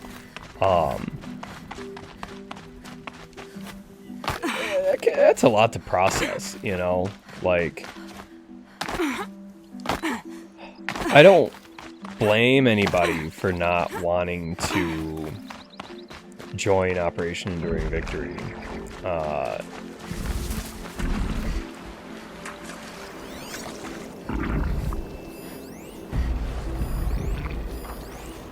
just trying to see what's floating there.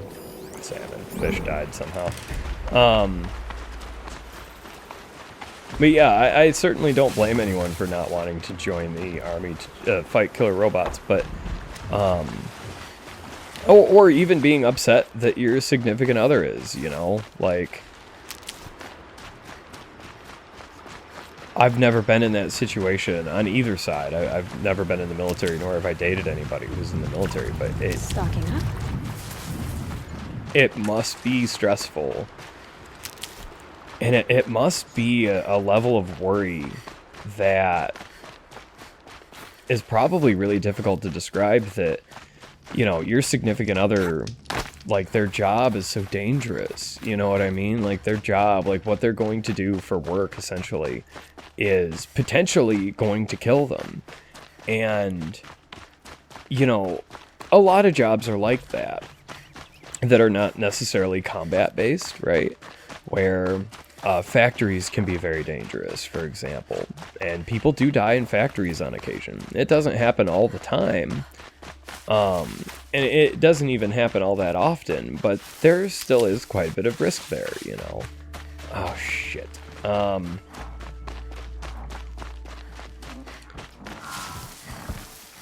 Okay, I think... I'm pretty confident I can override these things, and I wish I'd realized this other one was coming over. But I'm still in the grass, so nothing will see me. So, override that, and then we're just gonna take off. I don't know if it's gonna win 2-on-1.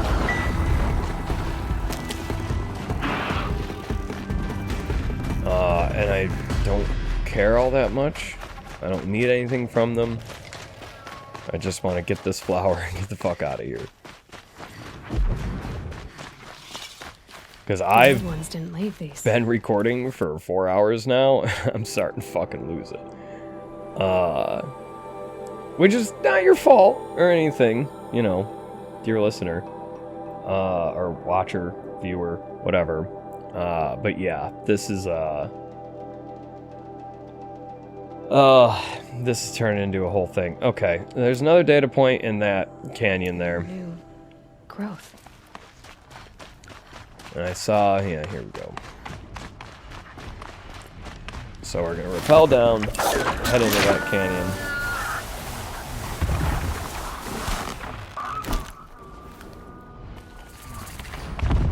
Oh, I almost wandered right into my snap maws.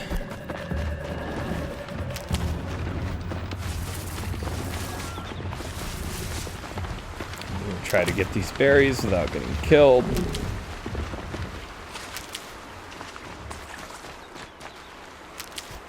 I'm sorry, there's just so many berries here. I have to get them. Alright, how do we get in there? Okay, straight into a little bit to the right. And there's a campfire to say that as well.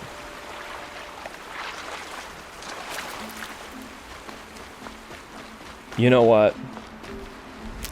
We actually have land to fight on this time. We have a lot of berries. These will keep.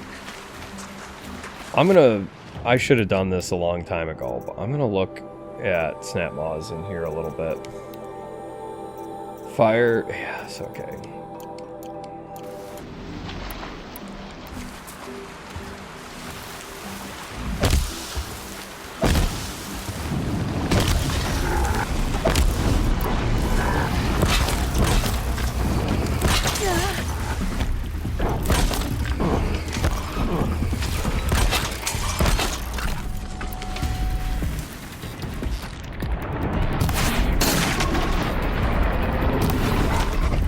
Jeez!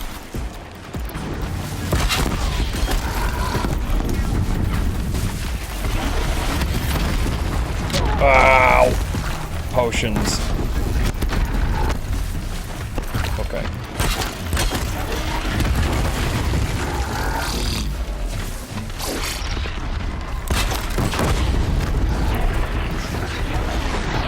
Bad idea. We lucked out a bit.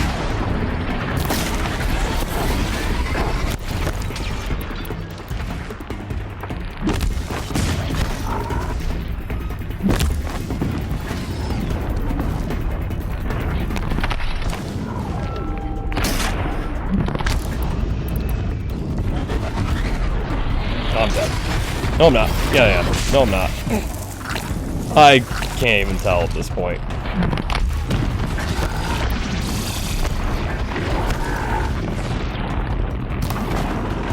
Okay.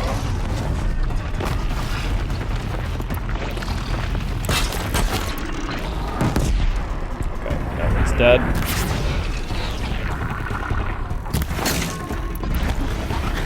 Shock.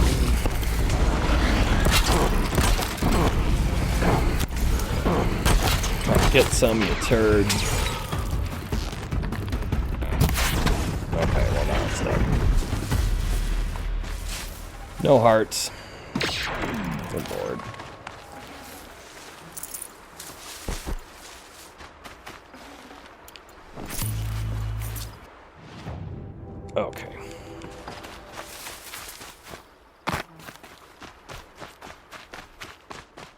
Now, I do think there might be bandits in here. So, we're going to get our blast sling back out. That's procs, this is blast. Okay. So, if there is bandits in here, it's a pretty closed-in area. We might be able to make progress on this. Kill multiple enemies with blast slings. Yeah, there is. Okay.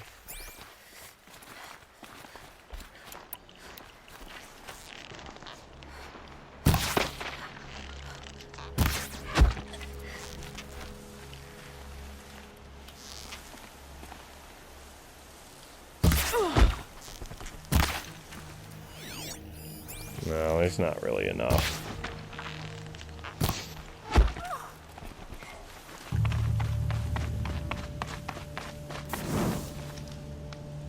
Quietly.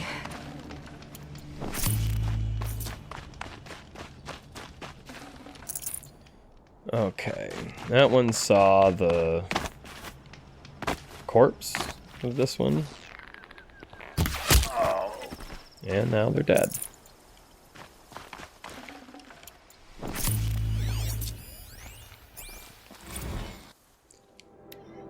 Okay, hacked.ai are just about the best thing ever. August 1st, 2061. Hola, Holoscapers, to the motherlode of Hackity. Hacked AIs this week on allseeing.hollow. User Cannibal Christmas Tree uploaded his delightful compilation, Hollow, non-interactive sadly, counting down the greatest moments in the history of janked AI.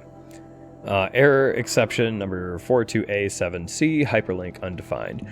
If time is at a premium, skip to 622 and see an increasingly belligerent Pharaoh store customer service AI insist that every customer's name is Admiral Horatio Potato Face. That's pretty good. Okay, where are we going?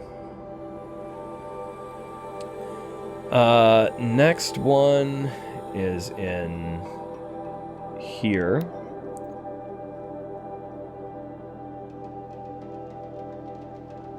Right. Okay. Yeah, next one's in there. For the west. Keep my guard up.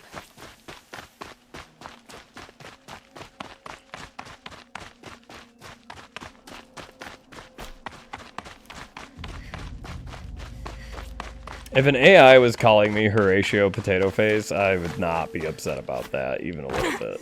That's fucking funny. Alright, there's a quest in here. We're not gonna get it. It's fine.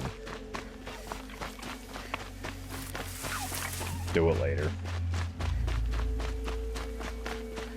Oh, but you know what we should do? We should, since we're here, we should clear out our inventory here a little bit. Okay. Luminous braiding, we don't need that much of. Definitely don't need that many scrapper hearts.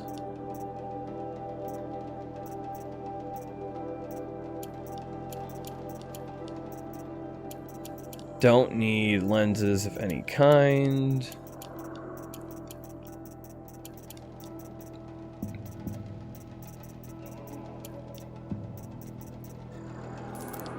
Okay. And yeah, so we can we can get the Shadow Warbow too. But again, we need the Shadow Ropecaster. We need another Snapmaw Heart. But we have all the pieces we need for everything else. We just need to get the shards. So we'll get rid of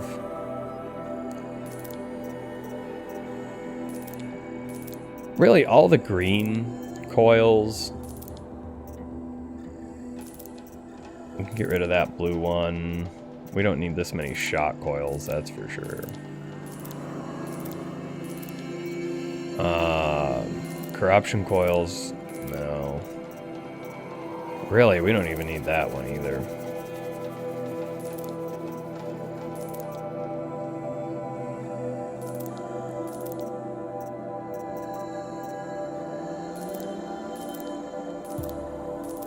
There.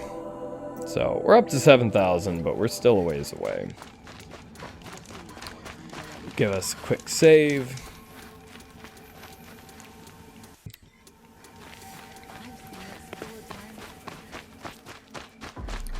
Alrighty, so there is a data point in this other little kind of path in between through the mountains, and then there's another one on top of this thing as well. So we're gonna go get these two things real quick. We're gonna go back to not fighting anything. I don't want to jump off of that.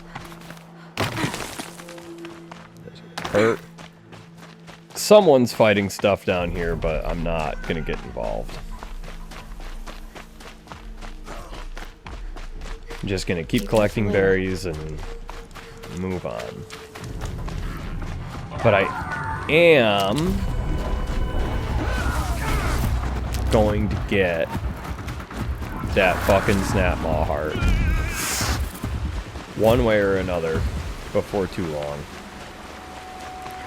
Before the end of this part, for sure. Salmon my way up this river a little bit. Alright, now where's the... Alright, straight north a bit.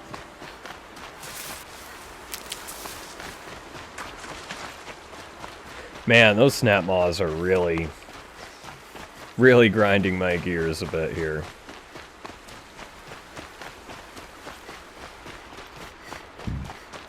Alright, some scrappers.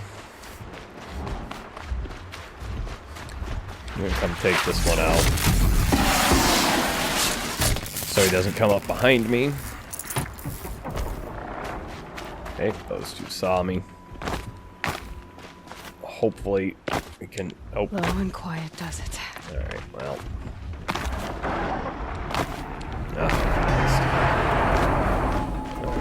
Okay, here's the entrance. They've already lost sight of me. Now we are going to have to avoid a Thunderjaw on the other side of this, but that's okay. We can manage that.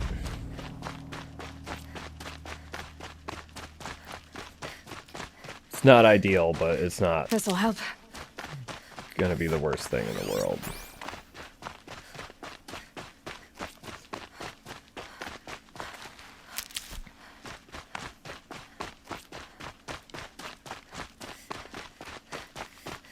Okay, here's a data point.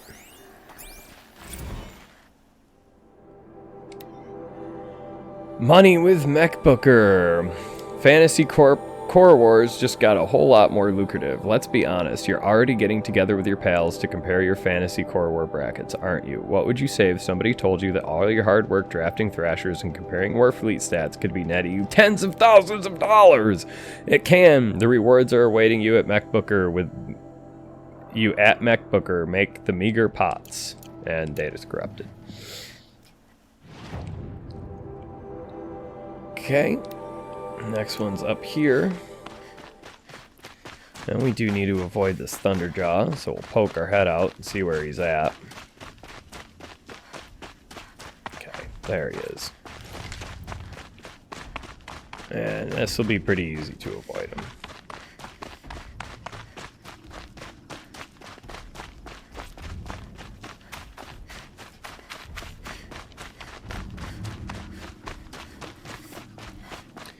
We got plenty of open space. We got our stealth armor and our quiet sprint. He's just flat out not interested in us. Or flat out not aware of our presence.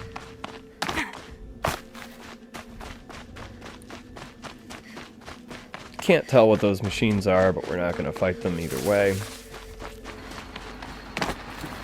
Scrappers.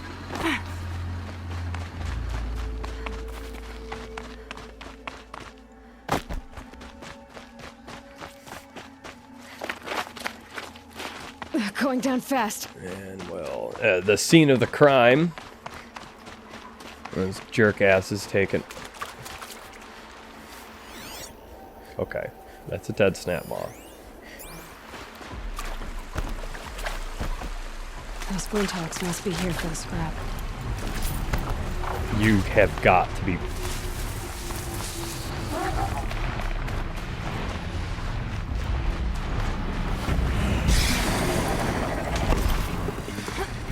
I mean, I'm happy now that I have the heart that I've desperately been trying to acquire for ages now, really. Okay, I don't want to fight these things. I almost rolled right off the edge of the cliff. Now, the handholds to climb up there are right there, but I want these glint hawks to fuck off and not kill me.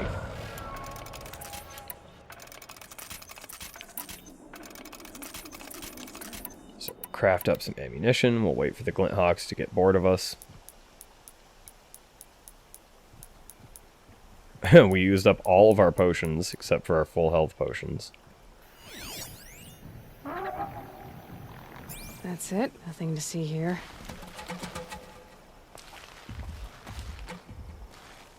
Come on. Fuck off. Get bored and go away.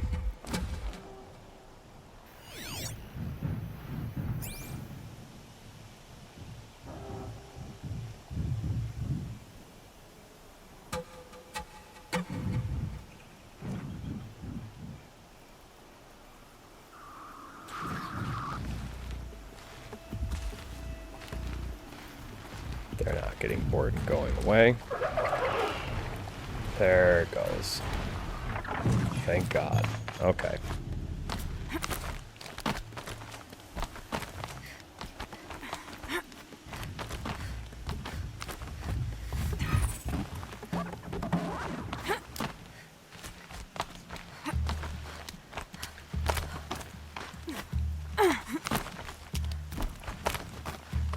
How the fox got up here, I'll never know, but that's fine. Okay. Hollow release listings for 4762. 2000 hours EST. Family Fortunes of War to the death. Who will inherit Dad's position as CEO of Sterling Malkeet as twins Jessamine and Vernal interview PMCs to bolster their dwindling robot cadres? They learn that hangovers and contract negotiations make poorly matched bedfellows. 2100 EST, stalked by a savant. I see you when an innumerate manual laborer finds and data gets corrupted. Now, is there a quick way down from here? Or do we have to climb again? Okay. Oh, we missed that metal flower. I suppose we need to go get that. And then we have some more stuff in that area as well, including there's 3 data points left, world data points left that are in that area. Let's check our notebook of collectibles. So we're missing 5 metal flowers and a Banuk figure. So that's 1,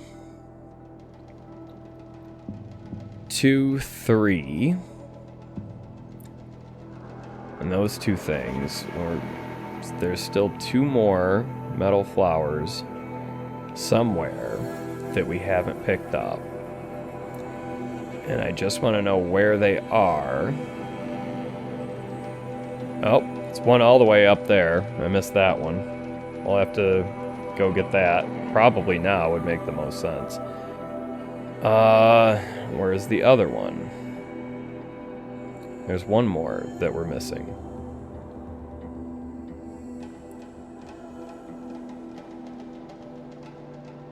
There was 5, right? 4 and 5, yeah. So there's one up there. And where is the other one? We're missing one more. We don't know where it is. Or at the very least, I can't find it.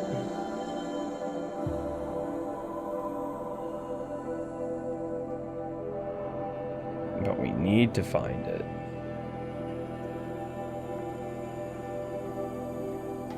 So I don't run right past it.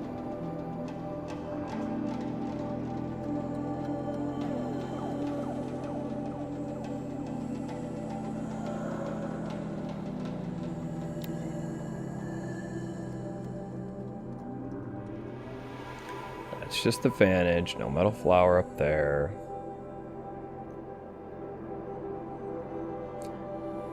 I must have scrolled over it already Probably a few times without realizing it. Is it? Hold on. So yeah, we're... Oh, okay. Shit. Well, that's fine. We're not gonna get that one yet. We'll get it later. But in the meantime, yeah, we're gonna go get this. Okay. Quite a distance away.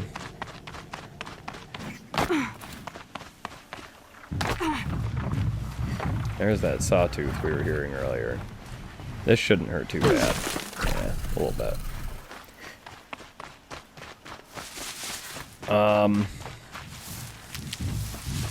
So what we're gonna do...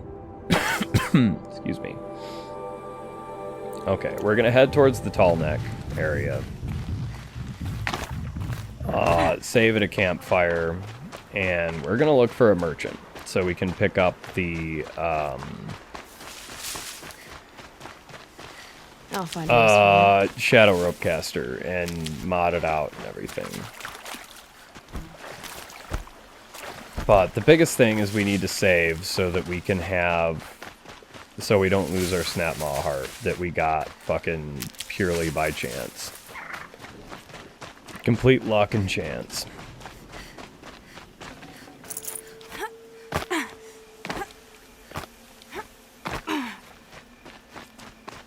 Now, there is a Stormbird guarding the metal flower that we're heading towards. We saw it earlier.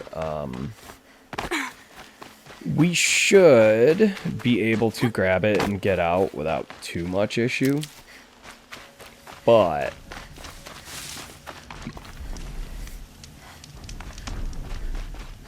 we're still going to be, you know, careful about this. Now, the enemies that were here when we initially came through here didn't come back, so we don't have to worry about that.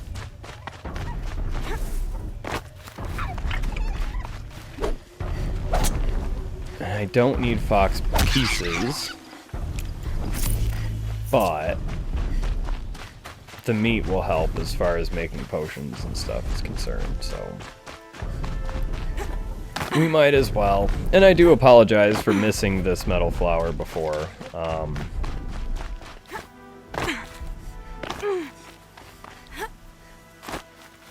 You know,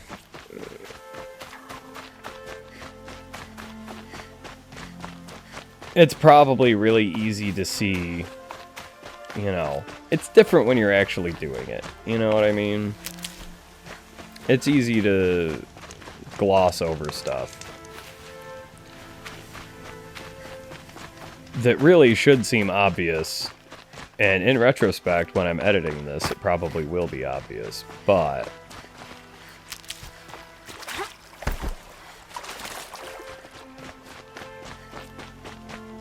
you know, shit happens.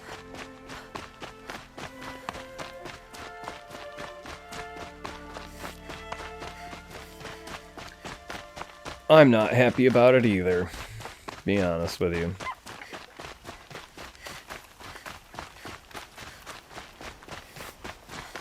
And we're just going to continue avoiding fighting anything. Now, I did look up on like Reddit and shit to see an easy way, to see if there's an easy way to do this blast bomb tutorial. And there absolutely is. We're not gonna do it right now. I'm not too worried about it. We'll, you know, we'll have another supplemental episode in the future. We'll we'll do one more supplemental episode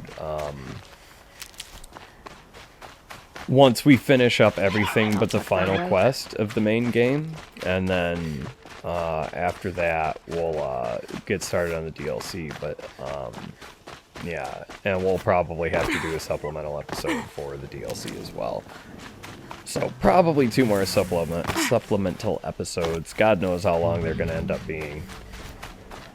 I imagine this will end up being the longest one. Oh my god. Yeah. Actually, this isn't terrible. I could use potions, so... if we get lucky, we can get some potions out of these guys.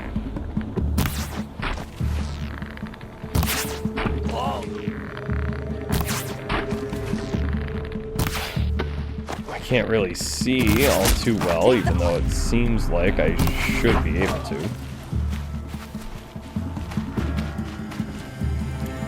Vanish like a...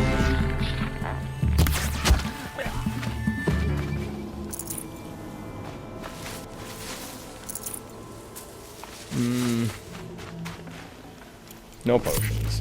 Sad. Oh, they're attacking this dude. Hey, bud. Well, he hurt his arm. He's not giving me anything. It's fine, I suppose.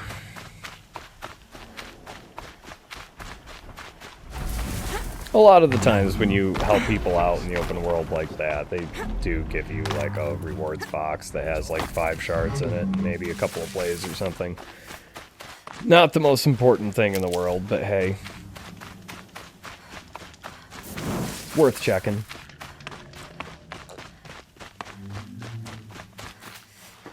I mean, if they had... I mean, if he gave me a box with 2 potions in it, I would have fucking hugged him.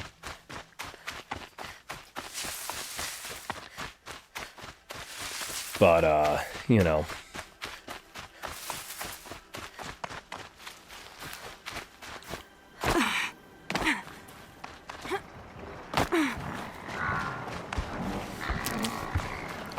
Yeah, don't mind me.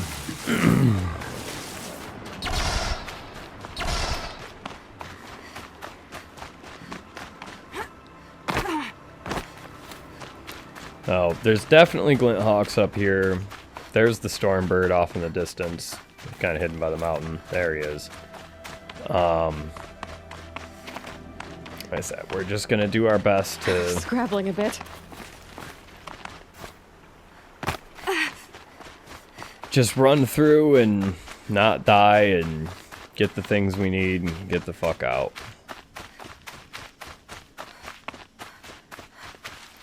Also, I actually, this is something I haven't really thought about until just now. I swear a lot. And some of the swear words that I use are not commonly used in the country that my accent is clearly from. And that's because my best friend's British. So, my best friend who...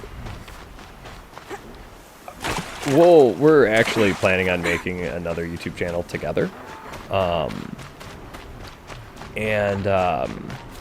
Never know when I might need these. It'll be linked whenever that ends up being made. I don't know when it's going to happen, but whenever it ends up being made, it'll be linked in the subscriptions section of this channel. But she calls me a cunt. It feels like every week. It's probably not that much, but it's pretty frequent. And we've known each other for a long time at this point, and now that we've known each other for so long, that is just kind of entered my lexicon. And it's, you know, I recognize that I'm trying to find this metal flower real quick. I know it's nearby, and I know it's more literally right next to me. Okay. Okay, that was literally the only thing we needed all the way up here. So the next thing we need is that metal flower, which we walked right past, too. We went over and we picked up that data point that was, like, right there. Yeah, I'm just dumb sometimes. Oh, shit. Yeah. Now what? Okay. Now we run. But, it's kind of entered my lexicon, and it doesn't really cause problems in my day-to-day, but I also didn't really consider that people watching this would, you know, probably not appreciate that. And you know, all I can really do is apologize. And, you know, a part of me wants to say, well, you know, I'm going to try not to use it. I'm going to try not to say things that are going to offend people or whatever. And the reality is it's impossible, right? Like, I can, you know, and okay, it's not that it's impossible for me not to use it or whatever, right? But, because that's definitely not the case. I can definitely turn it off. But it's impossible for anybody to talk for hours and hours and hours and hours and not offend a single person on the planet, right? So I will say, I'll say this much. I don't have any intention of going out of my way to be offensive. Okay? I'm not going out of my way to try to make anybody uncomfortable or yeah, I'm not trying to go out of my way to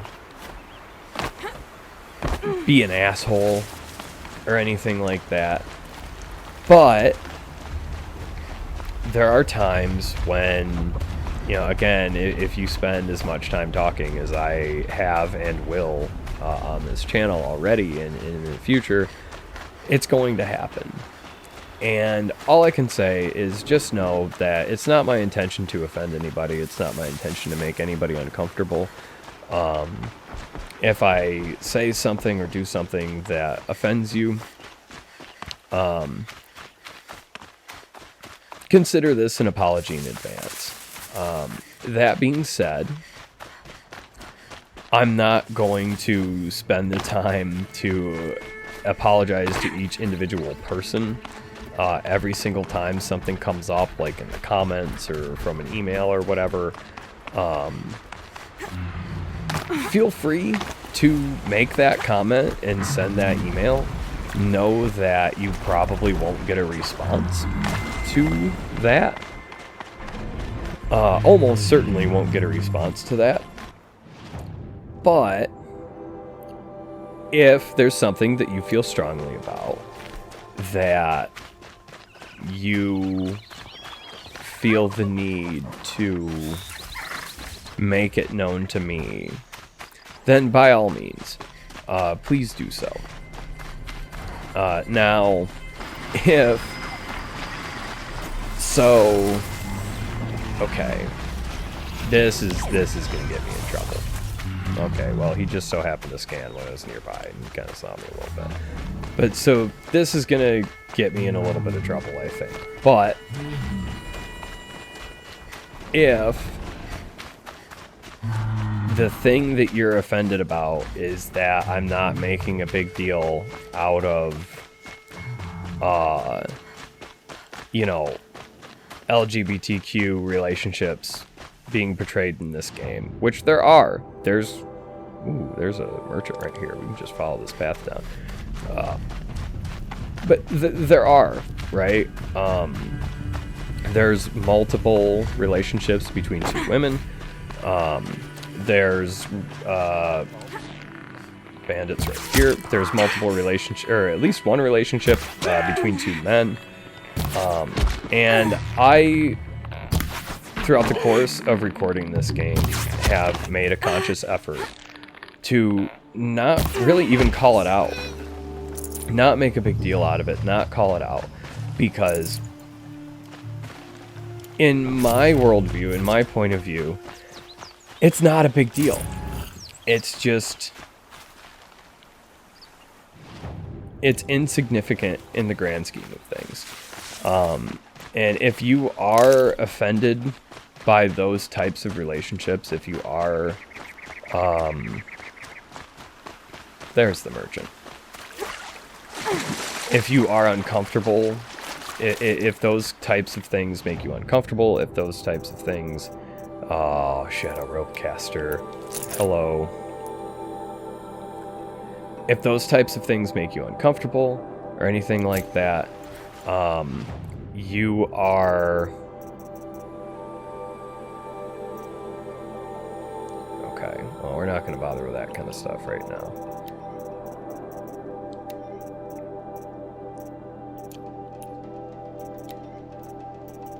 Hold on. I apologize. I'm modifying. I've got my rope caster finally. And then we can... Oops. Clear. Take this. So I think handling is what we need the most of in this. And if I'm wrong, I'll look into that and fuck around with it later. But if... Okay, hold on. Okay, we need to go left. You know, if you're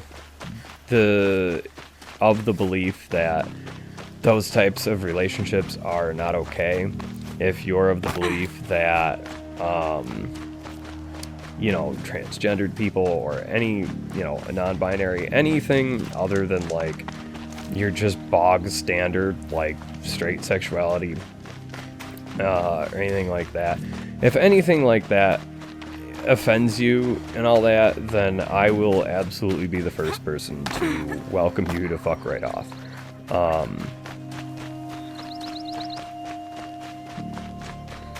There's plenty of places on the internet for you to go where those views are accepted, but they are not accepted here. So when we're playing games like Horizon Zero Dawn, where, you know, LGBTQ plus relationships, or not even necessarily just relationships, but, you know, themes or whatever are explored,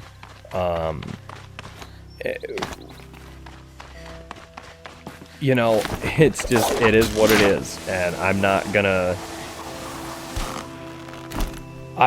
be offended by those things. And again, if you are more than welcome to do one. There are snap maw carcasses everywhere. No wonder the Glinthawks were drawn here.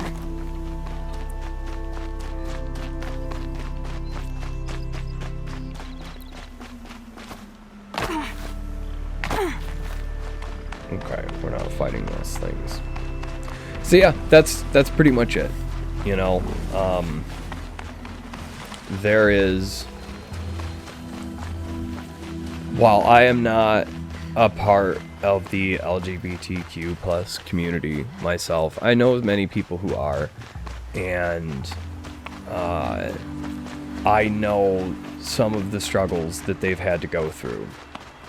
And I'm not going to go into details. I'm not going to specifically talk about any person in particular or anything like that, but I know, or any specific events for that matter, but I know that they have had struggles, and those struggles are ridiculous. You know, we all have difficult times in our lives. We all have bad days. We all have the stress of work and relationships and, you know, everything else. But they've had to deal with additional things on top of that.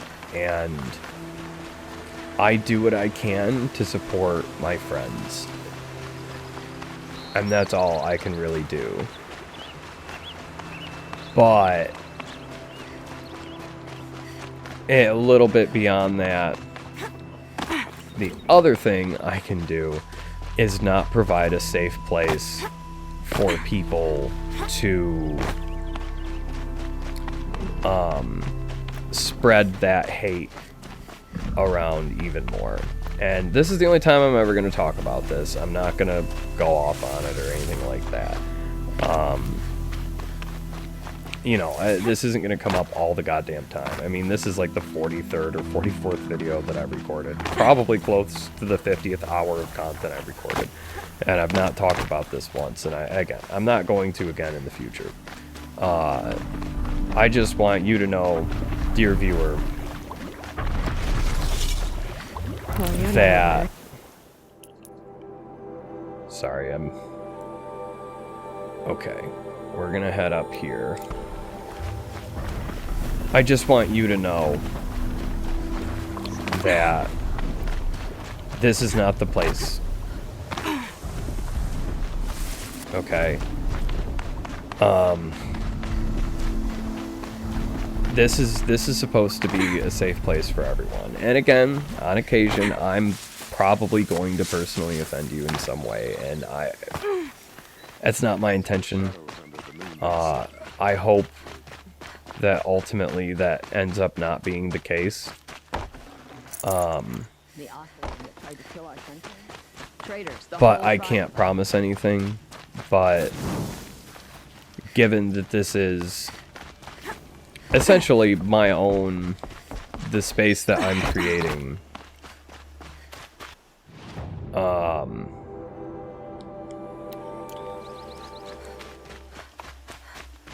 did we? No, I don't think we got this one. Hold on. That. How many? Hold on, I'm sorry. I get distracted. And then, hold on. Yeah, okay. Yeah. We are still missing this one. Cool. But, yeah. This is the space that I'm creating, and it's basically going to adhere to my own values. And if you don't adhere to those values, and you can tolerate that without being a bigot or just hateful in general, then that's fine. I'm not going to ask you to leave. But if you can't tolerate that, then again, there's plenty of other places to go on the internet. I mean, this is far from the only Let's Play of Horizon Zero Dawn, and it's not like there isn't going to be a billion other Let's Plays of the other games that I'm going to play too. So, yeah. Alright. Tormented giveaway. Splatter Central is giving away passcodes to Tormented 6661. Today's giveaway is sure to please die-hard Tormentors. Passcodes to sneak peek Tormented 666 free of charge. Experience the latest installment of Joe Null's seminal Splatter Hollow franchise right alongside our review staff. Rumor is 666 pours the gore, so grab one of the 66 free passes by screaming, "I want to get splattered" to splatsend.hollow and dated corrupted. Okay. So I'm going to head back up towards Meridian here, but we're going to stick to the high ground. Not this high of the ground. Here we go.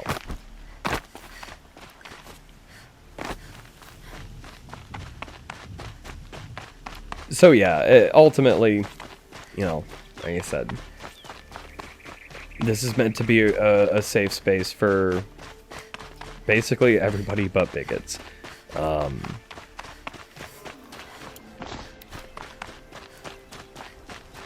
You know, even if, and we've talked about this a lot throughout this series, but even if you've made mistakes in the past, right? You know, it doesn't matter what your criminal history is like. It doesn't matter There are no shadows under the what. words to live by. It doesn't, right? It matters who you are today. It doesn't matter how you got here. You know, everybody makes mistakes. And that's all people, for the record. I don't care who you are. It's a crime. I should report it to the Sun Court. You know, nobody's infallible. And that will hold true with every single person you've ever met. With the sole exception of Fred Rogers, also known as Mr. Rogers. I refuse to accept that he has ever made a mistake in his entire life. Okay, so our last 2 world data points are right here, and then we also need to get all that stuff. So I think we can get that Banuk figure without, and be able to just head right back up. Mr. Rogers was infallible. Every other person on the planet, you suck, basically. Or at least you have done shitty things. And myself included, for sure. You know, nobody wants to sit here and talk about all the shitty things that they did throughout their life. But we've been there, and we know what it's like. We know what it's like to make those mistakes. We know what it's like to have that guilt of, like, wow, I really could have and should have been a much better person. And that's not the important thing. The important thing is that we learn from our mistakes, and we try to better ourselves going forward. So that's all I ask of you, dear viewer, is not that you be perfect, but that you always strive to be a better person today than you were yesterday. That's really it. And that's not necessarily easy. That's not necessarily going to come naturally. It might. I mean, you never know. It's certainly possible. But most of us have to work towards it.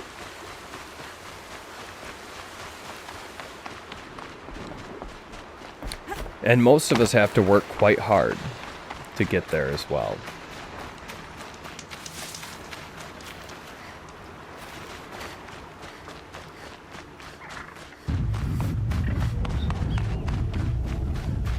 So don't try to be perfect, just try to be good. Be good to yourself, be good to your friends, be good to your family, be good to your neighbors.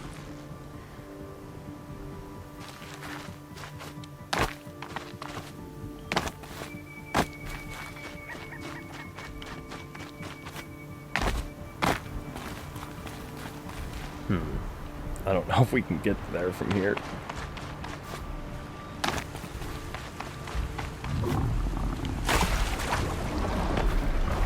Ugh, these grapes. Maybe we can.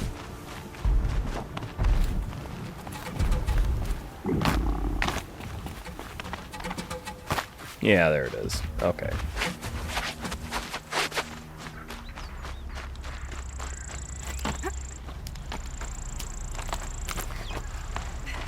You know, give yourself a break every now and then, but also recognize when you've made a mistake. Another Okay. nuke figurine. So we have a metal, or our last ancient vessel here, but there's also 2 data points here. But there's also 2 bellowbacks and 2 sawtooths in this area. So what we're gonna do is see if we can override, just like the last time we were in this area. We overrode, I think, just the 1 bellowback and then fought the 2 sawtooths with the bellowback.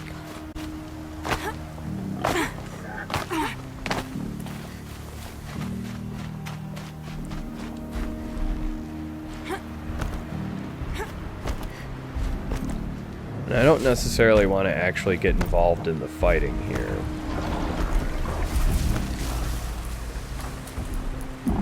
But if we can override this and let him be a distraction for us.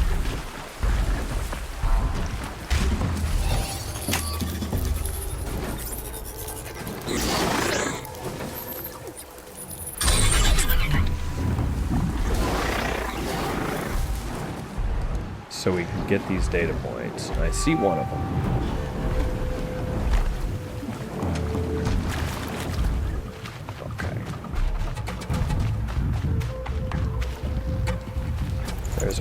vessel. Okay. And then we did get a data point as well.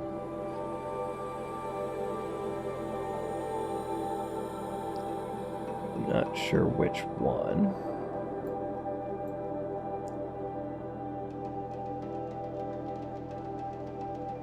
Okay, that was summer sale yum now. Well, yeah, we have the exclamation point, so we'll come read it real quick.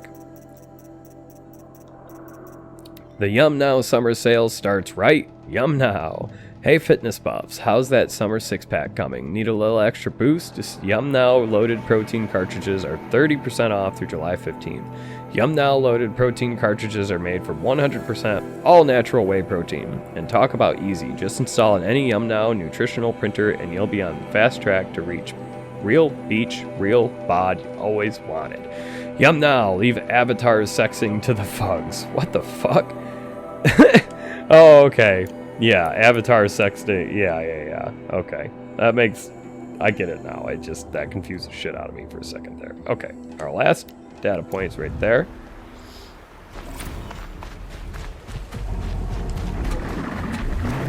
And that's our overridden Bellaback. He's going apeshit on something. That Bellaback, from the looks of it. Okay. Do not ignore this message. You have just been chosen to receive a free starter pack of Satisfy. Congratulations, you've been selected to receive a free sample of the revolutionary new dietary supplement Satisfy. The amazing satiating effect of Satisfy is made possible by the latest innovations in the exciting scientific field of micronutrition. One Satisfy tablet is packed with enough essential protein, fat, vitamins, and minerals to replace a full meal. No time for lunch? You still have time for Satisfy. Take Satisfy on business trips and avoid overpriced vertiport eateries. Reply to this message and we'll send you your free starter pack of Satisfy today. Act now and we'll throw in a pack of new Satisfy Alert. All the micronutritional benefits of Satisfy plus the stimulant effects of 2 doses of Caffey Ho. Awful. I don't know about you guys, viewers, I love food. Like, way too much. In fact, that even reminds me of something I've been meaning to talk about. Completely forgot for literally the last 5 hours of this recording. Which, yeah, is ridiculous. But this is going to be fun to edit. But thank you to the food podcast Face Jam. During one of their recordings, they were recording from their car due to COVID, all their individual cars, and one of them was running the air conditioning, which produced a very similar sound to my furnace running in the background. And one of them said something to the effect of like, oh, don't worry about it. Nick will take care of it using, audio magic or whatever. And that's what gave me the, like, I was like, oh, you can do that? And that's why I looked into, figuring out the noise reduction tool on Audacity. And that's why that's no longer a problem for this series. So, and I did fix it, and I went through when I was recording, or when I was editing, and I made sure that it is actually functioning properly. You basically can't hear the furnace running at all anymore. It's a huge difference, and I am very, very happy that offhanded comment from a food podcast that I listen to, where they hardly even talk about the food, ended up resulting in the production quality of the own thing that I'm making being way, way better.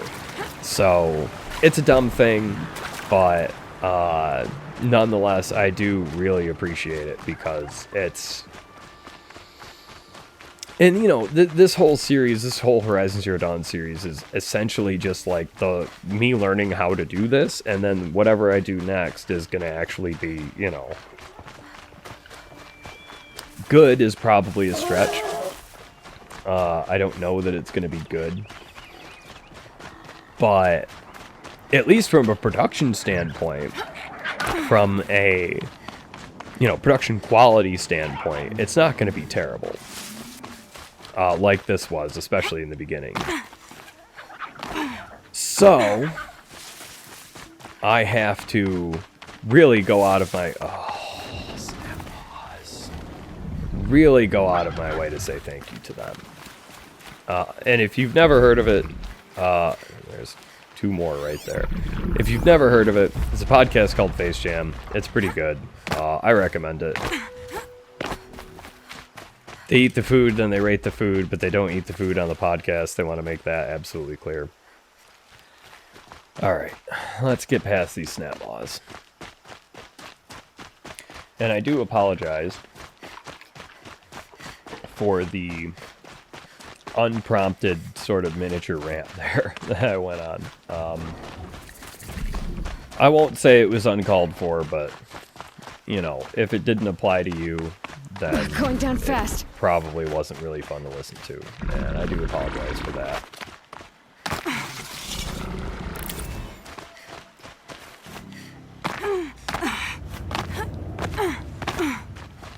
Alrighty. That's the last metal flower we're going to get in this part, in this supplemental episode here. There is one more, and we're going to get it, I don't know, eventually. Maybe, I guess in my mind I'm thinking we'll probably get it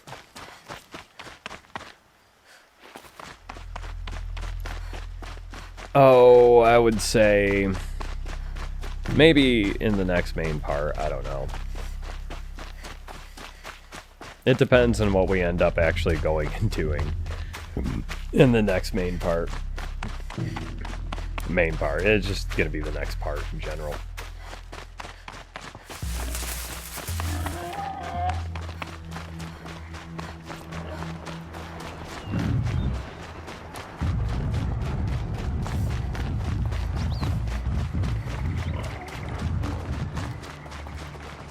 But yeah, so that's the last thing we needed to get for the supplemental episode. So what we're going to do is we're going to head back to Meridian and turn in the collectibles that we have.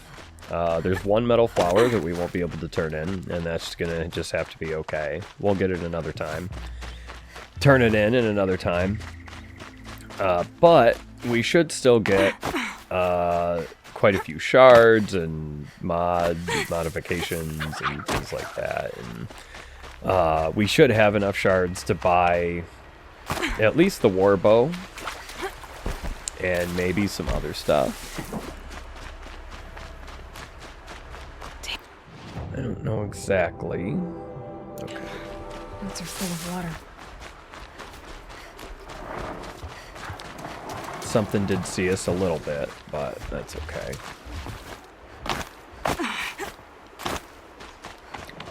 We can just run right on past, so we'll go turn all this stuff in. We'll talk to the NPCs that we turn this stuff into. They have a lot to say, if I remember correctly. And,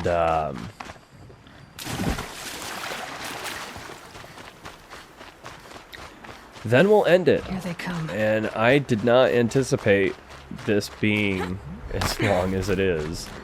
Currently, my Audacity recording is just over 5 hours. So, yeah, this is going to be a long one. It's going to be a fun one to edit, for sure.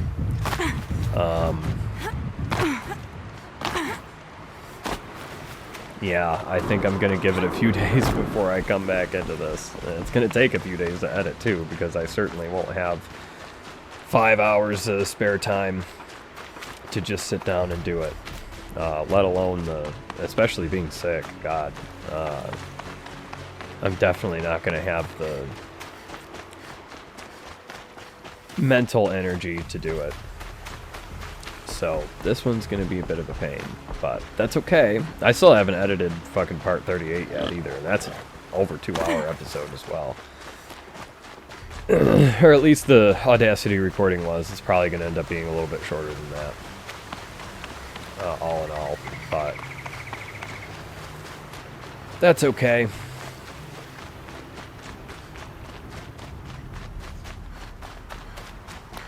we still got pretty much everything we can get on this side of the map. I don't think we're actually missing anything. That, and then our data points, those are all quest related. That's from the last cauldron. Those the 2 glyphs that we're missing, I'm pretty sure are other things. But we have all the open world ones. We're just missing some of that stuff. And we're at 77% on the total completion. And the metal flowers and vessels and bandages and all that stuff counted towards that, as well as the weapon that we bought. And I think we're going to be able to buy some more weapons here as well. At least one weapon. I think we're only missing 2 weapons at this point. But, I also don't really remember off the top of my head. We'll figure it out when we get there.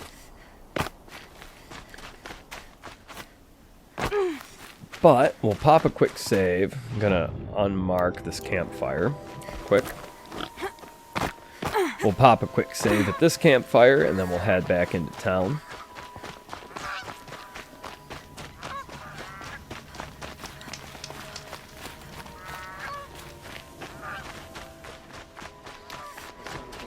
Trade in all of our things, and then go through and get rid of anything that we don't need from our inventory, sell everything off, and then buy up at least the warbow.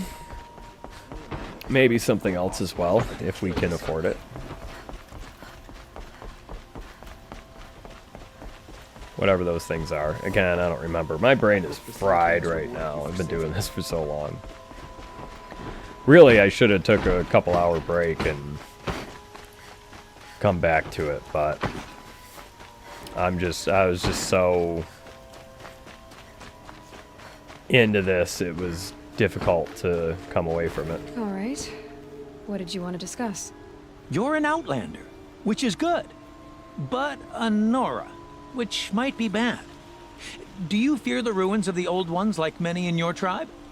No, although some can be dangerous. Then you may have come across what I seek. In your travels, have you found strange vessels, emblazoned with symbols of the old ones? They consist of a hollow cylinder with a crescent handle affixed at both ends. If you bring me these vessels in sets of 4, I will gladly trade what I have for them. So you're interested in the old ones? More than interested. I study every ancient artifact I can get my hands on. But years of study have made me too comfortable at my desk. I can't even bear the sun, if the truth be known. I don't know how I'll manage to take a partner. My family presses me for an heir. Don't look at me. Oh, no, I'm not looking. In fact, my father already has someone he wants me to wed. She doesn't interest me. I wish I had a brother to carry this burden. I would rather be left to my precious little vessels. What sort of ritual were these vessels made for? I'm convinced they were used in conjunction with each other in sets. Some people believe they were used for tea ceremonies. Others think they held sacred essences and oils for worship. But I believe they were used for the solemn custom of shaving one's beard. One for water, one for lotion, and so on. Each fluid in its special vessel, majestically applied to the face at each stage of the rite. It must have been breathtaking. But which vessel was used for which? I have to know. I have to continue my research. Are you sure people didn't just drink out of them? Drink? Out of such finely crafted earthenware? Don't be ridiculous. Yes, trade quickly. I have work to do. Okay.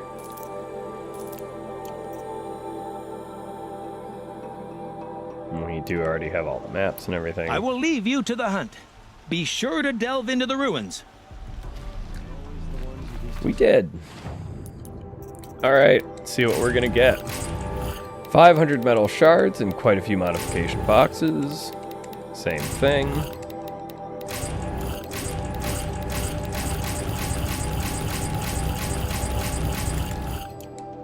Okay.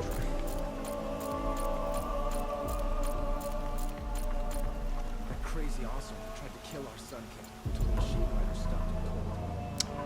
Yeah, nothing special. 1,500 shards, but other than that, nothing really special.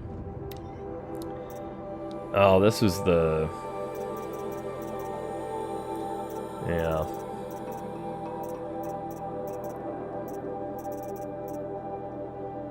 Right, so we still need this guy for this thing eventually, but we won't have that anytime soon. Okay.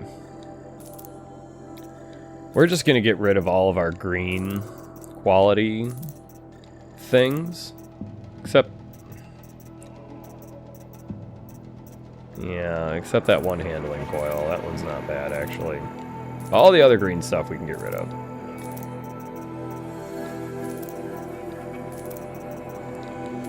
Okay.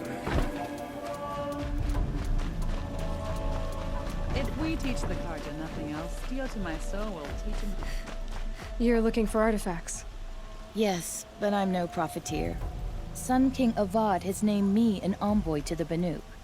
I work on their behalf, looking for sacred relics to return to their homeland, Ben-Ur. I'm especially interested in wooden figures that are sometimes found near Banuk rock paintings. If you have any, I have valuables to trade for them.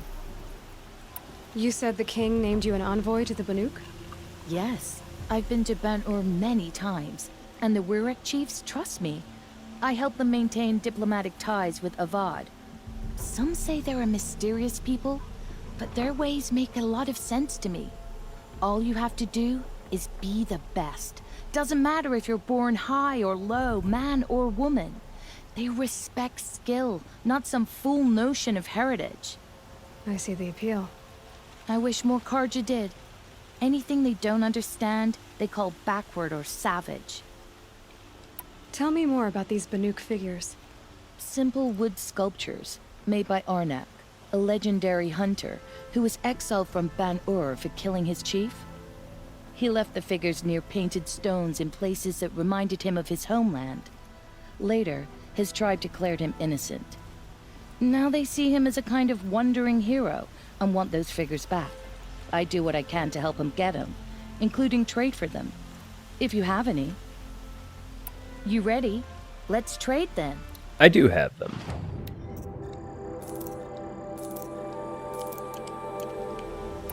Come on back if you find any Banuk goods. So, we're not going to go through the story on those things right now in this episode, and we're getting the same thing. Shards, modification boxes. There was a purple one in there, a couple purple ones. Yeah. I don't know what the purple ones were. I guess they were both handling, because I didn't have those before. That's good.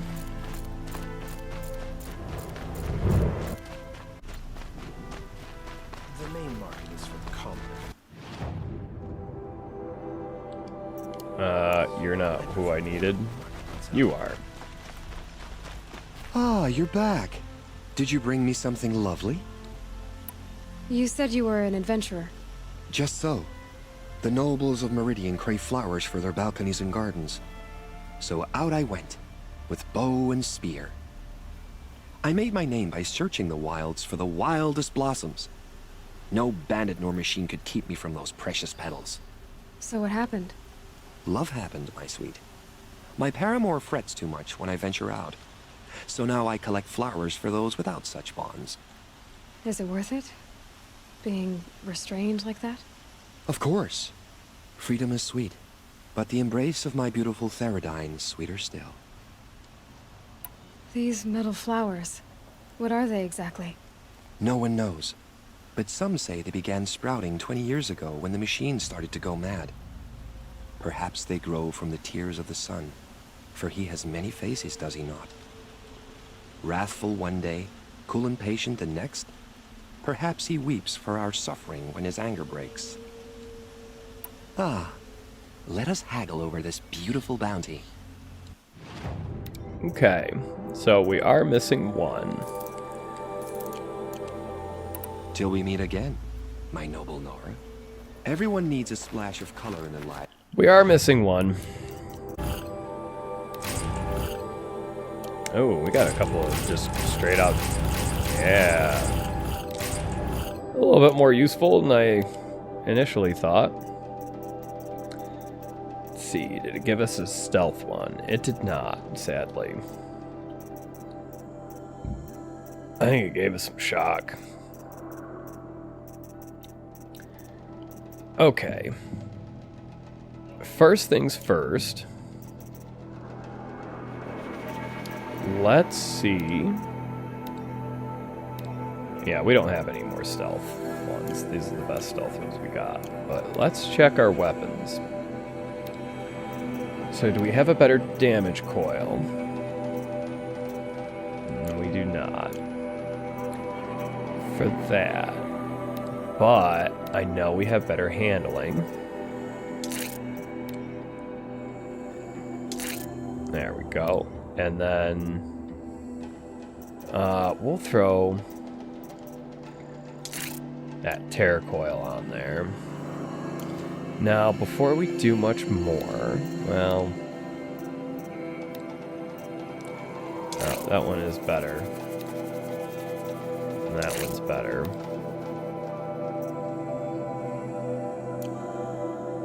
That one's essentially the same. Let's talk it over. Let's head to the normal ass vendor so we can pick up our warbow. We're almost up to 10,000 shards as well, so we might even be able to get 2 things here. Depending on what parts, machine parts we're missing.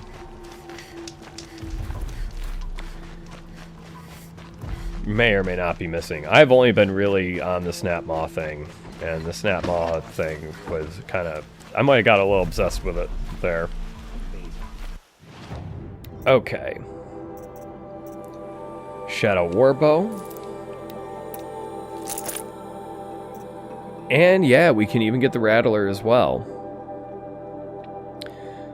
It's going to leave us poor, shard-wise. I didn't want to equip it, but that's okay. But now we have every single weapon that we can buy. Now, there's still the lodge weapons, but that's okay. We still have all these things. So, we'll come back to that. Well, no, we should do that now. I gotta grab my list.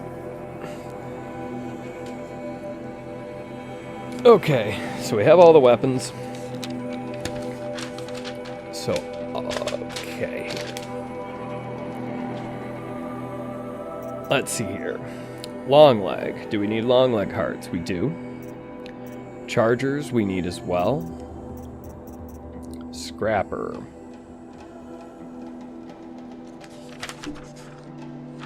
Okay, we don't need scrapper. Grazer. We do need grazer. Watcher. We do need 4 watcher hearts. So we'll just keep the stack. There. And then all our bones and stuff, I don't really know yet. Get rid of all that. Yeah.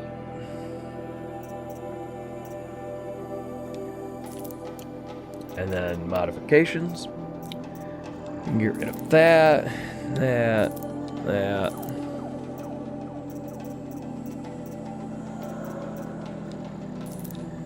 We have a lot of fire coils, so we're probably not going to need that many, so we'll get rid of a couple of those freeze. We'll get rid of all these shock coils that are anything but purple.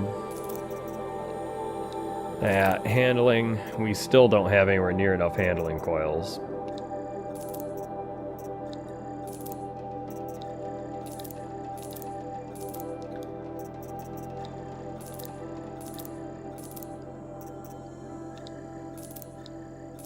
There we go.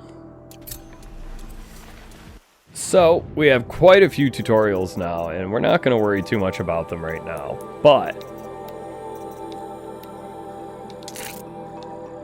okay, we need a turkey skin for that war bow. Okay, Rattler's maxed out, so we need a turkey skin and a goose skin. So we'll keep an eye on that as we progress further through like the main story and what have you.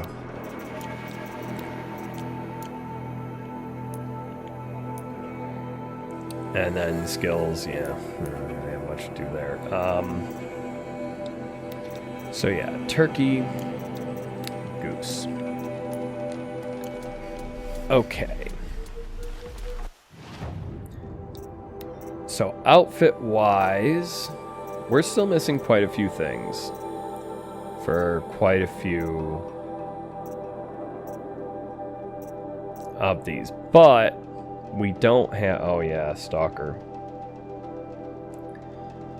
I need to remember to write that down at some point. But the main thing that we're missing here is the shards, and that's still... so that's 10,000. It's 15, 19, 23. We already have that. 27 plus another 8. 34 plus that, like 37,000 shards or so just on buying stuff. But that's okay. We're not going to sell any more of our resources or anything like that. But we are going to come in here, modify the weapons that we bought.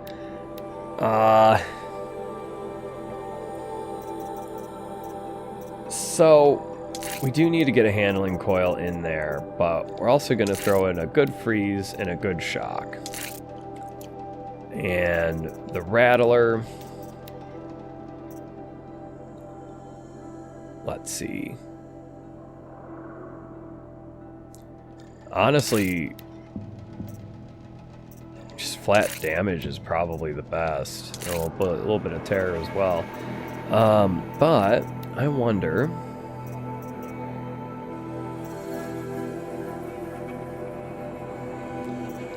44, and that's 41. I don't want to get rid of our handling on that.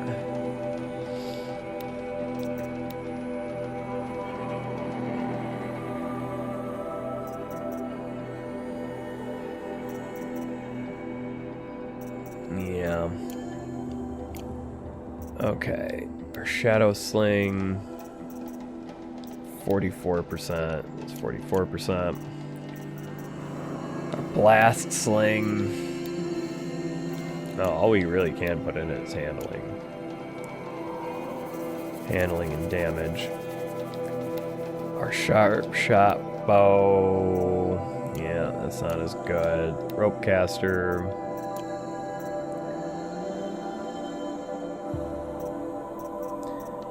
Okay.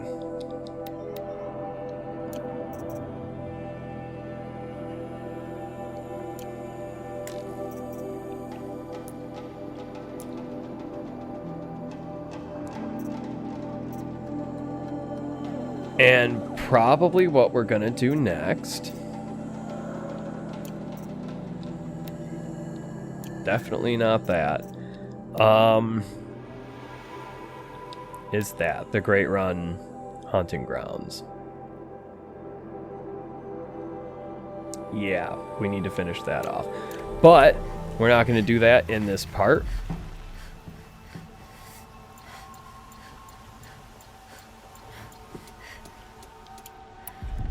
Craft up some these arrows. Oop.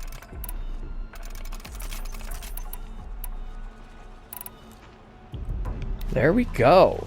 So now, because that's where we started this, and I want it to be seamless when we come back into the main episode, or as seamless as it can be anyways, we're gonna head back up to that, and we are finally about 5.5 hours in, done with this supplemental episode.